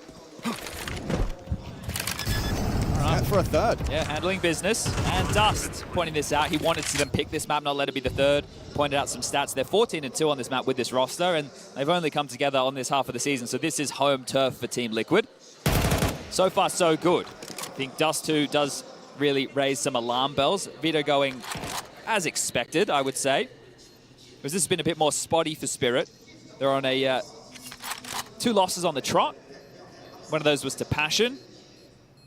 Yeah, I mean, this is a tough map as well, as the desk, and as we have discussed, that on the CT side, you can't hide someone. Not that you should have to, but you can't. Sure, the supporting cast of Spirit, I think Magix and Chopper definitely get put under the microscope a little bit, but it's crazy because some games you do, and Chopper looks like he's out of place and without that confidence that Yanko's talking about. In others, we were covered up a Mirage game. He's like, I think that was in the Na'Vi match potentially. Yeah. And he was just rolling up through connector, sitting him on their ass. So yeah, he can be like that brute force, you know. If he catches timings, if he's feeling the game, I think his calls also, take a step up, a level up. But yeah, Liquid, this is looking like kind of easy streak to start. Well, the guns come back out, right? It was pistol, then forced by loss. Now we find ourselves. Yeah, it's still not perfect, is it? MP9 and a Famus. The Shiro's ult will need to come into play.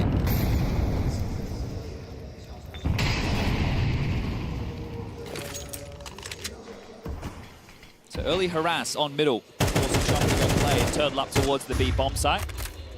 3-prong start again over towards B, but A's where all the action is. JKS will have the head-to-head against Zontix. He's fighting on this, forced forward by the Molotov. Does JKS anticipate? He doesn't. He did not consider Zontix taking an aggressive reposition off the back of that Could have been the HE that came in there from Chopper. Yeah. Master the stout sound of his aggressions. So that's a nice protocol response. Spirit handled business with JKS's early A probe. Now middle, under scrutiny. Yakinda returns to test Zontix. That was his chance. Smoke to block. Solid hold so far. 60 seconds on the clock for Liquid to try and find a finish. Well, Liquid postured all the way forward in middle. They were at the window and doors. Now they're backed off around the world. Looking that they want to hit this A side again. B, awfully quiet. Donk starting to investigate and cheat over to help the defense. This is a good move for Spirit. Getting the information, but they've just left Zontix on his lonesome. Yeah, he hasn't got anything to block now. Ultimate lining up that heaven smoke. It is going to be that A finish. HE could be well timed. Ill shot. Bodies are here, rotation required, especially now Chopper's gone down empty-handed. Yakinda low, Zontic's trying to play for survival. Goes down to Yakinda, but there's Donk, that's Donk! Destructive as always! Time.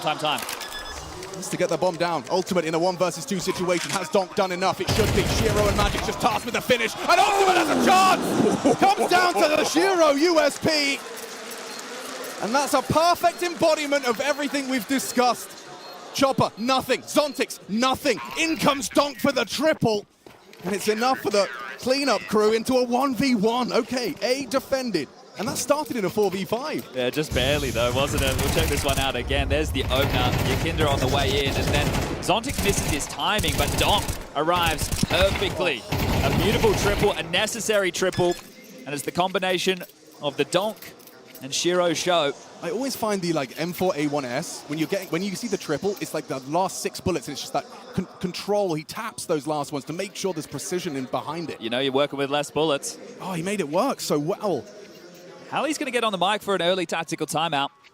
Team Spirit, even though they won that round, only keeping Shiro alive means that they're going to be pretty strapped. So in moments like this that are important, because you lose this one, then Liquid can go on another spree because of the finances. Right. So you want to make sure that the approach in this moment is set. Right? Do we want to try something more aggressive? What type of utility or weaponry do we need to prioritize? And if we choose this option, what are our weaknesses? That'll be the discussion that Hallie's having with them right now. So a really well-timed timeout, and you can just see those issues on screen.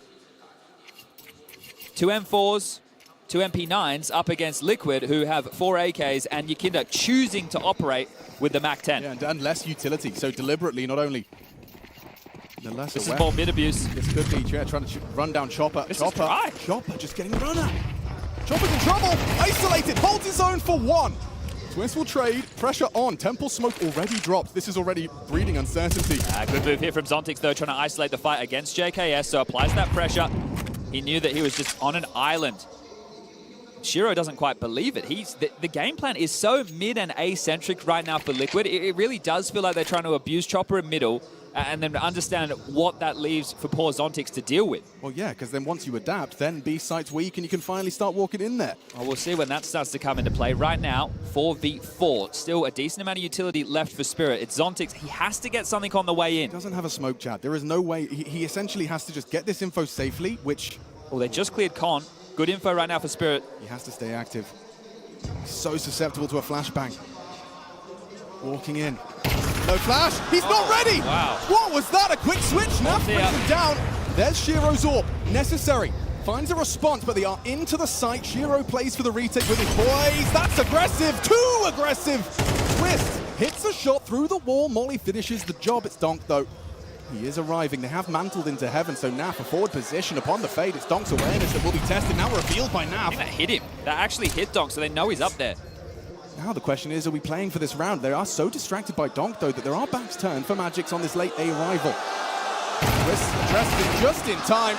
A necessary triple kill, his first 3 contributions, and it leads to a 4th. All right. That's going to be Liquid up to 4. 2-round gap as Donk looking to hold on to this M4. Worried about the hunt, but again, yeah, just to address it, middle and A, looking like the weak point. Bomb goes off, round on the board, and lost bonus comes through. Right now, it might just have to be the save behind this A1S. Like, that was the plan.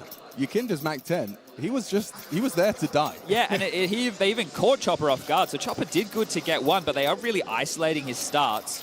So what this changes is exactly what you were highlighting. You will now either have to start 1-2-2 or 3-2, right? You're going to have to, or 2-1-2. There's a gap somewhere. Exactly. So the B site would become weaker with the rifle rounds.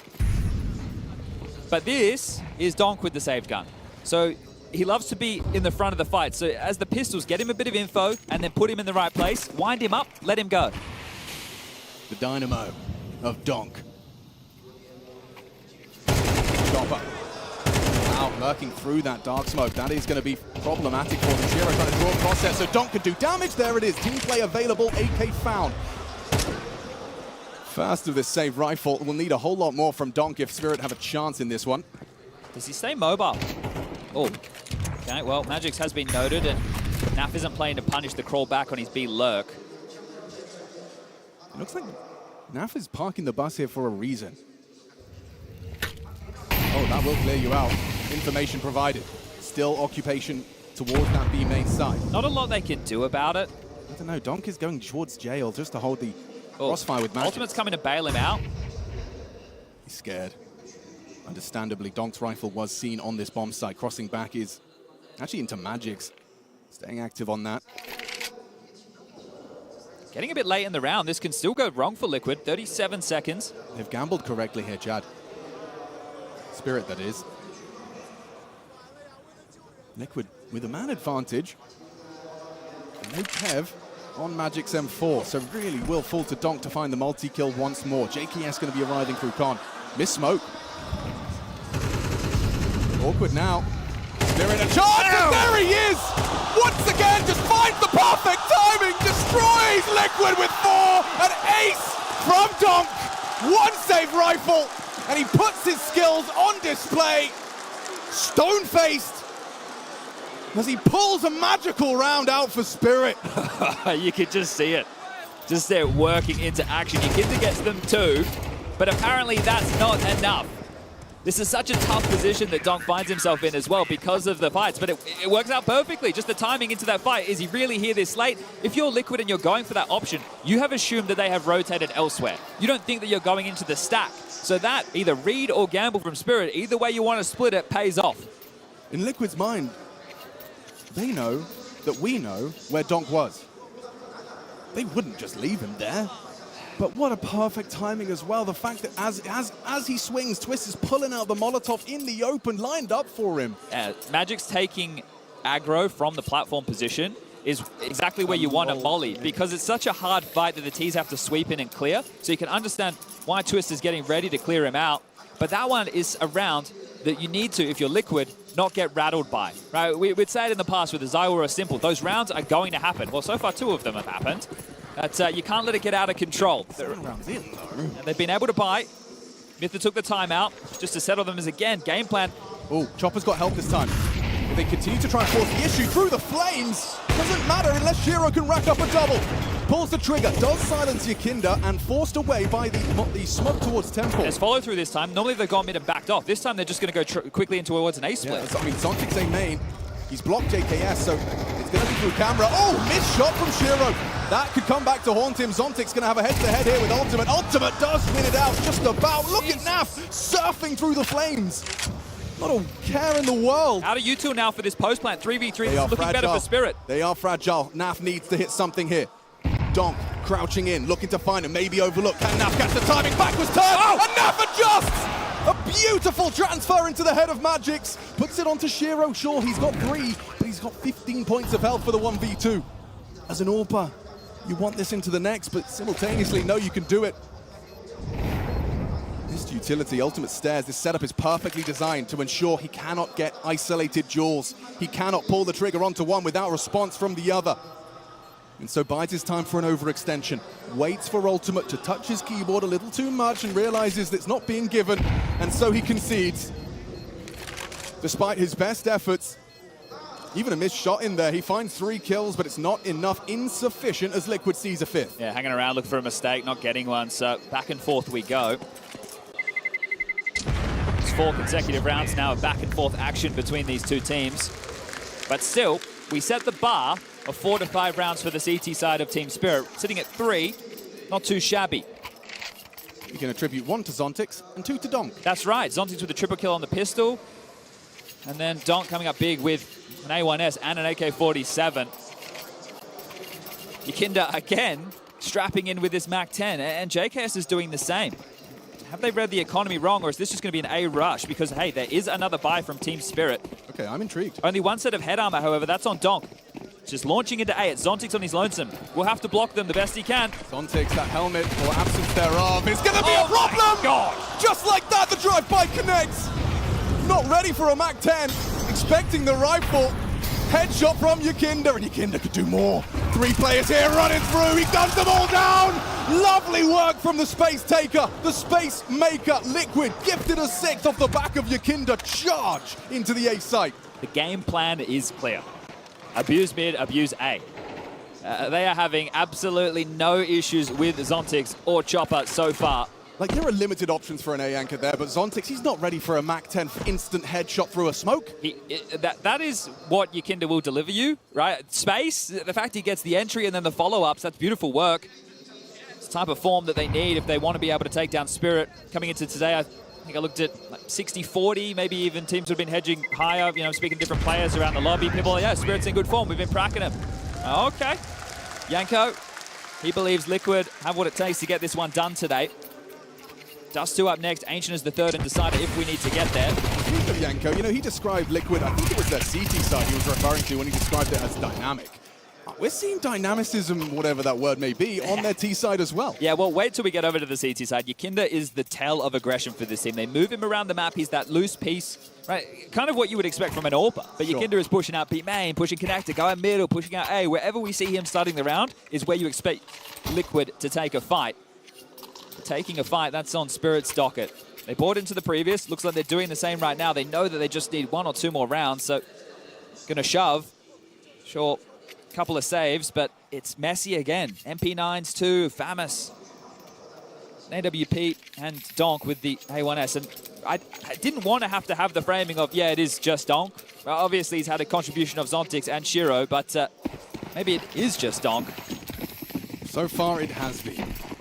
The full belt of utility and the kit, he's got everything he needs. Here's the change, 2-1-2.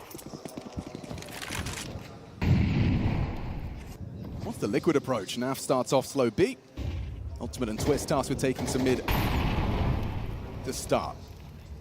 Bit slower this time around. More of a default approach, just feeling things out. Seeing what they can find. JK's going through his standard protocol utility. You can see the way that that little game has evolved. Players have started pushing forward on the smoke because they know that that player has a molly in his hands. JK throws the smoke, waits a second for the push, then throws the molly. Well, that smoke will certainly keep Shiro interested. Chopper, next test for him. He's got no utility here, so upon the fade, he is just going to be taking a heads-up duel. AKV Famas. Block on main. 50 seconds for Liquid to find the finish. Shiro's not going to search A main with the AWP. He's just going to stay planted. Looks like they want to fight in towards Con. Trade potentials available in JKS. Or rather, Yakinda, depending on who takes that first. Oh, back and forth. Oh, they're not sure. Chopper's Uncertainty starting grows. to rotate away. Yeah, they are. They're playing a retake B setup now. 28 seconds. Donk realizes he needs to get back into the site ASAP. Playing close to the pillar, ready to swing out on the first friction. They're into jail, though. It's getting sketchy. Chopper, good find. Removes Yakinda. Magix makes it work with the MP9. Still stubborn into the side of Liquid. 3v2. Naf makes it interesting with a couple of seconds to spare. The code is punched. The bomb is planted. Shiro approaching. AWP on his back. Forced into the USP. He made it work in the 1v1 before. Naf ready for this duel. Stays active on the angle. An important duel. Zontix waiting for Shiro. Down he goes, though. Zontix tasked with a 1 versus 2. They are low. Softened up for him. He's done it. Pulls it off. Another round we can credit to Zontix. Impact being felt here on Anubis. That was all the MP9s. Magic's in the chaos over towards Jail, and then Zontix looking absolutely robotic there. Isolates JK, snaps into Naf. Whoa. Another clutch for Team Spirit on this CT side. We'll get this one again. So there's Magic thriving in the chaos, knowing that time's going to be an issue. They turn this on its head to Liquid, but that second kill is a thing of beauty from Zontix. He knows where you were. He knows that trade is coming. Just perfectly positions the crosshair. Instant headshot. Wow. This can still slip for Liquid, right? Could. Think about the type of rounds that they've lost. Team Spirit are doing exactly what you need to do to post the CT side of rounds. They can still walk away 6-6, split them at the half. Ooh, little touch of aggression, or at least the flash implies as such. Rug's position noted. On the HE trajectory. Important round for both teams. The back and forth nature that we've had means that the loss bonus going into the final round of play. 1,900 for Liquid, 1,400 for Spirit. Be working with very, very little for whoever loses this one.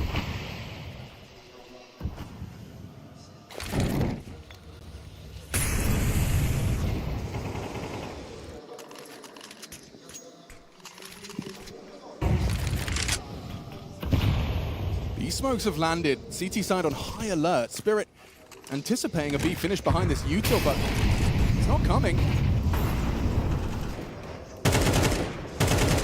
Oh. Spam can be little. Magic's chipped down to 74. Retooling though, Liquid, they have to find their finish, and it does seem like a late B return from Twist with that bomb on his back. Ooh, Chopper, he's bitten. Yeah, B pressure, mid pressure. Zontic's still towards B with Shiro. That setup is strong, but Chopper's in the wrong place. Yeah, they're worried about that mid gap, so Donk's looking at Temple. He really has no idea that they're all coming in through B main. It's going to be hard to fight these fights now. Donk versus Naf. Spamming smokes. He's got no bullets. He's got no health, but he has got help. Magic. MP9 nearly 2. Kinder brings him down. Nade, good work from Zontic. So much damage indeed. JKS's ears are ringing. Now a 4 versus 3 advantage. Despite Donk's low HP, they have the numbers. Take on the smoke, and Chopper profits. Twist goes down, long range MP9 to the dome. Now Ultimate's AWP has to rack up a multi. JKS needs to live. Swings into an MP9. Too many targets here for Ultimate. Surely there's no way he can come up clutch once more. He has his signature weapon, misses it. Can't hold on with the Tech 9, can't draw it out in time. Again, the Shiro USP to close. And Spirit CT side starting to get a little bit comfortable. 5 rounds to 6. Take inventory for this final round. Naf and JKS in the position to get at the AKs. Ultimate the same. Twist and Yukin are going to have to operate with something lighter. Galil's, maybe Mac 10s, depending on the importance of the Yuta. But that is such a huge nade. That cluster of Ts swarming the site. Very well placed, softened up. A good attempt from Ultimate. Very good damage done. So they've gone for the Tech 9s, Yukinder and Twist. Util a preference. I think Liquid will look at this half as a bit of a failure if they only walk away with 6. Almost certainly. Late nade towards Ruggs. They're trying to isolate some damage onto JKS, but he's not there. This is more direct, so a bit of a different timing from Liquid this time round. But Donk is the one that's going to be the first man on the scene. Flash turned by Donk. Does he have the first headshot? No, he actually can't track him. Yukinder does open up the sight. It's Chopper. It's Chopper that stands up. Huge double kill will fall to JKS, but a 2v2 all the same. Bomb needs to get scooped up. JKS on that task. Zontix and Shiro challenge. This nade could do it. It's good. Looks great. JKS catches another dunk from Zontix. Ultimate has plenty of time to play out this clutch. Just from the fade. Spots out Zontix. It's impact upon impact round. 6-6. That is a CT side Spirit can be proud of. Yeah, slew of 3 there to close out the half. They did a very good job. There was a lot of clutches necessary, sure. It doesn't matter how you get the rounds, just as long as you get them. Wow, and you asked about supporting cast. The Death certainly did. Zontix is present. Chopper's had every contribution he's had has been an important one. That FAMAS 1 kill onto Yukinder. He got good damage into this one, defending B. And it also felt like Liquid got what they wanted, right? They were able to harass mid and A, and then you would hope that it would change the setups, which it did.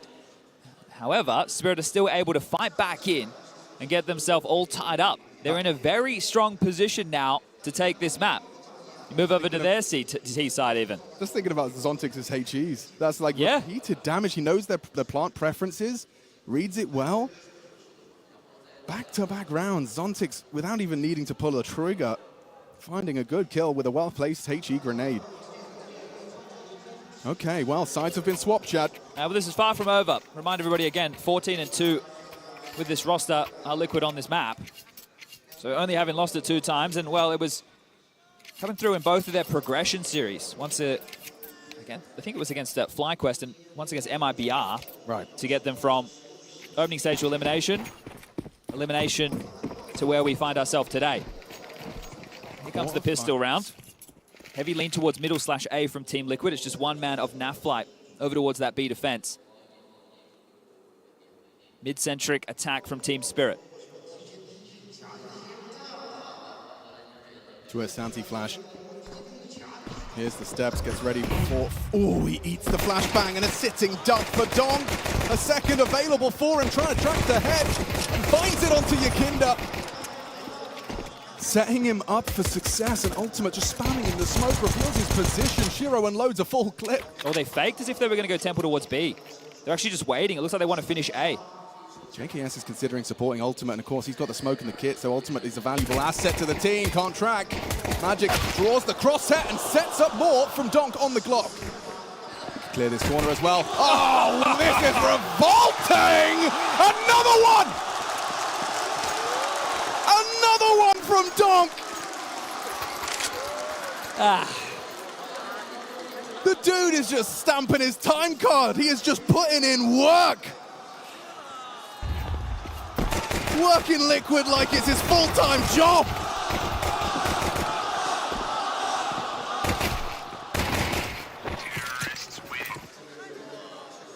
Just had the crowd chanting his name, so understandably so. Performance like this for most players is, you know, a special occasion. Well, for Donk, it's just another day. He's got 16 kills. He's got 2 aces, so there's 10, and then he had those 3 kills over towards A. There's 13. So yeah, that's 3 rounds we can essentially just attest to his name. And Liquid, I don't think you're going to be winning this one. This is not a force fight. And on the T-side pistol of Anubis at a 6-6 scoreline, you couldn't. Both pistols. Yeah. Well, they had an idea of a flash. Stacks in the right place. Not blind as Magic, should be fine to farm on the Galil. Actually, Yakinda punishes a messy spray. In comes the cleanup crew. Job done. Round 1.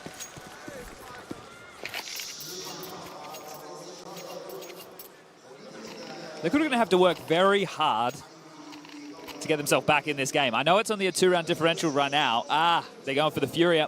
Okay. So instead of going the full invest, Twist has just gone for the half buy. MP9s, 5 of which armor and very light utility. I was about to say, to work back in, your first rifle round is always lacking. It's either lacking weaponry or utility. So Liquid are allowing the loss bonus to build up 2,900 into the next, but they still get a pretty good chance to contend in a round like this. Especially you can be unpredictable. 3 MP9. Strike on Zontix, and he does get overwhelmed. Still finds the head twist, and Donk should be fine. Commits to the spray. Handles business once more on A main. If Zontix is alone there, it's a different story. Donk's in the right place again. Not ready for that was Naf, completely caught off Chopper.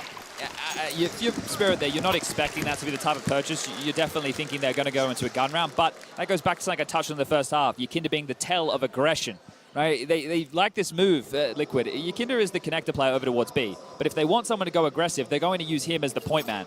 So we'll need to keep our eyes on where he's starting out a lot of these rounds. And it felt like Spirit had a pretty good understanding that that could be the scenario. Some round Yakinda just starting over towards B in his traditional position alongside of Naf. Twist an ultimate over towards middle as ultimate posts up for a pick. Ooh, that's a geeky lineup to try and get the con player flashed off for Donk to take some early lines towards it.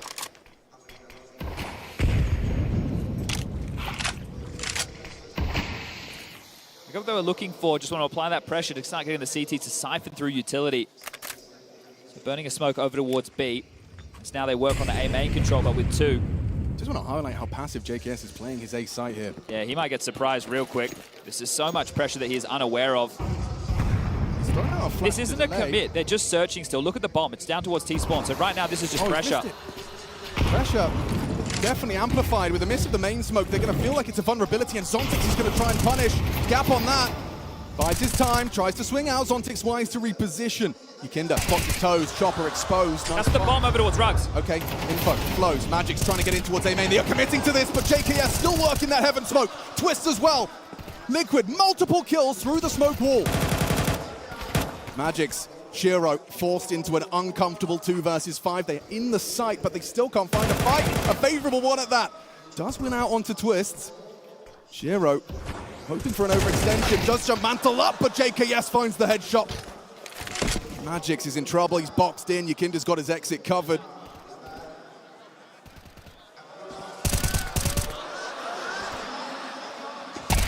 Gets it done eventually. A little bit skittish there for a second from Yakinda, but does confirm the kill. And I think Twist leering forward like that could be questioned if things started to go a little bit more wrong, but they didn't have all the information because of the smokes. Most of those kills were coming in through the smokes. They didn't have the full puzzle piece together, even with the Yakinda aggression, because there could have been answers necessary over towards B main. They did a good job being able to chip away, but a freebie for Yakinda there as he walked through con. that one really starts to soften things up. Can't help but feel as well like that gap in the smoke, it kind of lulled them into A. It wasn't necessarily the game plan. You highlighted the bomb's positioning. I think they definitely want to try and search and harass JKS based off of timings and prep, but the finish, it was like, oh, okay, hold up, it's a little bit easier than we expected. Let's go. Well, and here's that Yakinda aggression I was talking about. Starting over towards A main, they set him up for a fight. Doesn't see anything. Now he's going to rotate back. Actually, JKS has gone towards B. They've left Yakinda at A. It's a different flavor. Yeah, nothing to report from Ultimate on his mid-break. Yakinda deploys a rather shallow A main smoke, so you'd be placed to walk through that one.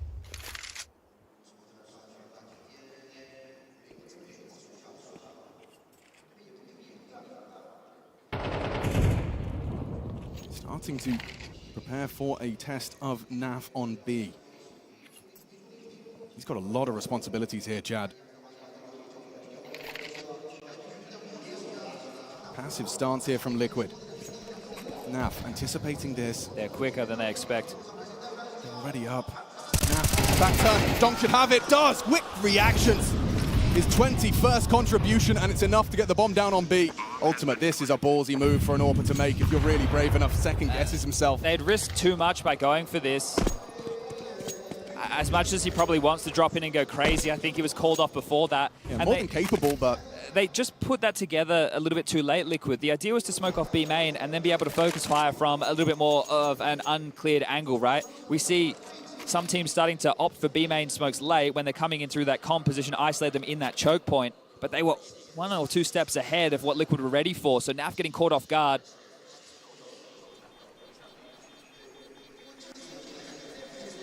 And to point this out, because it is a feature of the new Team Liquid, Twist's having some struggles individually. 4 and 12. This is his first major as an in-game leader. His first time calling the shots. And we know having to do the extra calculations is going to have a bit of an impact on your game. But the idea was, hey, have a player hungry, driven, and tenured. Yeah. Take over this role. He wants to get involved in that and be able to deliver impact performances. He plays key positions on this map, taking mid control on the T side, holding mid on the CT side.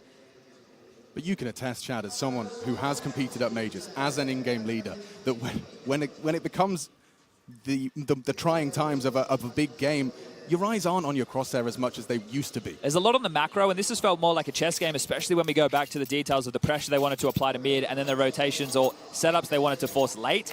On the CT side, however, is where he can start doing his best, right? Because he gets to focus on his crosshair more, as opposed to the bigger picture macro. People know what they have to do. Yes, the rip. And the reactions should be a little bit quicker, whereas kills, openings, etc., he has to call the mid rounds on the T side. Right now, everybody should know the protocols of how to react.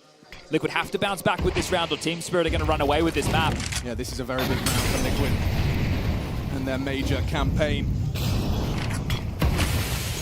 Not even making Copenhagen, making it to the playoffs here in Shanghai. Certainly a feather in Twist cap, but they want more. Oh, definitely. One of the things in question for Team Liquid is their run. You can only play who's in front of you, but they haven't beaten the biggest names to get to this stage. Spirit would be the largest scalp. Need a big knife to skin a dragon.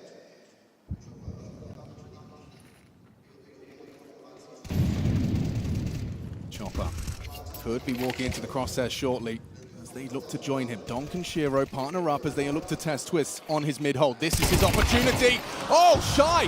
Crosshair, slow.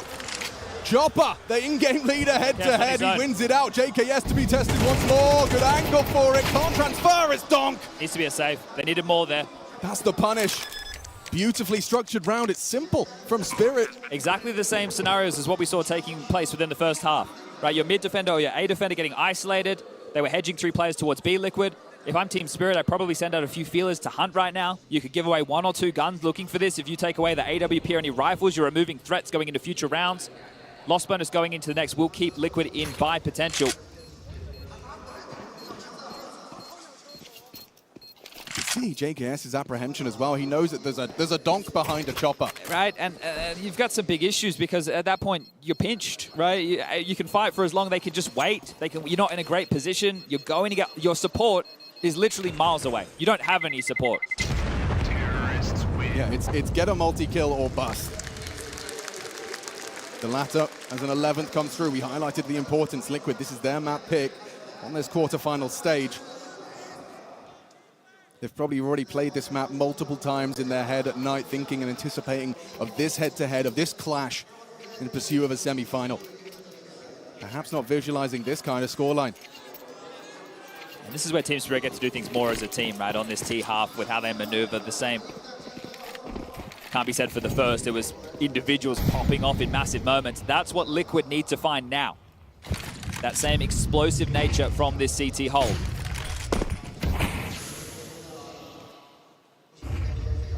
Ultimate is a playmaker. You learned that in the second round of this game. Shiro ready to posture for a big play. Yakinda goes looking, and all he finds is trouble and strife. Shiro's AWP opens up Spirit for 12. Liquid have to fight for this round, even if they're outmaneuvered. I feel that they have to go in and give it an attempt. We don't even have a finish yet, but I'm already thinking about the end. Ooh, now Shiro, after being flashed into the line, can post up. Ultimate has to acknowledge that possibility. Looking in, Shiro's round. Shiro's time to shine. And Double next swing. aggression. Oh, perfect! Perfect timing from Naf. But they go in for 1-2. Just go away. The Molotov, you're right, it's wide open. Oh, God, you can't even retake this. You might have to give it a look in. I feel you have to. You're not just going to roll over and give them 12. The loss bonus is there for them, but if you don't contend for any rounds, that's what Spirit did in the first half. They fought for rounds. Maybe they felt like they had a bigger buffer because they knew the second half was coming, so they could take a few more chances. But if Liquid save, that's 12 for Team Spirit, just one round away from snatching this map. And it's been a blowout in the second half. Only one round for the CCs to boast, and they are going for the save option. Max loss bonus into the next. Ultimate's going to have more than enough for an AWP. Naf can drop Yakinda. Maybe they're thinking bigger picture. Hey, if we do win the next round and hold on, maybe only one of us stays alive. So the long game, now the consideration for Team Liquid, because Team Spirit have secured overtime as a minimum.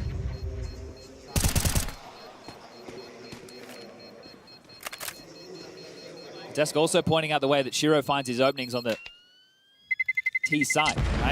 You make them feel squirmish, they have to play for information, and he gets 2 kills where they step out into the AWP, holding the angle. He's not forcing those fights. Those fights are being forced by the ambiguity in Team Liquid's mind. Last tactical timeout. Last opportunity for Mytha to give hopefully a bit of a rousing speech. Naf brings out the second AWP. And a round like that from Shiro is only going to kind of sow seeds of doubt when you want to go. You need to go for that sort of information play. Is he really still there? Can force you into a bit of a box. Right now, I feel you could call absolutely anything if you were Team Spirit, right? You could just say more direct. You could just go for a bit of a set piece out the gates. So they know, due to the loss bonus and saves, that Liquid will be full bought. They know that they're going to have everything that they would desire. The double or potentially the only thing that they could be overlooking. But this one really gotten away from Liquid. That first half, huge impact moments from Spirit, setting themselves up nicely to close this one down and then move on to their home turf of Dust 2 coming up next. Double off the change-up. Yakinda trying to keep his eyes in the sky for any early util. Warning signs of something pacey.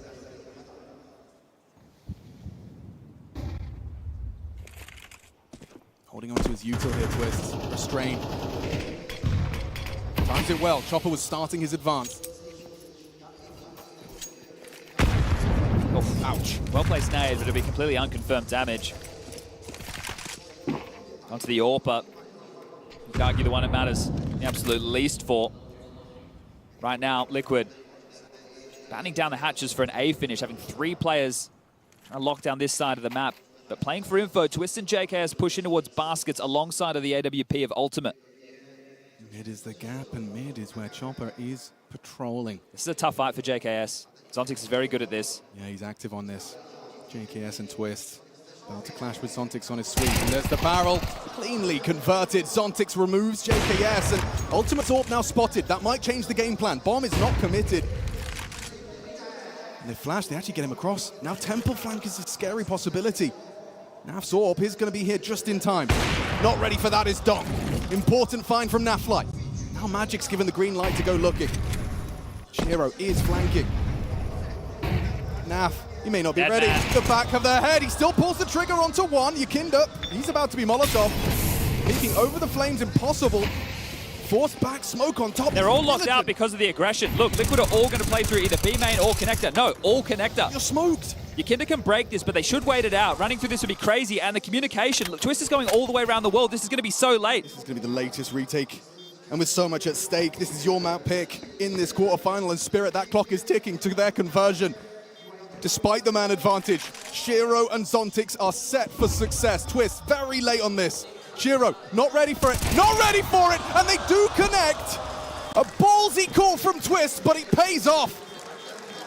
All right, well, time to spare on that defuse, no doubt about it, but it felt like it was going to get sweaty.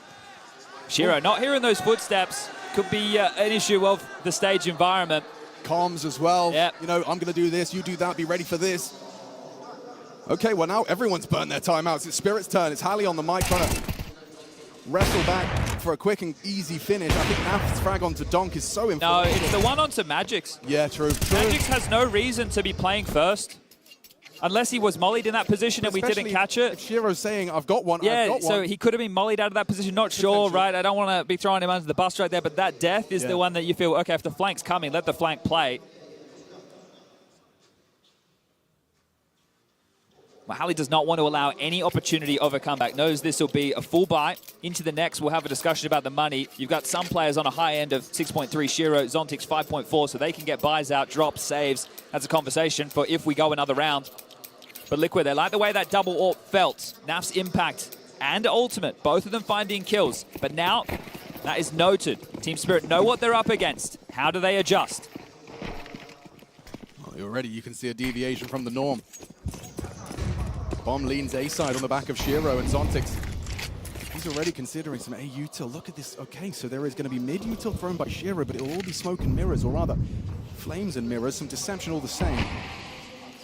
Oh, that's a missed smoke right there. They're not going to be able to get the space that they're looking for. How does JKS react to this? Oh, a well-placed nade by Zontix on half health. Seems like the game plan's been scrapped. At least for a moment. Twist confirms mid's quiet. Yeah, and those steps, potentially audible to Shiro's position, so making no secret of their mid-aggression as now they set up to hit this A-site once again. Ultimate rotating in. It's going to be how out of position is he when the util lands. Here it comes. JKS, Ultimate, this is their test. They need to find a frag each. Good flash at the aggression from JKS. Down off the one is Donk. Zontix is the one to put the cherry on top. Spotted. There's overlooking it. No scope provided. 3v3. Combat AWPing from Ultimate. Now Shiro into the site task with the plant. They're in the smoke and he pulls the trigger. Finding Magix is crazy. 2 no scopes. Now Naf Sorp is searching. Shiro could overlook this. He does, and Naf pulls the trigger. AWPs filling the feed. Scope and no scope, but it's all the AWPs. Masterful from Ultimate. When his team called upon him to frag, he has done so. We will see another round of play. Just holding on there, aren't they? Twist and JKS. By the yeah. fingernails. They get knocked down on the way in. Felt out of position on that execute. This is beautiful work. Yeah, just he's trying to walk through the smoke. I'm stopping on something. Magix goes down. It's these 2 AWPs, a real nuisance. Now the bomb got planted. There was residual cash on 2 players, so AKs have been dropped across. A MAC-10 in the hands of Magix. Gonna need this one as well, Team Liquid, to break the finances, and then overtime seems like a possibility. Yeah, all it takes is one slip up though. That is a well-placed nade. 50 damage once more, and onto Donk. That's 3 consecutive rounds. One towards T-stairs, over towards baskets, and here comes another one. Zontix is a little further forward though. No one home. Gifted that double HE, and he's put it to good use onto Donk. But again, they're just slipping in to harass JKS. He looks out of position as they want to go for this mid-control again. Oh, yeah. There's a lot of comms there, so are they playing retake? That's the question. Seems they're going to realize very quickly. They're already in. Sails through. They've given up the A side. This is going to be a retake for Liquid. JKS fighting to throw out his smoke, at least sow some seeds of doubt, gives them a way to get out of cam. Good HE, puts on Ultimate low, on notice. JKS around the edge of this smoke. Ultimate getting tagged up by the spam. Zontix going to clear him. He's a dead AWP. Quick trade. Twist provides. Liquid trying to fight back in. Shiro peppers through the smoke, and that's a big find. Naf still on B, catches Chopper's lurk. It's still all going down, but a late retake required once more from Liquid. Donk with only 25 points of health. It will fall to Magix. He wants a rifle to do this. He knows how important it is to have that instant headshot. Equips it now. Time sensitive. Liquid taking their sweet time. Look at the bomb. They have to hit these shots in unison. It has to happen now. And Duncan Magic's deny. Liquid, it's slipping through their fingers. Anubis is Spirits. Liquid's pick. And they can't convert. Shanghai 1-0 Spirit.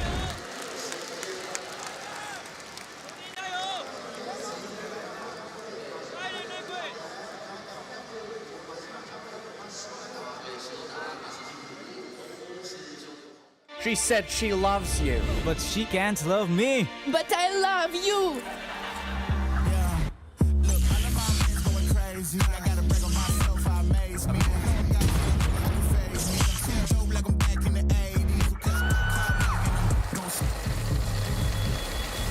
I won't play window anymore.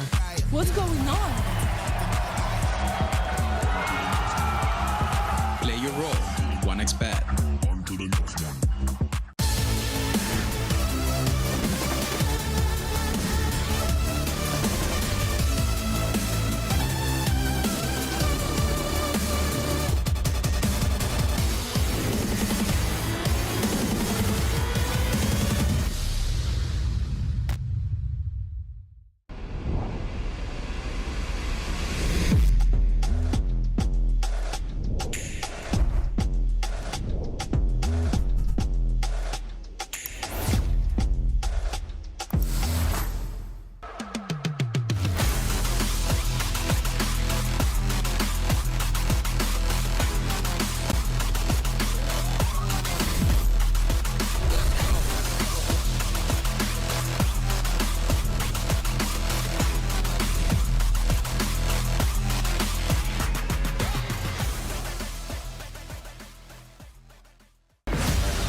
In my pro career, the person who truly inspired me to pursue the dream of becoming a professional player is my dad. I guess Zipnix, like when he was clutching and everything, I used to look up to him a lot. JT and I have been playing for like 5 years now, so we're kind of learning together for the majority of our careers. I'd say Johnny for sure. One was Device, because I felt like he's playing really smart and he has a good mixture between like playing aggressive, playing passive, and playing with equipment. And then for sure like Simple to get like in touch with the more aggressive, more loose style. So I always wanted to have like a style of both.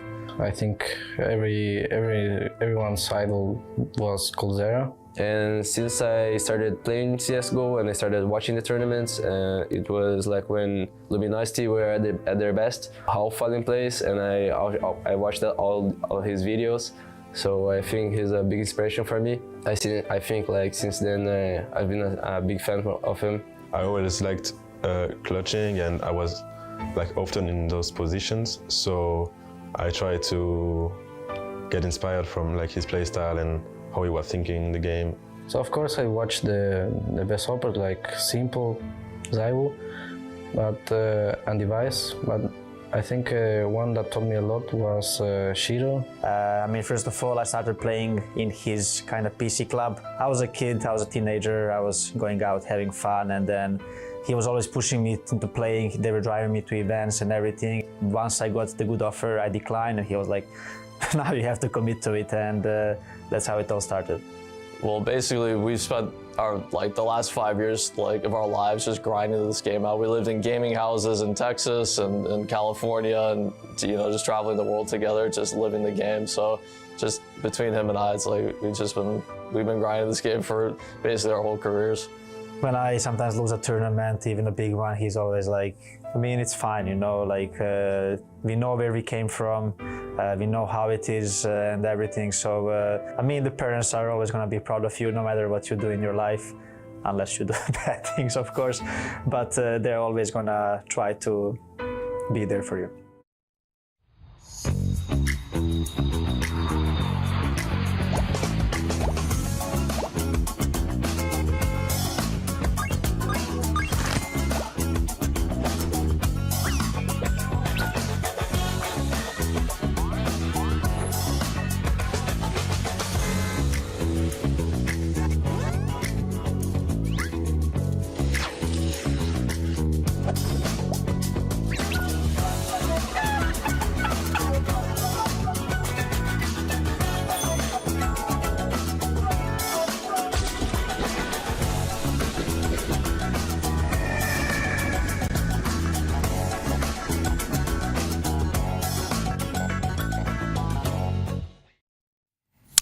Yes, so you saw in the break there, professional players talking about the importance of teammates.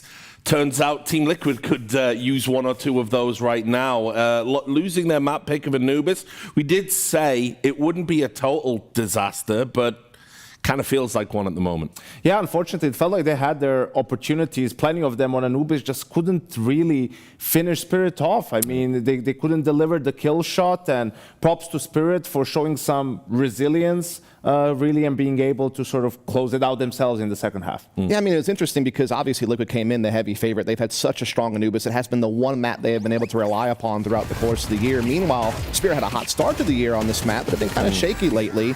And things kind of played out at the start the way we expected. Liquid was able to kind of exploit mid and A, some of the weak points of the Spirit defense. They were able to use that to roll into a 6-3 lead. So very good start to the T side, exactly what they were wanting. But then they tried to pivot, hoping that they had conditioned their opponent to watch out for mid and A. They started going for some like mid to late round B execs. They could just never get those off the ground.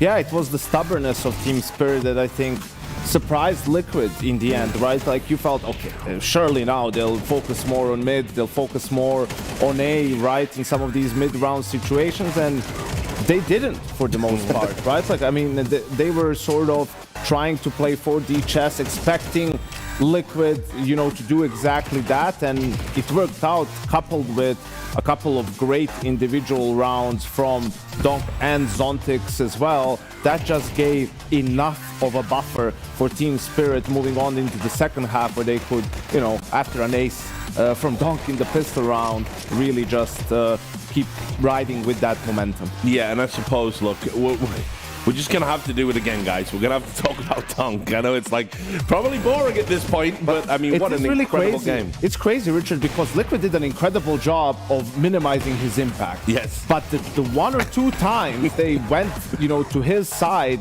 he had an ace in one round and a round winning 3K in the other round. Like, that's it. That's just how good he is. Like, all these other rounds, he didn't do anything. He had zero impact. He had 10 out of the 12 rounds. He wasn't really required to do much of anything, but he did deliver 2 rounds to Team Spirit, and those were at a sort of a crucial crossroads in the half, but it seemed like Liquid could run away with the game. And that's just the power of MR12, right? It really does reward those back-breaking rounds in a way that MR15 doesn't. Yeah, I mean, it's a situation where things were close going in the second half, and again, they slotted Donk into more of a trade fragging position as opposed to he has to go in first. And there were times where he was able to trade off of that. Or hell, there were times that Chopper got clean entries at middle, like just things you wouldn't have expected to happen, they've been able to accomplish. And it was just kind of crazy to see a team like Liquid, who normally has such a dynamic and successful defense, not really be able to have any answers for what Spirit were throwing at them. What they were throwing at them was nothing special. I mean, it was a similar game plan to what they have played on Anubis the entire year long, but for whatever reason, Liquid couldn't win the key duels that needed to happen. They couldn't adjust properly.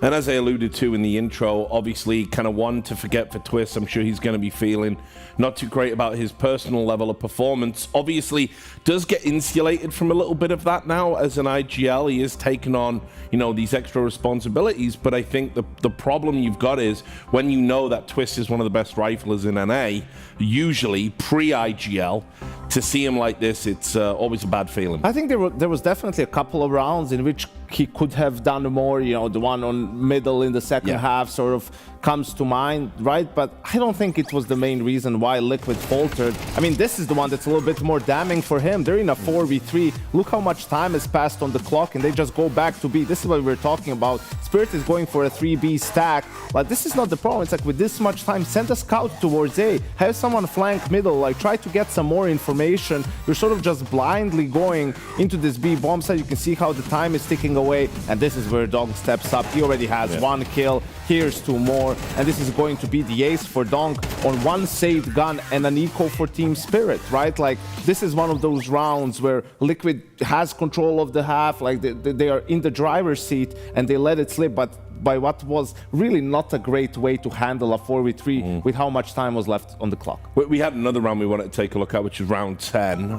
Who wants to take this? Yeah, I'll do it as well, because this is the second opportunity for Liquid to take control of the half. Up 6-3 after that, you know, 5v5 late in the round. They go towards B. Again, Spirit is there in numbers, so it's a 2v2, right? And it's Naf and JKS. 2 guys you sort of want to be in this position, and now Zontix in a 1v2. I mean, first kill, this second one, like he sort of expects it. They play in contact off of each other. But that's why, like, for me, it's a little bit more JKS than Twist. I mean, he had a couple of opportunities like this in some of these late round clutches, right, to maybe deliver a round for his team. This is Spirit tapped out with their economy, right? You win this, you're 7-3 up, anti-eco 8-3 up. Maybe, you know, worst case 8-4, 9-3 half. Instead, Spirit goes on a roll, wins all the remaining rounds, and it's 6-6. It's completely night and day because of this one clutch from Zontix. Yeah, I mean, just kind of what is being illustrated here is that Liquid had firm control of that T side, and they were doing some great actions toward middle and A. They were diversifying and spreading the map, but then it's just like all of a sudden, for whatever reason, they thought in their heads, okay, Spirit will surely adjust. Let's go ahead and coordinate these B attacks. And while at times they were able to get the bomb down, they also got shut down multiple times. And then in a 2v1 clutch like that, those are just ones you got to close, right? To try to give yourself even more buffer going in the second half. And I think we talked a little bit about the players from Spirit. You know, obviously Donk, the best player on the server. And we saw that. We saw Zontix do a little bit of what you expect from him, also struggled in some moments. But who did we single out? Halley and Chopper. What did we talk about? Timings. Look how Spirit wins this reset round in the second half. They're just walking in. They're trusting sort of the preparation. They're trusting the call. They're not using much utility. They just walk in, caught Nav, who's moving, sort of being in transition on the bomb site. The rest of Liquid has to save. And you can see this was round 17, right? They were up 6-1 at the start of the second half. And the more brutal thing was, like, Liquid has to save. But it was just so many rounds where no one was dying on Spirit. So even as Liquid is winning a couple of rounds, Spirit can buy basically until the end of the game, right? Yeah. And for Liquid, it was having to win 5 gun rounds in a row just to take it into OT. That's too tall of a task on a map like Anubis. Yeah, especially when they're kind of relying on retake A setups, and Ultimate, you know, fished them out one with some heroics with the AWP, but after that, they couldn't handle it. So look, Spirit obviously in the driving seat now. We move over to their map, Picker does too. I know you got some thoughts on this one. We've seen Team Spirit historically. This was a map that you would just lock in for fun, a little playground for Shiro and Donk. Really plays into that passive AWPing style you highlighted. So, I mean, this is a 2-0, right? I really do think so. I mean, Spirit has been one of the best D2 teams throughout the course of the year. Obviously, Donk, a guy very dynamic on the defense. But again, this is another one of those maps where Chopper and Halley, the Brain Trust, have now slotted Donk into more of a trade fragging role. And they've been a lot more successful because of it, in my opinion, because they get Donk more involved throughout the course of a round. They also have some beautiful B executes that are so hard to defend. And look, Liquid, they have lost their last 6 games in a row on Dust 2. They've not gotten more than 7 rounds on any of those losses, including a 13-3 loss to Spirit at the Blast Fall Finals. And you can see they're scared because they've changed up all their positions. Like defensively, they swapped Yakindar and Twist around. On the attacking side, they've swapped NAF and JKS around. Like they're trying to figure something out, but nothing has gone comfortably for them. Like even still at this tournament when they lost to Furia, they just didn't look comfortable on the map. Yeah, it's the same Brain Trust from Spirit that puts Zontix and Donk on B, and then the great defense of Chopper and Magisk on the A bomb site with Shiro moving around with Yop. We'll see, you know, I think last time around the problem from Liquid was they kept getting reset all the time. They had a good economy on their T side, maybe 2 rounds out of 12, right? So obviously they'll try to handle it a little bit differently this time around. I mean, it is looking grim for them, but if the individuals step up just a little bit, right? Like if they can finish some of those rounds in those clutches, just play it a little bit better, I still think they have the opportunity. They didn't look terrible by any stretch of the imagination, you know, but you also do wonder, are they going to be able on their own T side to sort of minimize Donk's impact as much as they did on Anubis?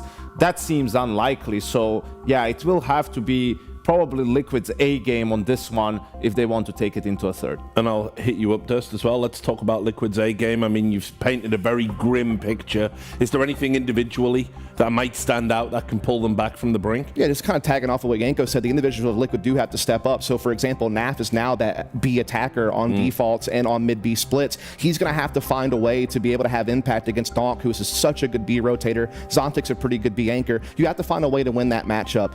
And then defensively, you get Kindar. He has now moved to that B rotator mid position. He has to be able to defend against Donk's aggression at middle, defend the mid to B splits that, you know, are going to be thrown his way. The point I'm trying to make is all the adjustments that Liquid have tried to make from the Blast World Finals to today to try to improve their Dust 2 must bear fruit or they are going home. I mean, Yanko, is there a way that they can maybe play like just a different style, a looser style maybe, and just try and, you know, hit your shots one round at a time, all the cliches? I think it was fine. I think it comes to the endings of rounds. Like their openings were fine. They were in good position. positions on Anubis, right? Players had their opportunities, they just couldn't really seize them, right? And sure, we talked about the one round where it was a little bit miscalled, and that can happen. Your opponent sometimes will just make the correct guess. You need to be resilient and push through it. But for Twist, it's important not to dwell on it too much, or his individual performance for that matter. You know, back in the FaZe days, this was a map where he could as well wreak havoc in some of those positions. And just, it's definitely possible that, you know, we highlighted NAF. I think if you can get up in the face of team spirit, like it's like you said, that whole issue with Chopper lacking confidence, you can definitely, you know, cause him to second guess himself, and maybe, you know, he might overthink things rather than just go through the motions here. Yeah, I mean, again, NAF is going to be, I think, the biggest piece of the puzzle for me as a rifler goes, just being so responsible for a very important side of the map, be both on attack and defense. But look, here's another thing. Go ahead and get Ultimate activated as quickly as possible with the AWP. That's another ticket for Liquid to maybe have a shot at this. Yeah, I think it is going to be tough, more so because, you know, Donk is going to be able to do pretty much whatever he wants on this map, a more aim, duel heavy one, which, you know, he's going to feast on that. But yeah, I think for Team Liquid, even though the dust hasn't looked great, it's a little bit different. You go into the playoffs, you had, what, 4 days to prepare for one opponent on one map. Like, you can add a couple of things and switch things around a bit, which might catch Team Spirit off guard, and you can have confidence in your preparation to know that we don't need to be a great Dust 2 team, we just need to be good enough to win today. Well, also as well, locking down the CT side, right? I mean, they've got players that can do that, who've historically been very solid anchors in the form of NAF and JKS. And, you know, if they can get a, you know, significant number of rounds, you know, it's doable. It's doable. But the scary thing to me is going to be Twist, because he's been moved to the A rotation position on the CT side. He's going to have to be responsible for defending those cat crosses that Donk and Chopper are going to be throwing at him. He had a weaker first game, let's be honest with you, not up to the standard that we would hope for from Twist, who's touted as this fragging IGL. We didn't see a whole lot of fragging on that last map. It needs to be able to come together this time, because he just has a lot of responsibilities, again, defending that A, being one of their trade fraggers on the T side with Yakindar, and something's got to give for them to turn this Dust 2 around. And it's a lot of it comes down to just doing the basics better, handling the fundamentals better. And Liquid is the worst team at the major in winning pistol rounds. That has to turn around. They lost both on Anubis too. They lost a 4v3 post plant in the B bomb site in the first half, right? They were lucky that Ultimate delivered them a 1v3 in the force buy to sort of get them going. Who knows what would have happened if they didn't have that early sort of economy reset against Team Spirit. So you just need to really, if you have another round where you have an advantage in the pistol round, like, just discipline, right? Like, laser focus, don't let it slip away, because especially against a team like Spirit, that's going to give you such a big boost. All right, guys, thanks a lot. We are ready to get back into the action in Shanghai. The action indeed, but is it just going to be one-way action? Liquid, they've painted a bleak picture, Chad. Yeah, having to snap a 6-map losing streak on this very map is going to be tough, to say the very least. There's a few other conditions, pistol, which we're about to get into, the finishers of rounds, and the individuals. It's like that meme from Reddit at this point. Hope the comms are good, as we are going to have Team Spirit late mid-smoke. Twist is going to look to block this. Bomb down T-spawn, 3 in upper tunnels, Yakinda. Aggressive piece. I think notes the position of Zontix, but he's going to get swept back, and that's a big shot from Shiro. That's why you give him that P250. He's got that clinical on this map. Best. There's 3 still available to defend B, but the bomb, a long rotation back. Util being juggled. Just hitting the brakes. Team Spirit in absolutely no rush. The smoke for the doors, a molly for the back plat, and a flash. But first, some steps heard by Ultimate towards the door side. Maybe, just maybe it isn't the B finish. Yep. Oh, what a shot from Donk. That's long range. Still finds the headshot onto Ultimate. JKS has to activate to find some answers, but now Naf and Twist are about to have 5 members of Spirit crunch them. An opportunity nonetheless. Can Twist find his individual form? Now he can! It's just the one onto Zontix, but now maybe Naf gets overlooked. He only delivers the one. The trades from Spirit are perfect. And JKS, he's been audible on his arrival towards the tunnels. Just needs to hit some headshots here. Playing with him. Magic's spraying the wall, lets him know, rotting the clock. Now that Molotov is put to use. The dog comes running through it! The rubber on his boots is melting, but he charges in to ensure that one. That's a problem because that's a sign of confidence right now that Team Spirit are looking to run with, the momentum. The spray on the wall to let you know I'm here, and then the push through the flame. JKS left in a 1v3. He knows Donk likely out mid doors. He's noisy, noted, gets toyed with. There's a molly left over. There's no way you get back into that round. So another pistol falls into the hands of Team Spirit. Oh, they are dialed in. Oh, just wanted to see them get out of the AWP early. Now, they force sport. Now, they wouldn't have been able to get it next round anyway. Sure. Might be a late onset AWP for Ultimate as Team Spirit flash their way out long. Full control to be taken by Donk and Magix. And they're even boosting Donk out for a potential reaggress. Multiple forms of elevation to deal with.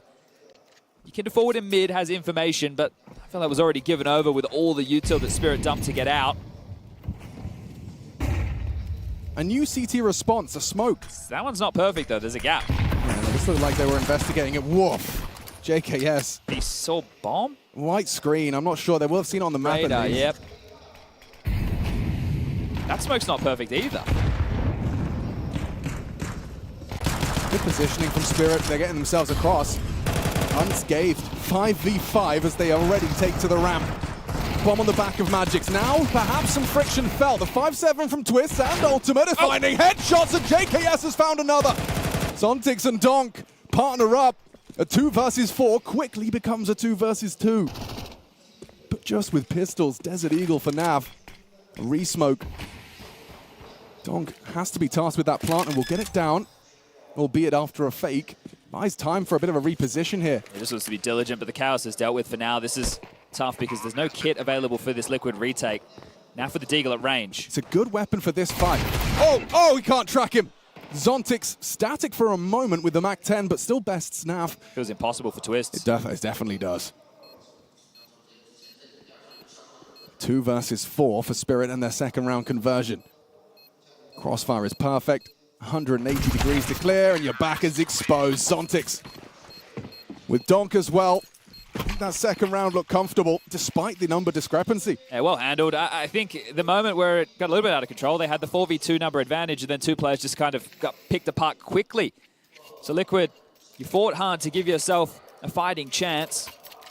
But when you got Zontix and Donk alive, look, this is their rookie year. Last year, Art Frost was in the roster. They were starting to, all the conversation about, oh, this guy is owning the pugs. He's on Spirit's main team. It's really in 2024, and obviously Katowice. Shiro comes into the roster. Donk happens. Looks like he's back in that form to get the bookends of the year. Started the year in incredible and impeccable form, and looking to end it the same. Just on the warpath up short. And in the conversation for best player of the world alongside Amonisi and Zaiwu. Sure, a major performance matching his output. Put him in a strong contender position to take it. This is his second major ever. How crazy. And that's the same for Zontix. Two of them getting the call up from the academy. And Ultimate for Liquid, his first. Dead, just like that to Donk. Yeah, this one should just be putting it in for Team Spirit. Easy cross, rifles at range, nice little short execute, just the pistols. Apparently 5-7s are the weapons of choice as JKS will be dealt with by Zontix. Nice little gap for Zontix, like a little peeky hole. Pistols getting nothing done for Liquid. MAC-10 farms up one there, Shiro. Removing Twists.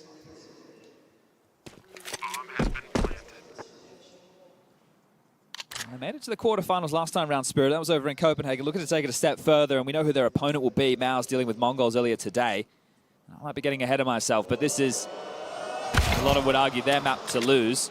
Their map choice, the loss streak from Liquid. Yanko highlighting, there's plenty of time for these guys to prep for this pick, right? We had 4 days off. But as you highlighted, what was it, 6? Yeah, he's going to knife him. Do you knife in an arena? No. No, you do not, says Chopper.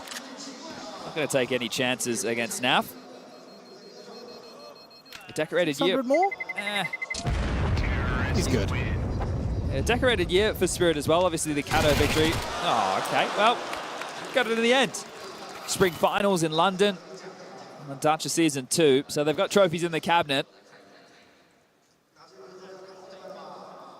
AWP in the hands of Ultimate. Same to be said for Shiro on the other side of the server. Liquid need to strike, and early. Spirit, the more rounds that they just slather on, especially after how they finished the last half, the last map, I feel like they'll just get powered up and run with that momentum. Worried about a lower tunnels push is Magic's. Only in the hand to clear that out. Flashes are plenty, and ultimate could be in trouble. Barrel will be spotted. Oh, we've seen ya. Donk knows. Donk misses his first one tap, and ultimate allowed to get away. Reposition that AWP. Look how light the util is. Sure, there's smokes left, but no flashes for re-peaks or clears from Liquid. A couple of incendiaries. Still a minute 20 left on the clock. It's going to have to come down to the bullets, and that was one of the things missing from some of the Liquid individuals in the previous map. And the pressure's been felt by the A defense. Liquid pivot to anticipate something more mid-centric. It's kind of what they did on Anubis as well. They really wanted to fight Chopper on his mid-leers, and that took a lot of players away from the A bomb site, catching them off guard. So right now, they are playing full retake on the A side of the map, just going for this mid-fight. They have 4 players to deal with this. They really want to try and catch a straggler. Yeah, Chopper's going to be dropping util on A. They think they know what's up. It seems they do. Catches Magic. Shiro spotted. Damage inflicted. Twist. Good find. Just incendiary, and Chopper's actually dropped out a short to find ultimate, so removing the AWP is massive. Albeit very low HP for 2 of the 3. JKS is in the key position to win the round. He needs to just chill. He's got their rotation back. If they try and get up short, their back will be turned, and JKS can strike.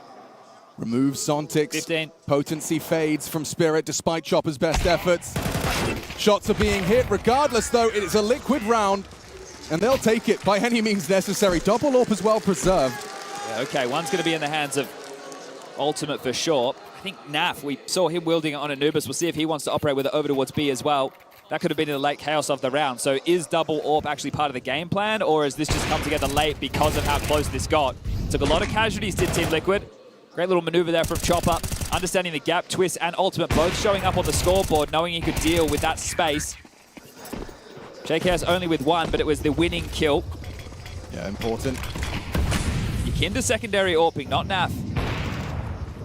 Yeah, okay, a hyper-aggressive stance, and they want to just punish. Coming in. Takes down Chopper. Naf's not looking. Naf's not ready. Goes down to Shiro. Back of the bomb site. It's open.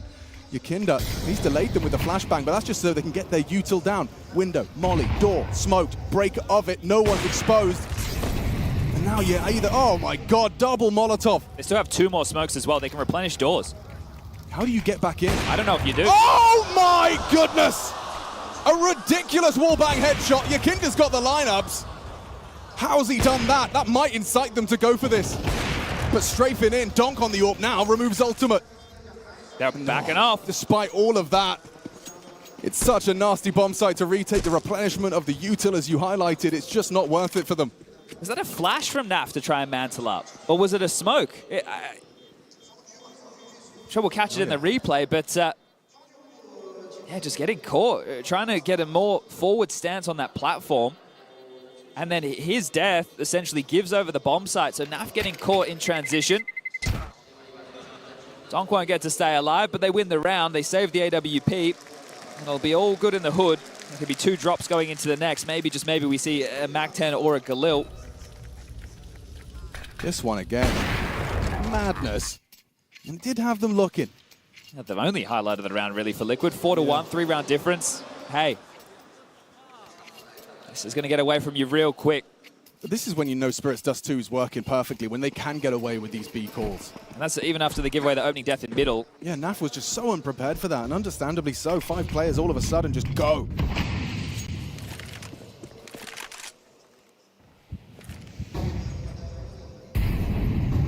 All right, it's his time. He will try and get catwalk info.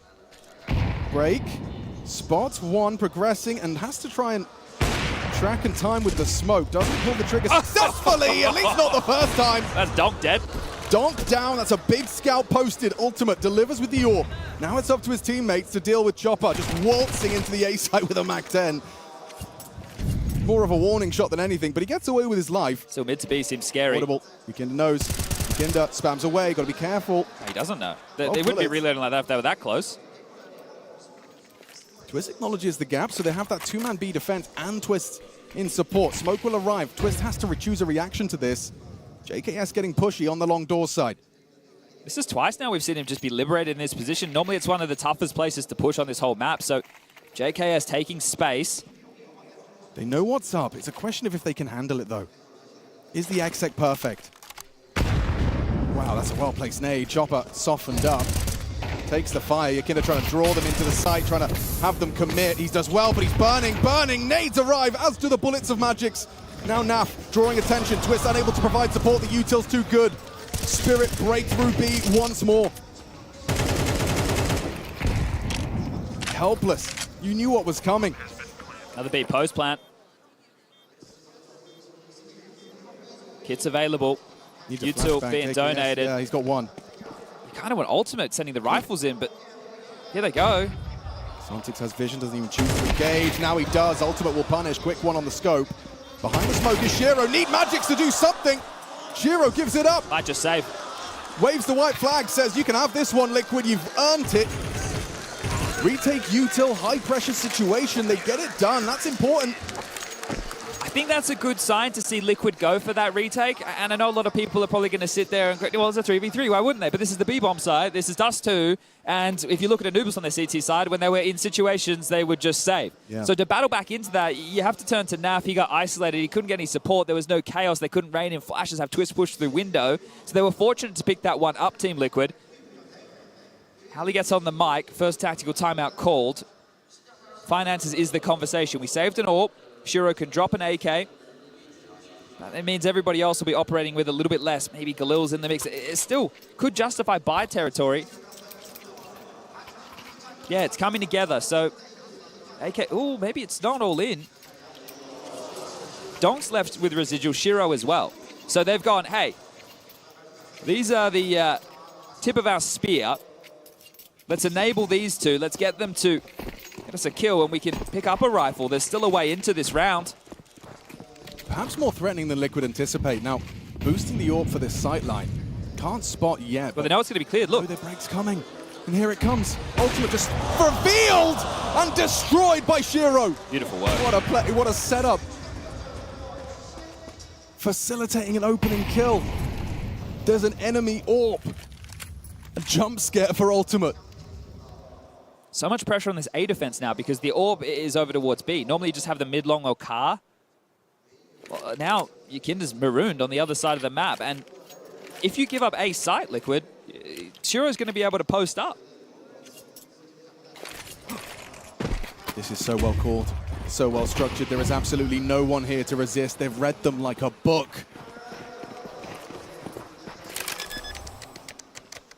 I think, what do you do? I think you save. I think you look. No, they haven't left B. Yakinda's still back a platform. They're saving. That is insane. Just one kill, the break of the smoke. That's the prep work right there. They knew exactly what Liquid were going to run with to try and enable Ultimate for a fight. He gets sat on his ass, and now Liquid is saving. So smart. Just one kill. The hero AK didn't even need to be necessary on Donk whatsoever. Okay, it doesn't work. He's not there. No worries. We got to buy next round. But you've managed to make that one threatening. Oh, they were hunting. I mean, with your pistols, why not? Two Glocks, some dual Berettas, and now we're picked up. Look at the smile on Chopper's face there. He's got to be happy with that one. He even leaves with the M4 like, oh, I'll take that.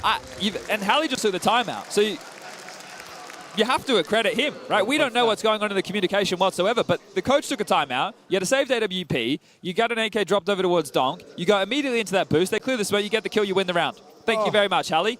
Absolutely poetry in motion. What a brilliant way to manufacture a fifth T round. Their haul is growing. Liquid hope waning. It's not just the hammer, right? There's actually some nuance to it. That's what you like to see. Four-man A start, Liquid throwing in aggression. Early long flashes, just a barrage of them for JKS to stomach, but he still stands vigilant. Oh, eats that one, eats that one! And Donk puts some hot lead on top. JKS down, a 4v5, but this time Liquid will fight for it. Yeah, it feels like this one's going one way and one way fast. Spirits Dust 2. Sure, there's brute force. Liquid's Dust 2. Yeah. Looking for a Two sides of that seventh coin. loss in a row. And for their major hopes and dreams, Magix just Contact walks up the ramp. Ultimate not looking like they're ready for this whatsoever. Lovely from Magix. Finds the double into the site. There is nothing here for Liquid. And the late lurk. Zontix is being a real nuisance. You will not be saving anything. We have both of the bomb sites. Chopper gets information for Zontix on that lurk. They lose everything. Yep. It's coming. Zontix delivers. Twist can't quite believe it. He's still on B. It's a thing of beauty to watch right now. This is the Spirit you want to see. Spirit have been wavering a little bit. It's looked a little bit wobbly. Some of their T sides, especially when they kicked off in the elimination stage. They lost to Furia on this very map. Sitting there going, hold up a second. What happened to Spirit? That was a very bizarre game. We had the opportunity to provide the commentary for that one. Felt like it was a masterclass from Furia and Spirit looking very readable. Not for Liquid, not right now. And JK's getting caught late there by the second barrage of flashes just in no man's land. See how wide his screen was. Then Magix, he deals the knockout blow. Zontix makes sure that you won't be carrying anything into the next. And you're just being thrown around the server. Sure, it's only a 4-round gap, but it feels like much more. Oh, it feels insurmountable. And attack pause signifies Liquid feeling the same. Chance for Mytha to get on the microphone. Now elapsed. Those 30 seconds, I bet they fly by. Especially when it feels helpless. Yeah, that's the word. You've done the hard work to break Spirit with that 3v3B retake. You knew exactly what Shiro held on to. You were just playing, quote-unquote, your game, breaking the smoke, looking for fights, and you were the ones who got punished for it. Naf with the M4, aggressive out cap. Has a bit of runway. Spotted. Yeah, there is a little bit of an opportunity, but Chopper will address this. Chopper not ready for it. Swapped out to his Molotov. Wrong timing. Oh, and good flash as well. Magic's noted Shiro's position as well as he brings down Twist. So they have a good idea as where 2 of the 4 are. The bomb is the issue right now, but Liquid have given it up. So they've taken the B bomb site. Interesting round. Very interesting state of play. Yakinda, Donk. Donk made a step. Yakinda's aware, but Donk, ooh, he takes a lot of damage. Yakinda did manage to put his crosshair in the right place. But now you assume it's going to be B. They can just leave B. Oh, Donk got the low HP, so he is going to be the probe. And more than that, more death and destruction in the wake of Donk finds ultimate.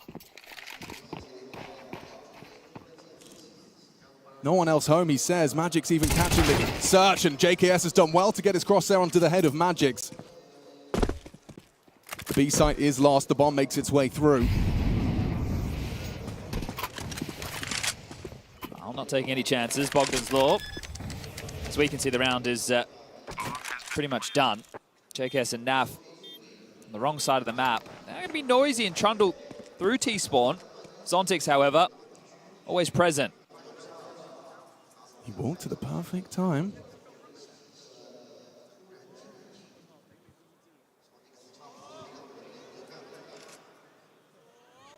They have a very good idea that he's going to be lingering around here somewhere. The pantomime in Shanghai. Yeah, look, exit kills, sure. We discussed damage to finances, but you need to win some. Right now, residual cash, not through the roof, but getting there. Yeah, don't worry about the bomb going off. He lives with 12 HP, safe. He preserves the AWP. And 8-2 for him right now. It's not just the Donk show right now where Liquid are struggling all across the map.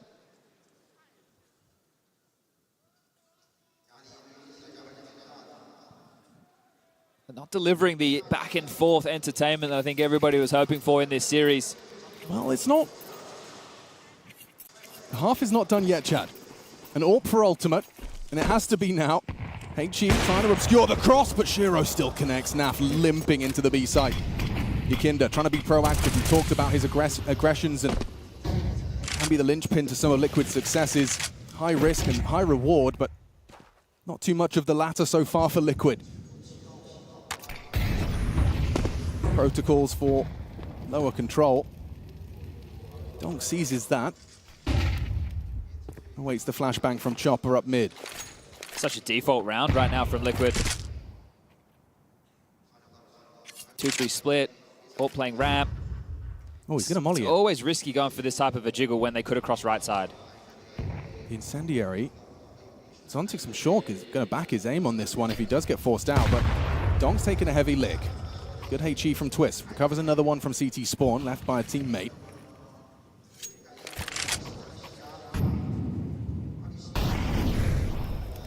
Incendiary not deep enough, and Chopper can work around the crisscross smoke. Oh, missed shot. Ultimate. He's under a lot of trouble very quickly. Jump starting the round though. Oh, Chopper. Whoa, a flood of frags. Chopper gets one, but immediately put in his place by Yakinda. The round does go Liquid's way, and in quite a stunning fashion. Zontic still has 30 seconds to work with. Right now, if I'm him, I would be trying to get stuck in. I would try and take away rifles. Like the save, yeah, go for frags. You can do damage. You've got 6k to your name. Sure, your loss bonus is bottom of the barrel, but try and take some of this away from Team Liquid. Kill's nice. Those drops will be available. Naf can get gifted a rifle. Should be able to buy one of his own. Actually, it's Twist who's the one who's going to be in dire need of a drop. That's probably the most convincing round for Team Liquid just yet. And for JKS, as someone that's often listening to the round transpire for long, it's going to feel nice that he actually gets a chance to really influence the result. He takes the friction, takes the fight. Spray connects onto Magix, and he finds Donk as well. So 2 high-priority targets removed by Justin Savage. Double AWP out again, and this time it's in the hands of Naf. But this feels like it is a bit more premeditated. I feel like the one that came in earlier in the piece, it could have even just been an accident like we talked about at the time. But let's see, how do you apply your trade with this, Liquid? Feels like you definitely need 5. So 2 more, it'll have to be 3 consecutive to close the half. Another timeout, however, as Hallie, the motor mouth. I mean, they would feel like they'd really slipped up if this ended at 7-5 half after the control they've had. Yeah, same as Liquid on map number 1. Yeah. It should have easily been an 8-4. Ended up being 6-6. Just the impact of the individuals for Spirit. Donk with 2 aces across that map. Clutches, multi-kills. Zontic's coming up big. Was the win condition outlined as well by the panel. Individuals from Liquid could perhaps buck the trend of their faltering. Does too.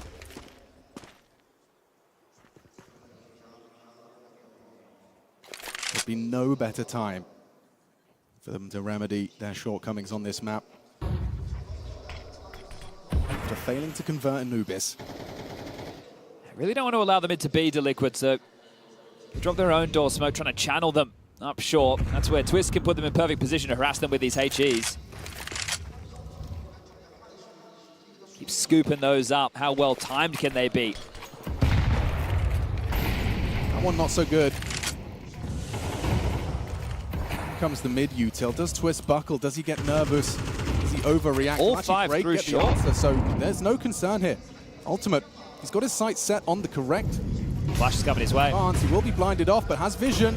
Trying to track and break of the smoke. Good team play. JKS sets up his AWPer, and his AWPer starts to rack him up. Good util. Zontic's deadly with the HE grenades, but Twist good with the M4. Finds 2 in defensive A. Magic's left alone in the clutch, and Twist, he's playing this one for the round, playing it safe. Not giving Magix that individual jewel he so desperately needs. 2 in CT, Yakinda alongside with his captain. Magic's repositions to catch their regress, and oh, he's isolated one. The back of the head, Yakinda was anticipating him to be on the site already, but now Magic's using every second he's got. There is a chance on that short flank though. Naf, oh, he had to hit that one. Had to. Could have gotten very awkward otherwise. Ooh, retaining the double AWPs. A lot to unpack there. Ultimate with some key frags. JKS just burnt down literally on the ramp, had nowhere to stand. He was just a free kill in that situation. And you could make an argument that's one of Twist's most impactful rounds yet.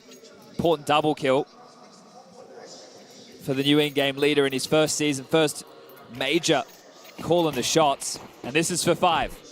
Final round, Money somewhat broken, and Ultimate will get the opening pick. Nice shot onto Shiro.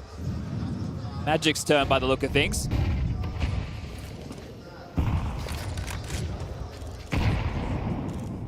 Still, when you look at all 3 pistols going in the favor of Spirit, does the 4th feel like a certainty? Is 7-5 even enough? And that's if Liquid can get their number advantage. Is the best start, but turning their attention towards this B finish. It hasn't steered them wrong once. Sure, a successful retake from Liquid, but will they successfully defend this B bomb site? Will that bomb go down once more in this final round of Spirit's attack?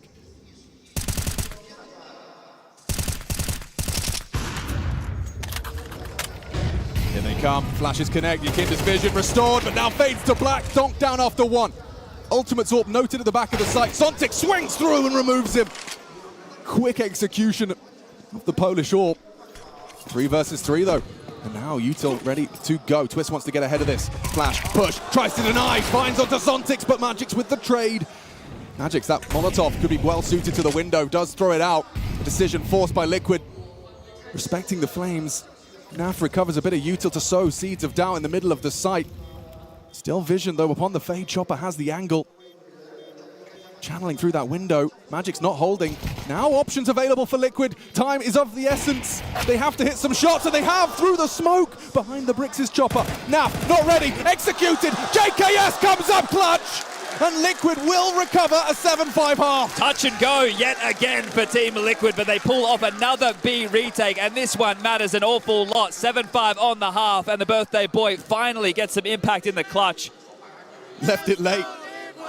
Surprise, as 5 is found.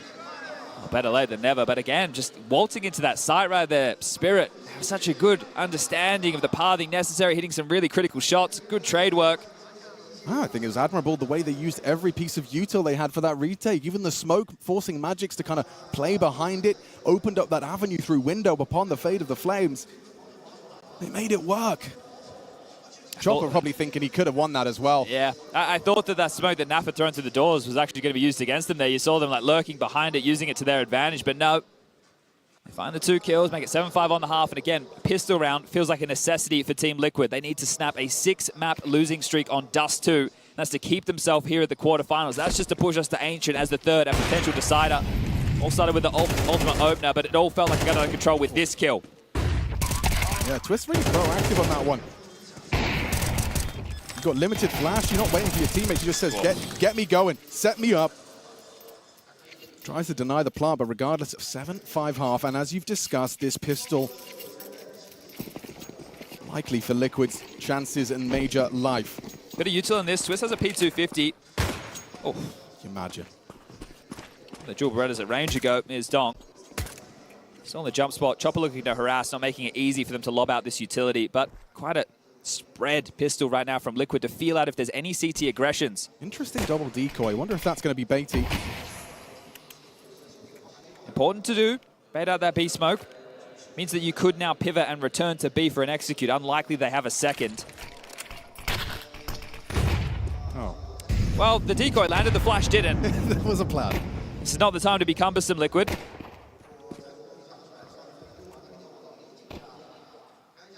Zontix is investigating with support.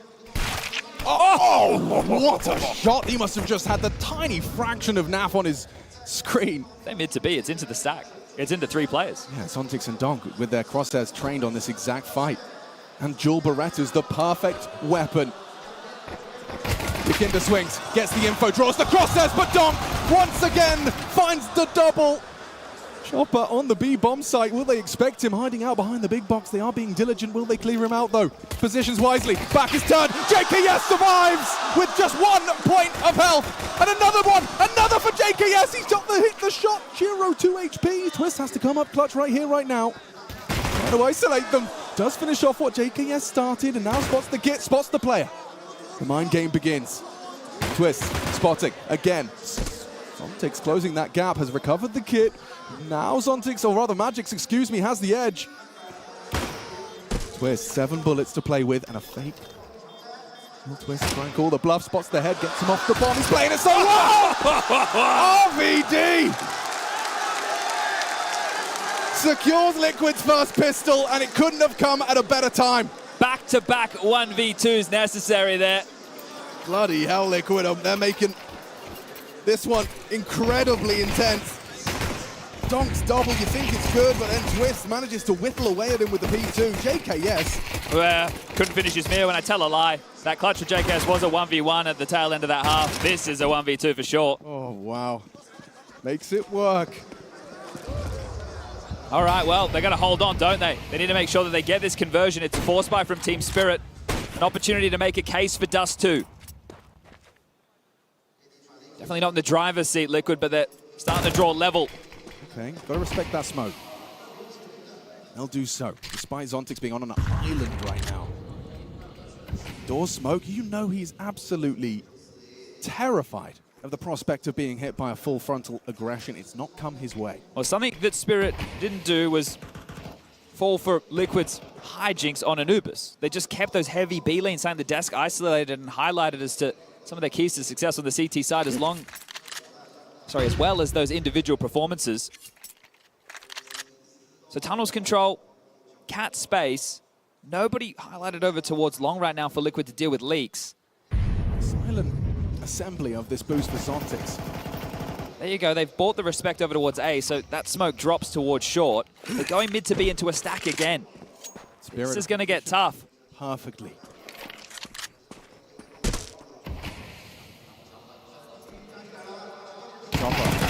Stabilizing. There's no one from upper tunnels. It's all mid to B. Exactly what's coming.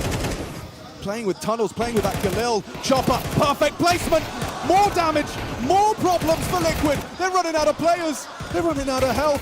And with the pistol, they seal the deal. 2 USPs put Liquid in the dirt. Second round. In lieu of the pistol, Spirit find a way to once again maintain control. Any excitement that there may have been for this map, for the second half, for the idea of the loss streak for Liquid being snapped on Dust 2, I feel that has just gone down the drain. When you go back and you look at the types of rounds that they have lost in this series, they are unforgivable.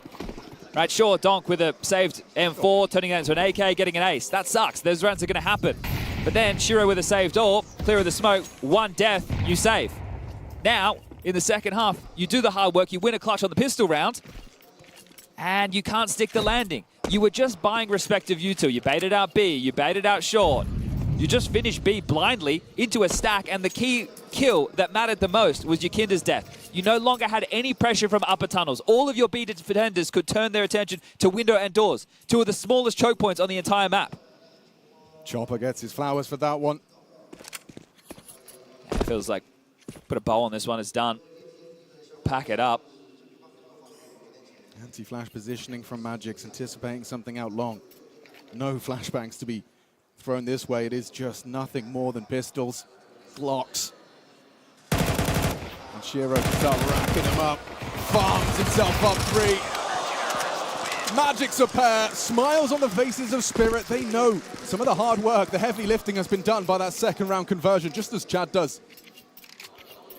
And the thing is, Liquid are going to go for one of these conservative approaches again with the finances. The same thing we saw on the CT side of Anubis. They took an eco after you got 1,400 loss bonus. Traditionally, you're going to force. They've taken the eco into now a partial into what will be a full buy next round. So sure, it means, yes, you're hoping right now that it's a pocket strat. It's something you've been working on, but you need to stick the landing. It's going to be double digits for Spirit again. And Liquid have been in this game for what, 2 halves of Counter-Strike then? And both of them being the first halves of these 2 maps. Okay, ahead of the HE. Magic's, though, still ready for this. Backing away. Donk. Oh, he brings the fight to JKS. Got to go now. Well, they are immediately responding to this. Shiro ahead of the smoke, ready for the fight. Naf exposed, down to Shiro. Comfortable for Spirit. Double with the Galils. Helpless with this half buy.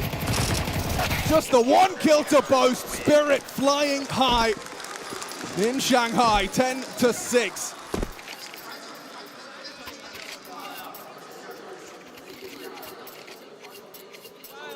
Feels hard to not start looking ahead to their next opponent, MOUZ, in the semi-finals. They'll have a day off tomorrow as we see Heroic take on G2, Vitality take on FaZe. Those are your fixtures for your Friday. Semi-finals on Saturday, grand final. Final match of 2024.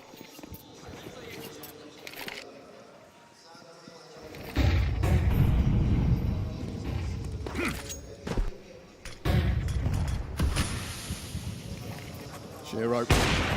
Well drilled with the AWP, one of the most dedicated to that weapon. He's an AWP purist. He's got it in his hands once more for round 17. Chopper maneuvers across to provide support to the potential for B. This comes knocking towards short side. I like the fact we got Donk at A. Feels like he's in the right place. Well, this is where I think he should hold. Yeah, understandably. Long headshot angles with an AK-47 on the T side. It's made for him. Dear.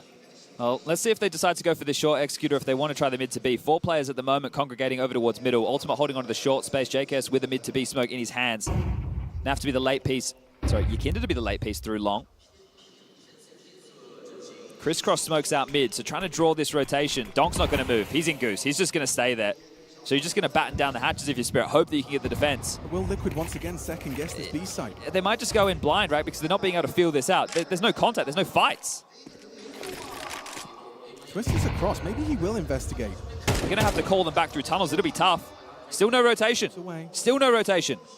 You're going into 3 players on A. Going to have to hit some shots, and Yakinda has done so. Shiro pulled away by Yakinda's find on lock. Donk to be tested simultaneously. Gonna have to flash himself out. The Molly Goose is great. Can he still hit shots? Oh, Donk!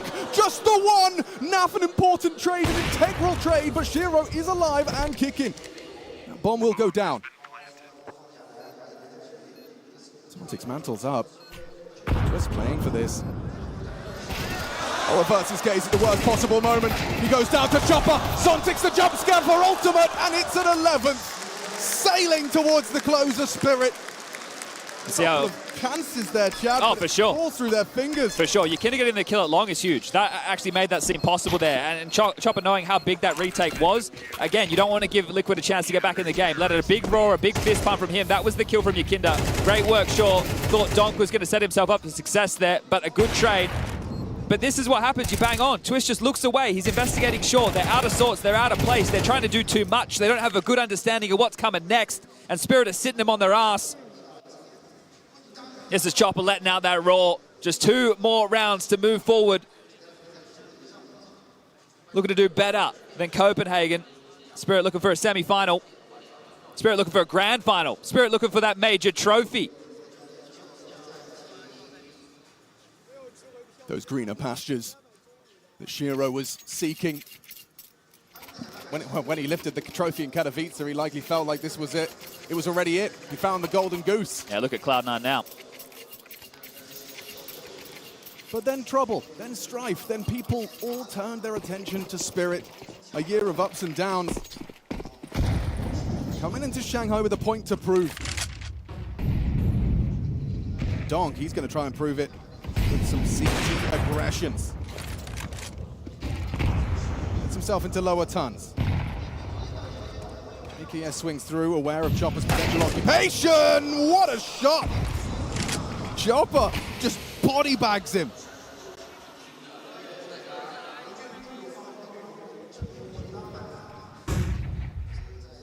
There's so much work for Twist here. He's got his hands as he falls to the AWP of Spirit. Magic sees 2 kills in the feed. He doesn't need to take any extra fights. Problem is, Liquid aren't even seeing the punches coming. They're so quick in a way, right? Obviously, that not really talking about the speed to them, but their expectations aren't being met in the way that they're approaching these rounds. Spirit have their number. I'm sure your mental as well is shaken when this is your 7th consecutive Dust 2 and feels like it's going to be your 7th consecutive lost. They came in today as the underdog against Team Spirit. Felt like they had more of a fight in them than this. Chopper, he is feeling himself. He is delivering! Is this Chopper or is this Donk? Multi-kills from Chop. Must feel nice having Donk set you up with a flash. Bit of a role reversal. Let the boss off the leash. We know, especially when your IGL's feeling it, the game feels oh so smooth. And well, put these horses in the stable. Dragons like to eat them. A tasty snack in the quarterfinals. And they're going to chase him. He might go down after time, Alex. 6, 5, Souring 4. The mood further in the Liquid camp. They're coming in from They're not letting go of W. They're coming for ya. Naf to have absolutely nothing. 400 bucks is all he has to try and defend his major life. Team Liquid battered, bruised, on the ropes. The corner wants to throw in the towel. They get a 30-second breather. I probably feel like they shouldn't have entered the ring. There's the opener. And there's potentially the closer. That's 3-on-5 with no territory. You don't really have any options, and they just mop them up. A great showing from Team Spirit. Strong CS on display today. And just 1 more round, 5 more kills. That's all that's necessary. This is the Team Spirit that everybody was hoping we would find. And this is the team spirit that we have got. And is this the team spirit that can just continue to keep their foot on the throat? Keep it clean. A 13-6 scoreline available for them here and now. In just the 19th round of play of Spirit's map pick, escort Liquid out of Shanghai in the quarterfinal. In dominant fashion, no less. Naf, a P250 and a smoke grenade is all he has for this battle.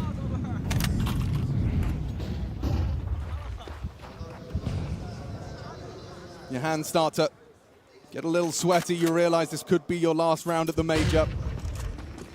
Weeks of dedication. Spirit have pipped you at the post here.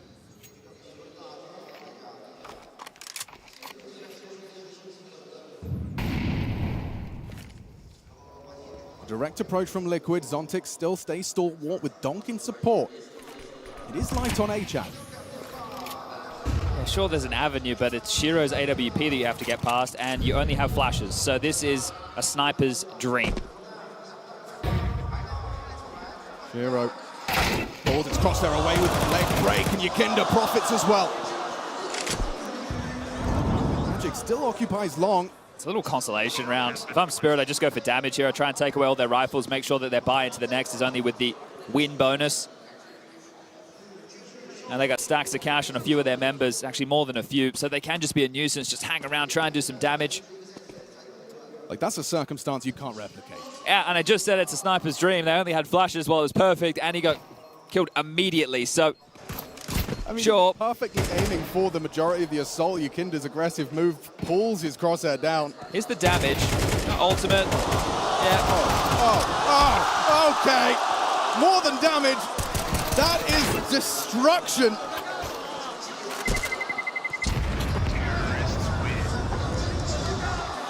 You get nothing more than an M4 into the next. And I'll be taking the AWP. Yeah, that means plenty more Galils to come out for Team Liquid. Just keep doing it on hard mode. Yeah, well, seem to be the weapons for success. That was where the 2 entry kills towards A came from, but Donk, this is him just playing some deathmatch. Keep throwing bodies my way. I'll keep adding him to the stat lines. Came into the playoffs as the highest rated player of the major. Just unbothered. 18 and 8, but he's not the only one. Shiro 17 and 10. Ooh, Twister's found some form. Maybe not form. Maybe we'll call it a luster. Yakinda's in a lot of trouble. Spot of bother. Magic takes the dual head on. And it's a double for Yakinda. How's he done that? Shiro dips away, acknowledges the potential. Yakinda quicker than he was ready for, but he's missed his shots. How much closer to the screen do you need to be to take a composed one tap to the back of the head? Shiro gets to live on. Well, the bomb will go down. Look at Naf's position. Spirit might just have to hold over towards this side, highlighted here by the Obs team.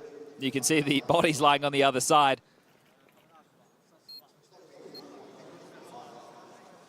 And they are playing Save the Guns. You've got Zontix to lock down tunnels with utility. This is Team Spirit giving another round over to Liquid, sure. But this is a fake comeback like we had on Anubis. I mean, for Naf, he's been so frequently hunted. I'm sure he desperately wants to try and give them a taste of their medicine, but their money is so bleak thanks to Donk.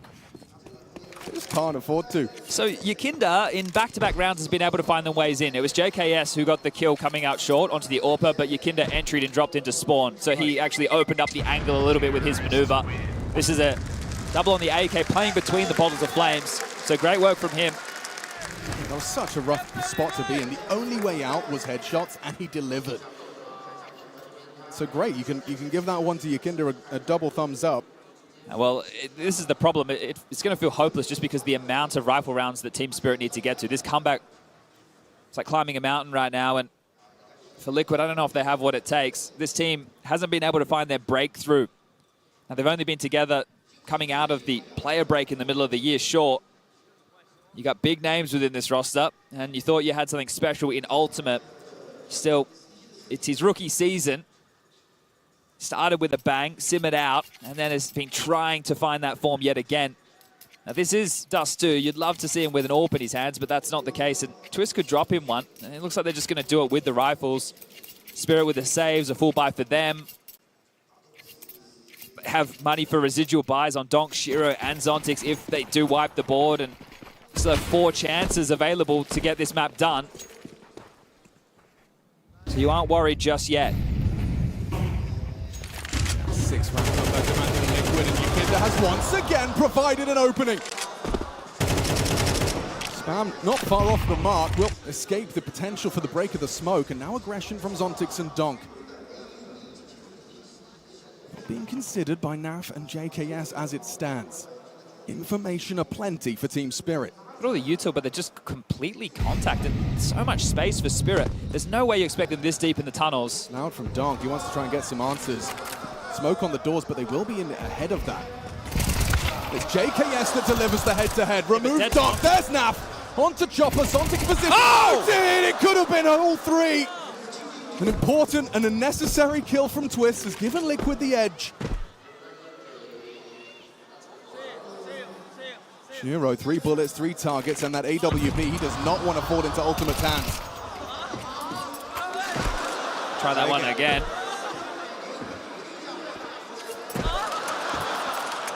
Crowd seems to like that one. I may as well. I wouldn't mind seeing him go for the 1v3. Why not? Playing that long game. Well, that's the thing. If he's getting rid of the AWP, it means he's not saving it. So, do you go have a look? Go. I guess cautious about losing it late on the hunt, but there is a hunt on the way. It's Yukinda who's got the search party out. You're not going to humble them here. Discuss the finances. Yeah. Chopper and Magix are the 2 who are a little bit worse for wear. So if Shiro does save this, that's dropped across. It's all good in the hood. Another very tidy looking buy.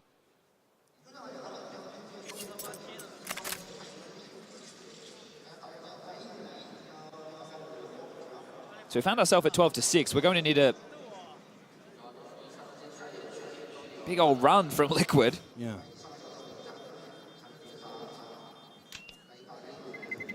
Terrorists win.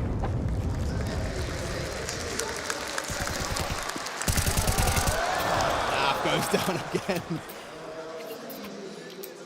Cheeky from Shiro brings out the M4 for his boy. Yeah, and then buys his AWP. Donk can drop one. It's all good. There's no dramas. Everybody's fully purchased here. So another full rifle round that Liquid have to deal with. And can it be Yukinda to find an opening again? Ultimate's into his AWP, so there's something a little bit different for the attack of Liquid. 3 back-to-back openings in one way, shape, or form. His leg break bait.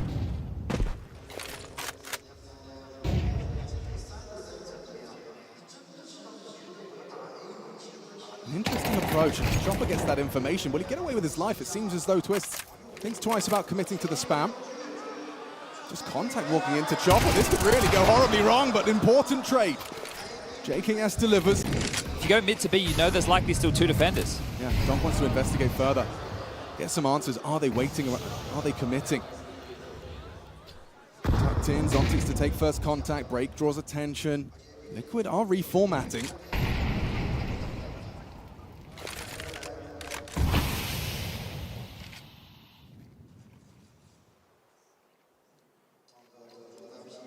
Ultimate trying to catch the swing back from Donk. Spam through the doors is revolting. Still finds the AWP. He's supposed to be the one vulnerable there. Instead, he takes down an important scalp. Spirit 3 frags away from eliminating Team Liquid, but they fight back. Removing Donk, removing Magix, and now it's just Zontix on that B-bomb site. Yukinda tries to trifle with him. Trying to run him down. They know he's alone. Looking to trade. Oh, he can't even get one. And Shiro loses his AWP as well. Are Liquid really continuing this run? Oh dear, Spirit. They have enough money to go for another buy. It's Zontic's the only one who won't have a rifle, but do you want to just partially invest? No, never mind. They've just gone straight in. They've just gone all in with the buy. This run from Liquid has been against rifle round, like that. It's just all against guns. This is such a crazy, tough comeback. That's why it feels insurmountable. That's why it feels impossible. 2 more, sure, that's what's necessary, but it's against the guns again. Okay, you're seeing some signs of worry there from Spirit. Just use 2 smokes for the mid to B cross. Going out long, this is all in. Yukinda goes down empty-handed. Are they ready for more? Missed his nade on the door. JKS, NAF, they're all about to swing through to test Chopper on the smoke. It might be the go. They gotta go. Here they come, they're swinging through. Magic's in support, only one. Chopper another. And 2 versus 3 for their major life. It's the Canadians paired up. These two know what it feels like to find success in that Liquid jersey. Can they pull off a miracle round to keep Liquid in it? To go the distance, to go all 24 rounds. Naf and Twists talk it through. They get a moment to settle, a moment to discuss the finish. They know they can't go back. You can't risk a 1-for-1 trade trying to leave those long doors. You know that Shiro's still alive, the AWP's still in play. Donk, he's made sure there is absolutely no question if there's a way back, but that removes him from the play. The question is, when does Liquid go? There's a smoke replenish available, that's down now. A molly for quad, that's perfect. Another one for short. He's going to be in limbo. Yeah, wait, Shiro, though, that scope, it's trained on them. Forced back by the flames. Sontics and MP9 revealed. They have an idea as to where 2 of the 3 may remain. 40 seconds, spams away, connects onto Sontics.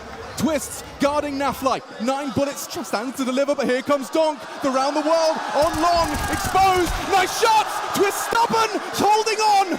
Trying to fight back, the captain. Into brilliant to keep this ridiculous comeback going. Quad kill from Van Delken. Stands and delivers. We will see the final round of regulation. That's the one to fire up your team. That's what you want to see from an in-game leader. And this comeback, just one more round. Overtime waits. Liquid, they are not done yet. They are showing resilience. They could have easily faltered. And those rifle rounds, no more. This is MP9s. 1 M4 in the hands of the hero, Donk. Can he stop them? Can he break the hearts of Team Liquid before they make that overtime play? That's what's scary about this round, though, Chad. This is the round where it all starts to feel a bit too real. That this impossible comeback that you were joking about is actually just 1 round away and the easiest of the bunch. Is this when you overthink? Is this when you capitulate? Naf and Twist, side by side, fight you into round 24, and now up against just MP9s. And that Donk M4. Look at the restraint right now on Team Spirit's utility, still holding on to a bunch. This is going to be key. These MP9s, they need to fight around the chaos of the smoke and the utility. If this runs down late and they're blocked, Liquid are in trouble. They are maneuvering towards Yakinda to test him. Just as he looks away, Yakinda tested. MP9 brings down the rifle. A first blood drawn for Spirit, and a rifle falls into enemy hands. Magix can use that. He will use that. He's going to keep pushing. This is crazy for Magix. This could be a round-winning maneuver. No way you're considering him sticking around. Never mind pushing. The whole trying to format this. This 3 backs turned on you. The crowd surges. Does consider it. The crowd surges and Twist reacts to it, but down he goes at the hand of Magix. Liquid. 30 seconds. There's no time. If they go in towards B, there's 3 players stacked. They're in so much trouble, Chad. There's no way through this. They're going to go into the stack. Donk ready to receive. Shiro to disrupt. It's falling through their fingertips. So close, yet so far. Liquid eliminated from the major at the hands of Spirit. What a crazy way for that last round to go down. A run of 5 gun rounds faced with MP9s, and Magix ignites the spark that gets Team Spirit in it to win it. In it to win it indeed, but man, it was close. You've got to give it up for Team Liquid, a lot of heart. They really battled back there, but just unable to get across the finish line, falling at the final hurdle. Just some initial reactions to that while we get set up on the stage for these interviews. It was close on Dust. Just too little, too late for Yeah. Team Liquid, Richard, unfortunately, right? I feel they had plenty of opportunities on both of the maps to take the hold of the game, right, to win the map, but they just couldn't get it done. Some mistakes at crucial moments. Liquid capitalized, Spirit capitalized on them, and they'll be going through to the semifinal.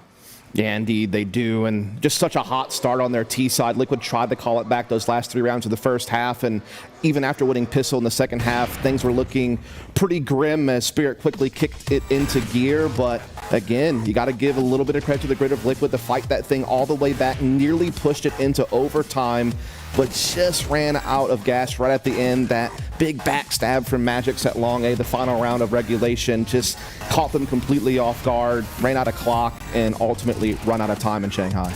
I mean, and credit to Twist as well. Didn't have one to remember on the first map, but, you know, put up solid numbers on this one. Really tried to drag his team through it. His evolution as an IGL will continue. Indeed. I mean, that's going to be something Liquid's going to have to think about going forward now as they get eliminated is, do they want to keep investing in Twist as an IGL going forward, or do they want to make a change that includes putting Twist back into more of a star role and bringing someone else into IGL? That is a decision that Liquid and the coaching staff will have to make going forward for sure.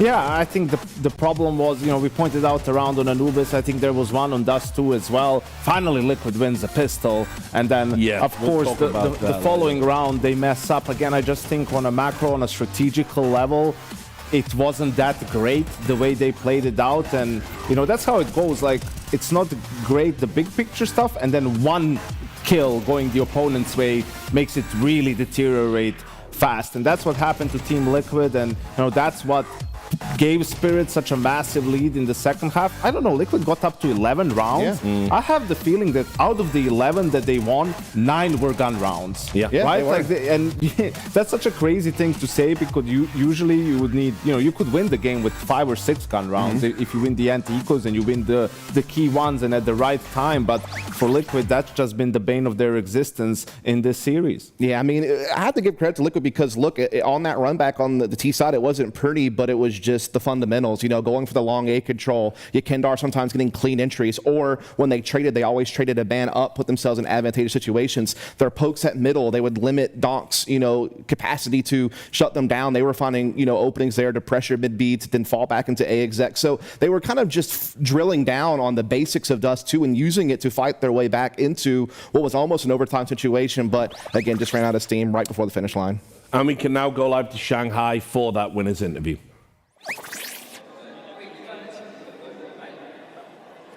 Поздравляю тебя с выходом в топ-4. И как раз сегодня мы тебя подготовили русского переводчика. Можешь говорить все, что хочешь.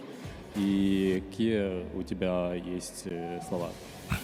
Yeah, we're sorry about that. We thought that one was going to be the English interview, but it isn't. So we'll pick that up later. Let's just pick up the point. You saw Donk's stats there just before we went back to Shanghai. To what degree can we say Team Liquid just got donked?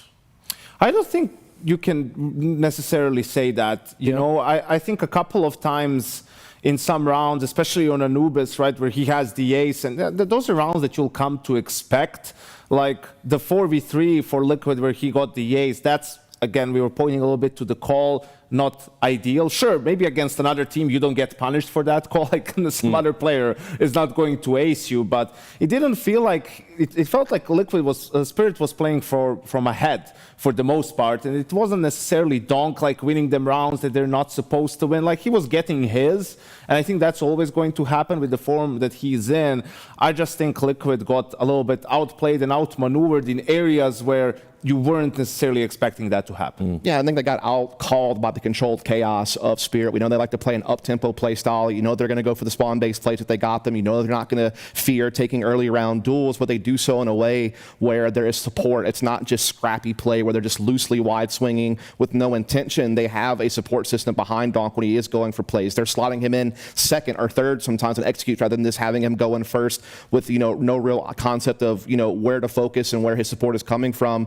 You know, they just seem to have the basic utility down as well, and the timings. I mean, we'll walk some rounds later, but it was just about cutting off Liquid's rotations before they could really have any impact, and then winning those tight situations in the end round. So all in all, yes, sure, Donk played hella well, and Donk is a star player, but I do think that they got out-called. And Liquid, as you said, they did hold that thought. We are going back to Shanghai now for an interview.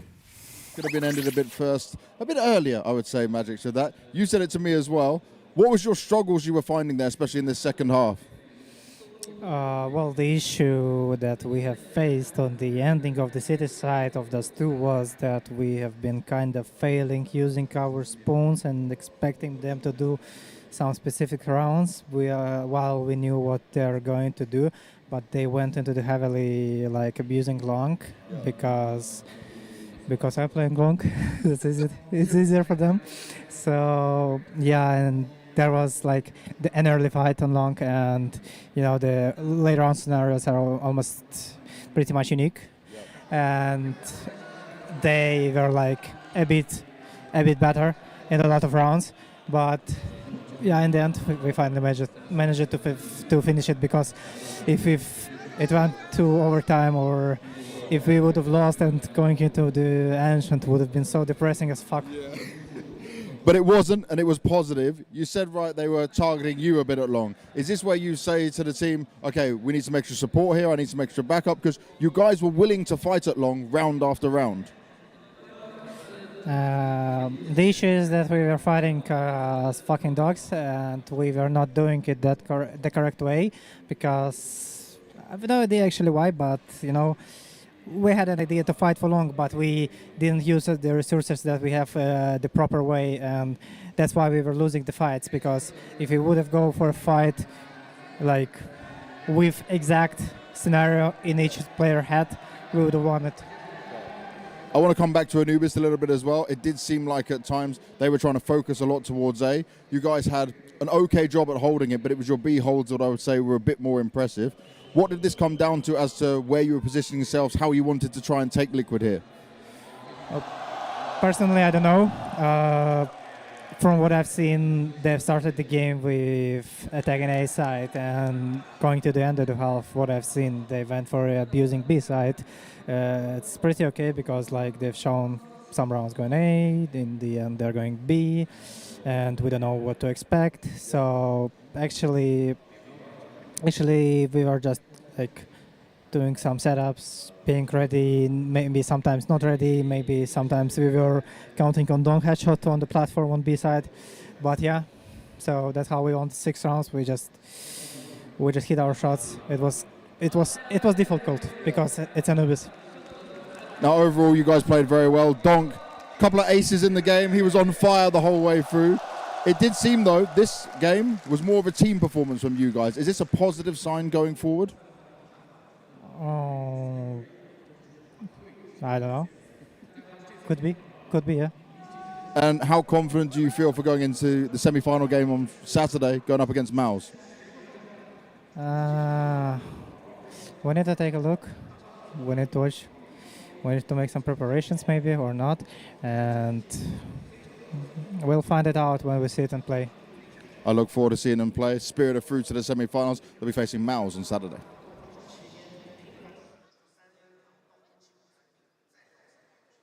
Just a few reactions to that. Magic's actually decided to answer some questions for a change. So unfortunately, there were a lot of I don't know. So, you know, we got answers, but not really the ones we were looking for, unfortunately, in some cases. Yeah, I mean, sort of or echoed what we were talking about after Anubis. It was clear they were going mid-A, pressuring that a lot. And it wasn't necessarily that Spirit was too stubborn. It sounded more like they were a little bit unsure in how to react, and it just sort of panned out that they were in the right position. But that's sometimes how the cookie crumbles, and you know Donk is going to be there to contribute at least a little bit in those rounds. And yeah, it was enough. It didn't feel like it was really too difficult of a game for Team Spirit. I mean, they were almost exclusively outside of the first half on Anubis playing from ahead, and it was at the very end where Liquid's sort of pressured them a little bit. Yeah, and what did you make of that? I mean, it's a very upbeat, I guess. I mean, Spirit have kind of been an imperfect version of themselves, but to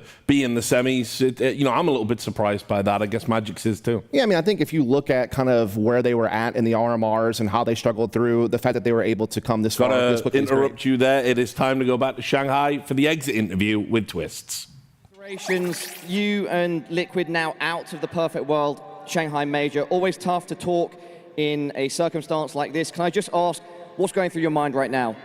Honestly, just happy that we got to play in the arena. I think that's one thing that this team was lacking, is like big arena matches. And I mean, what an amazing crowd to be able to play a great series in front of. Honestly, I'm not as sad as people probably would think. Before coming to the major as a team, I said anything but playoffs would be disappointing. And we made playoffs, and people can criticize our run all they want, but we played those teams for a reason. We had to. Other teams had a similar run to playoffs. We played a close series against a good team today. Could be better, but I'm not mad. 好的，那也是先问了一下 Twist 现在心情，他说确实很遗憾在这边能够没有拿下这场比赛，但是我们也很庆幸自己来到了场馆。赛前的话，其实很多声音对我们有质疑，但是我们也证明了我们是能够打到今天这样大场馆的一个队伍。很遗憾的是今天没能拿下，但是我们也证明了我们能跟强队打得有来有回。我还是有一点遗憾，因为我们队伍可能还是缺乏了一些这样的线下经验，但是我并不会像大家想的那样过分的悲伤。Twist, Anubis, you finished the first half 6-6. You go into the second half and things seem to fall apart. What happened?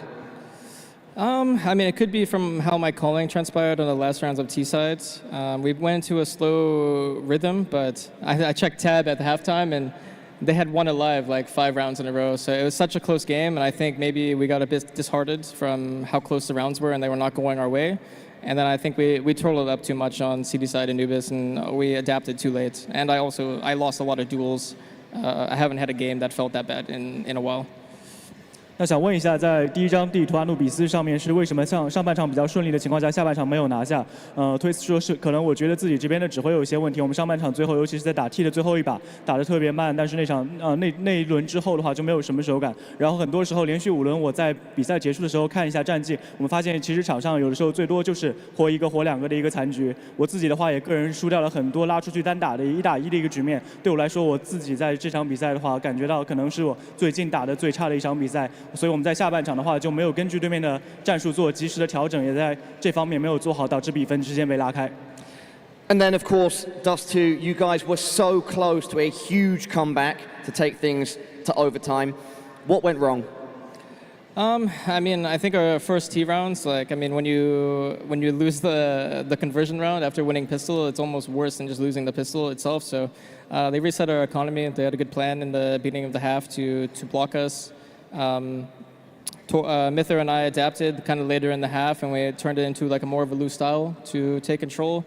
And yeah, I mean, it just came down to one duel on the last round that kind of put us in a tough spot. And yeah, I would say that we should have had the comeback. We're playing, I feel like we're outplaying them on our T side. And yeah, it's a bit rough to not be in overtime at the moment.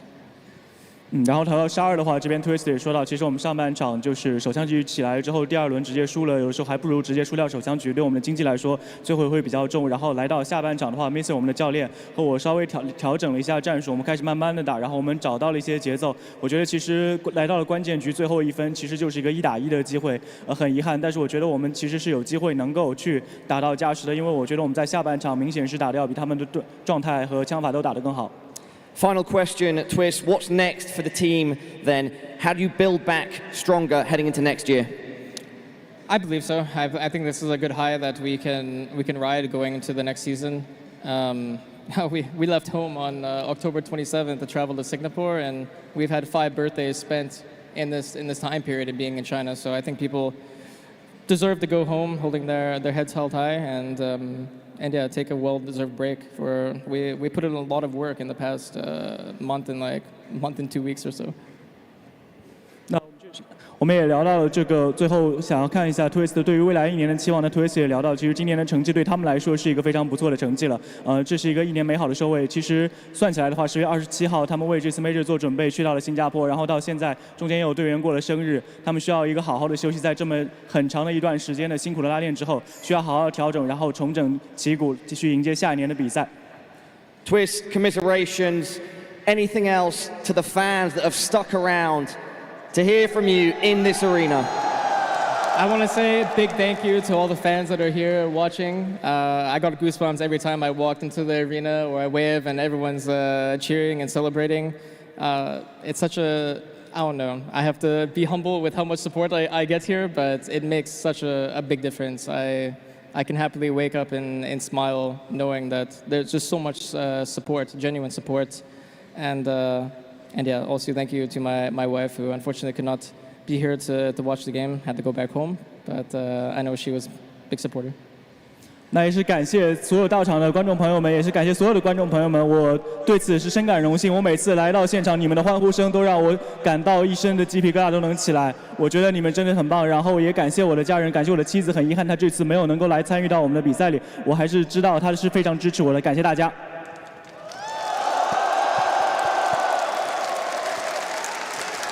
好。好的，那也是再次感谢 Twist 来接受我们的采访，我们把剩下的时间交给我们的分析。Yeah, those are the moments you live for as a pro player, obviously being out there on the stage, even in defeat, you know, getting the plaudits from the crowd, always a good feeling. We'll shelve the Magic's talk, obviously, we'll react to that. How do we feel Team Liquid have done now that we can put in their final grading overall? Top 8 at the major, was this a realistic expectation or have they exceeded what we wanted? And how should they feel moving forward? I think it was a realistic expectation. I think it was always going to depend a little bit on the teams that they end up facing. I think when you look at this run, you're going to be like, yeah, that's what you expect from Team Liquid. It was a close series. I mean, Twists was, you know, resonating some of our words as well, that it came down to a couple of key rounds where they had opportunities on both maps, and that's going to be really disappointing looking back that they couldn't at least make it the 3-map series, prolong the series.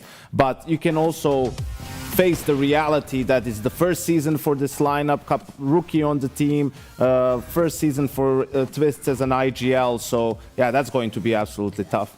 Yeah, it's one of those things where I expected a top 8 was possible, just, you know, based on how they've been playing throughout the course of the year. You knew they could handle kind of all the teams ranked at or below their level. The question was always, can they beat top 5 teams on an in-and-out basis? And while they did beat Na'Vi a couple times their first tournament together, they've beaten Spirit in the past at the Blast Fall final. They just haven't been able to consistently do so against some of the other top 5 teams. FaZe has been their kryptonite. You know, you have Yakindar, stretches of really, really poor performances, showed up in Shanghai pretty well, but faltered here in their final Dust 2 game. So for me, it's like they're very much in the top 10, but they just have so much more they need to do to be able to break into a top 5 spot and an actual championship contender. They're just not there yet. We'll see if they're involved in Roster Mania. Now we can take a look at some of the rounds that we had for the post-game analysis. He was talking about some disheartening round twists as well, and I mean, there were a couple. Liquid has to start playing more default on the CT side. Like they have to start gambling a little bit less, because even if you look at the first half of Dust 2, right, they have the upper hand. Look at this. This is a saved op, a dropped AK, and everyone else is on an eco. One kill in middle, then waiting for Liquid to break the smoke. They're playing for long in B. Cat is completely clear. Spirit is going to walk into the side, plant the bomb, and Liquid is going to save. Like that's it. Yeah, and then, of course, we're going to be coming to the next round here, round 8. It's just showing the controlled chaos of Spirit, just being able to get long A control, and then as soon as this cat rotator has even a thought of trying to peek on the site, he's already been taken down by utility from Team Spirit. They have a lurk as well to be kind of the insurance policy. It just goes to show that Spirit, while they play with speed, they also play with good game sense, kind of understanding the rotations, where to catch people. You saw Magic, you know, was hugging the left wall in the smoke to creep up on ultimate, to not give him an angle on the shot. And so, at the end of the day, Liquid was just dealing with a very high-powered Spirit offense that's very efficient at what they do. Yeah, and then later, obviously, we had this round 14, that you want to break down for us. Yeah, they finally win the pistol round. So what happens? Zontix is alone here. He blocks them early, so they go back to take a little bit of cat control, but they don't put any real pressure on short. I mean, that's it. Just the flash. They go mid with no info, and then what did we say? One kill makes it look terrible, right? Chopper getting the kill on Yakindar, who's the sole player in upper B, allows the stacked B defense to focus completely on the 4 remaining Liquid players who come through middle. They get decimated, can't even get the bomb down. After this, it's 2 more ecos, right? And just that gives all the momentum back to the side of Team Spirit. We saw when it came to the gun rounds a little bit later on, Liquid was actually doing good work, but it was too much for them to come back from. Yeah, and speaking of seeing a pistol round, we've talked a lot about Liquids and their fundamentals, let's say. Well, let's start with this. This has been their pistol rounds this tournament. They are 4-10, and that doesn't include the map we've just had. So, I mean, look, people aren't ready to have the real conversation, which is we just don't need pistol rounds in MR12. We should get rid of them. But whatever. I'm not going to bring my belief system to the major. But obviously, that is something they're really going to have to work on, particularly in a meta where, you know, there are a lot of strong pistols. I think absolutely pistol rounds are one, and the second thing is what I mentioned briefly, playing more default on CT side, right? Because when you always go for these setups and leave things open, like teams will just play a little bit more default themselves and sort of sniff out where the stack is, what are you playing for, and what's being left open. Also, it's a little bit too demoralizing, really, because you have solid, experienced players. It's like, why are you not trusting them to make the correct call, right? Think of things to do on the fly, react and try to outplay the opponents. Like, this is a style that's more suited for you know, tier 3 teams, lesser experienced teams, academy teams, where you're like, you don't trust the players necessarily to make the correct calls all the time, so you're getting them into setups. Hey, this is what you play for. If they take the other side, we're just going to push here and sort of react that way. So I'd really like to see that change from Liquid next season. I also just need to see Liquid expand their map pool in some sort of way. I mean, yes, they look like they are quite good at Anubis. Yes, they lost it today, but generally speaking, a very powerful map. I think their Ancient looks pretty good. Their Inferno, not too shabby, but what else do they have? That's the big problem. This Dust 2 streak they're on now. Yeah, They've lost and 7. their Mirage is also a struggle, and their Nuke is kind of hit or miss, and they banned Vertigo, so it's like you are eventually going to have to pick a path that's going to allow you to at least add a couple more maps that you feel comfortable playing on an in-and-out basis, because right now they really only have like 2 maps where I feel like they have an advantage over other teams. All right then, guys, why don't we take a look at what that has done to the bracket, 2 quarterfinals today, and you'll see confirmation of the scores. The Mongols Heroics, it ended today in sad style. I got brought into the Blair propaganda, Yanko, not so much. I honestly thought they were going to go all the way to the final, but you know, fever dreams, of course. You out of all people falling for a romantic storyline, Richard, was not on my bingo card. But I won this one. Your Liquid talk was proven to be utter nonsense. Spirit superior, as Blair likes to put it. Yes, and you can see there that obviously that's a MOUZ Spirit. We're going to have these quarterfinals coming at you tomorrow. G2 versus Heroic. Never easy for G2. I know you're going to be getting up to watch that one safe in the hotel. Unfortunately, yes. We'll see what my breakfast will look like tomorrow. Yeah, well, you know, be smashing the plates probably. And then Vitality versus FaZe, a classic matchup. They've gone head-to-head, it feels like, you know, time and time again. So, yeah, it's kind of a battle of the old guard. Apex versus Kerrigan, you know, legends of the game. You know, obviously Vitality looking like one of the best teams in the world. FaZe shaky at times, but seemingly always able to get the big performances where it matters most in big events like the Major. So, yeah, I think it's going to be a fun clash for sure. All right, well, final thoughts, guys, over the course of the day. I guess I can chuck a little question out. What have you made of Spirit? Championship credentials, yes or no? No, I think they will lose to MOUZ eventually. They haven't been too convincing, and it was only due to some sloppy play from Liquid that they were able to come out on top. I feel like when they meet some real resistance is when they're going to fold. Okay. Just for me, I think it's been a great playoff so far. I mean, we got a really good bracket to kick things off. We had a really great series of games today. MOUZ and Spirit, 2 top 5 teams in the world, have progressed to the semifinal. The crowd's been fantastic, even, you know, for games that don't involve their own team. So, yeah, I just have been enjoying the ride here at the playoffs so far. All right, guys, always a pleasure to work with you and hear your thoughts. And that's that. We are out for today. We'll be back at the same time tomorrow. G2 are in town, one of the favorites to win the whole thing according to statistics, but it's never easy. So make sure you tune in.